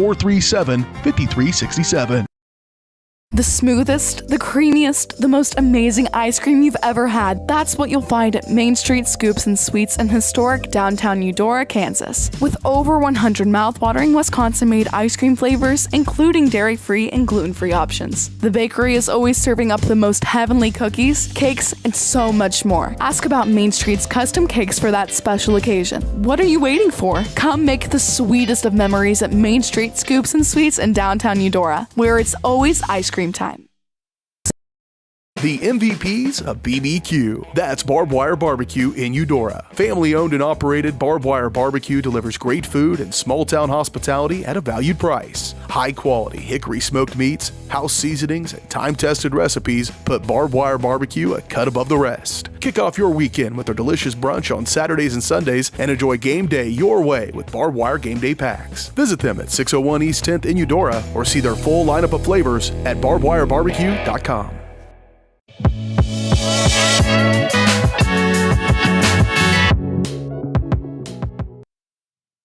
All right, back for the final time here on Johnson County Sports Live, wrapping up a series sweep, which is the 4th consecutive series win for the Cavaliers. 3 sweeps in those 4 series wins, 6 straight wins, a 16th win at home, 25th win on the season for this 10th ranked team in the country.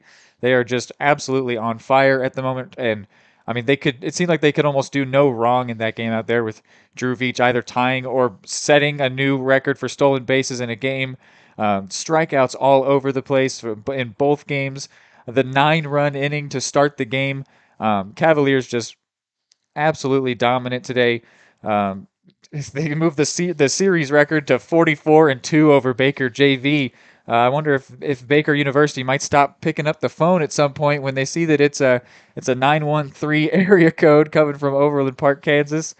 But yeah, just a great day today all around. You got any closing thoughts here, Dylan? Hey, I mean, it's unbelievable. Like, not only on the opposite side of the ball, obviously they put up 28 runs on the day. It's not like that. I'm not going to howl on anything that negative they did on that side of the ball. Obviously, Drew Veach, who we just got a chance to talk to, possibly a stolen base record here for Johnson County today. But I mean, overall, the pitching staffs for Johnson County today just giving up 2 runs all day long, both of them off of Landon Falk. And everybody else, I mean, absolutely straight dominant. I mean, obviously the last game you had the no-hitter. Goldie came out absolutely firing. Novotny was throwing the hardest I saw him throw at all for Johnson County so far this season. His curveball was working, his changeup was working, everything was working for Sam Novotny. I mean, this entire pitching staff just came up today and said, yeah, you're not getting anything off us today. I mean, only, I believe, 4 hits total for Baker, or 4 or 5 hits total for Baker in those 2 games.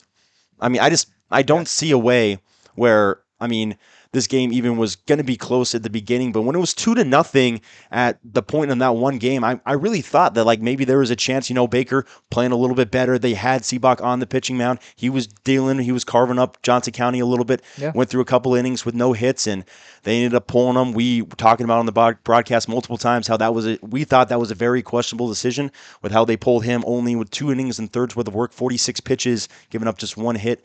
Honestly, when you really could look at that decision and say that cost Baker even a chance at the second game, really they were playing well. They weren't putting the ball in play, and obviously with the pitching staff of Johnson County, they probably still would have came out with that win. But I mean, it would have given them Baker a little bit more chance, going to give him more confidence, would have given them more momentum to try to stay in that game. But they ended up going to that long inning, ended up getting 8 runs in that one inning when they went through 4 pitchers, and just didn't work out here for Baker. Yeah, and pulling a guy after he gives up his first hit in the third inning. I mean, we had dueling no hitters going, and the second that Selbach let up a hit, they pulled him. And we can't know what the leash looked like for him, but that was definitely something that.